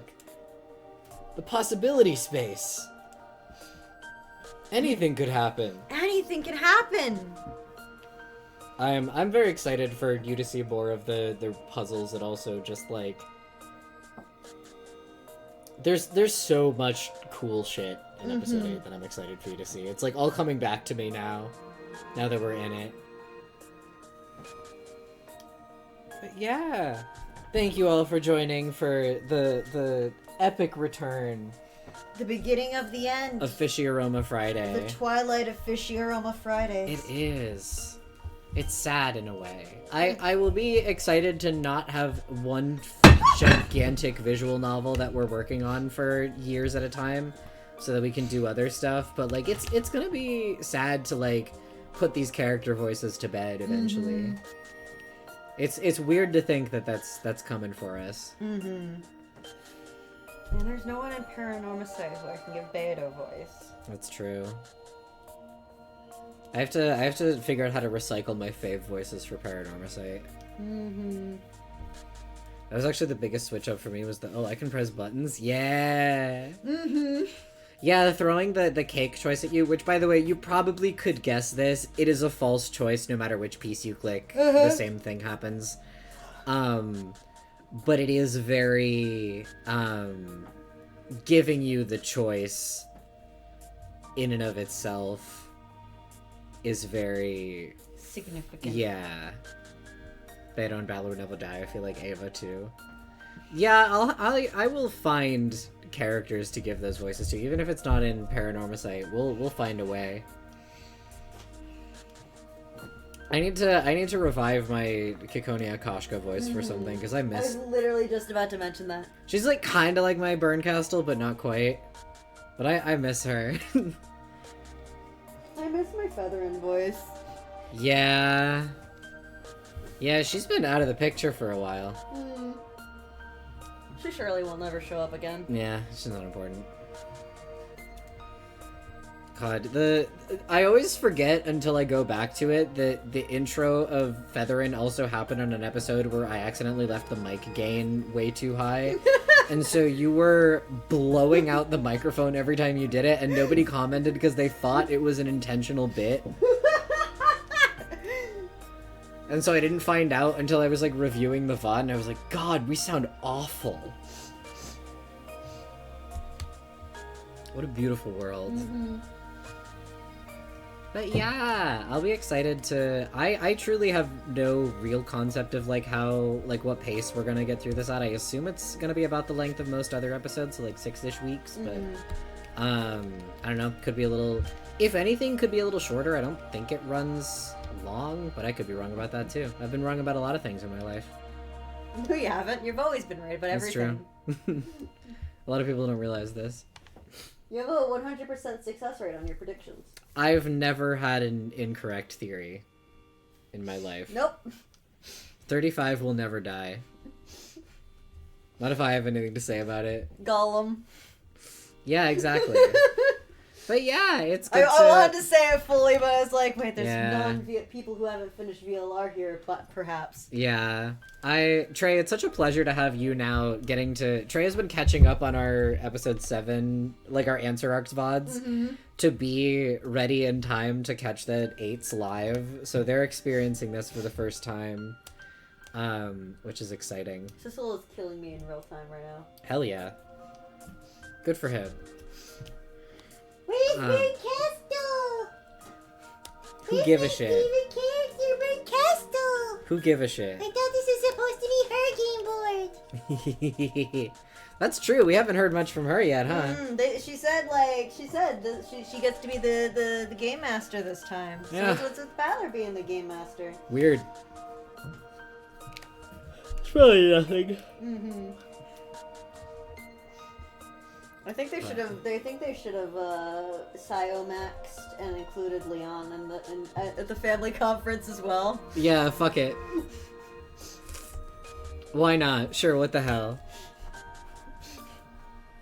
But yeah, pleasure to have everyone here. A pleasure to be streaming Umineko again. Excited for more. And yeah. I hope you all have a wonderful week. We'll be, I think, back next week.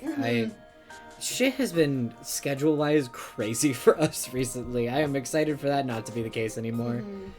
But yeah, we'll be back next week for more, and we'll play more puzzles and riddles, and you are encouraged to join us in solving things. I mean, I know like most of the answers, but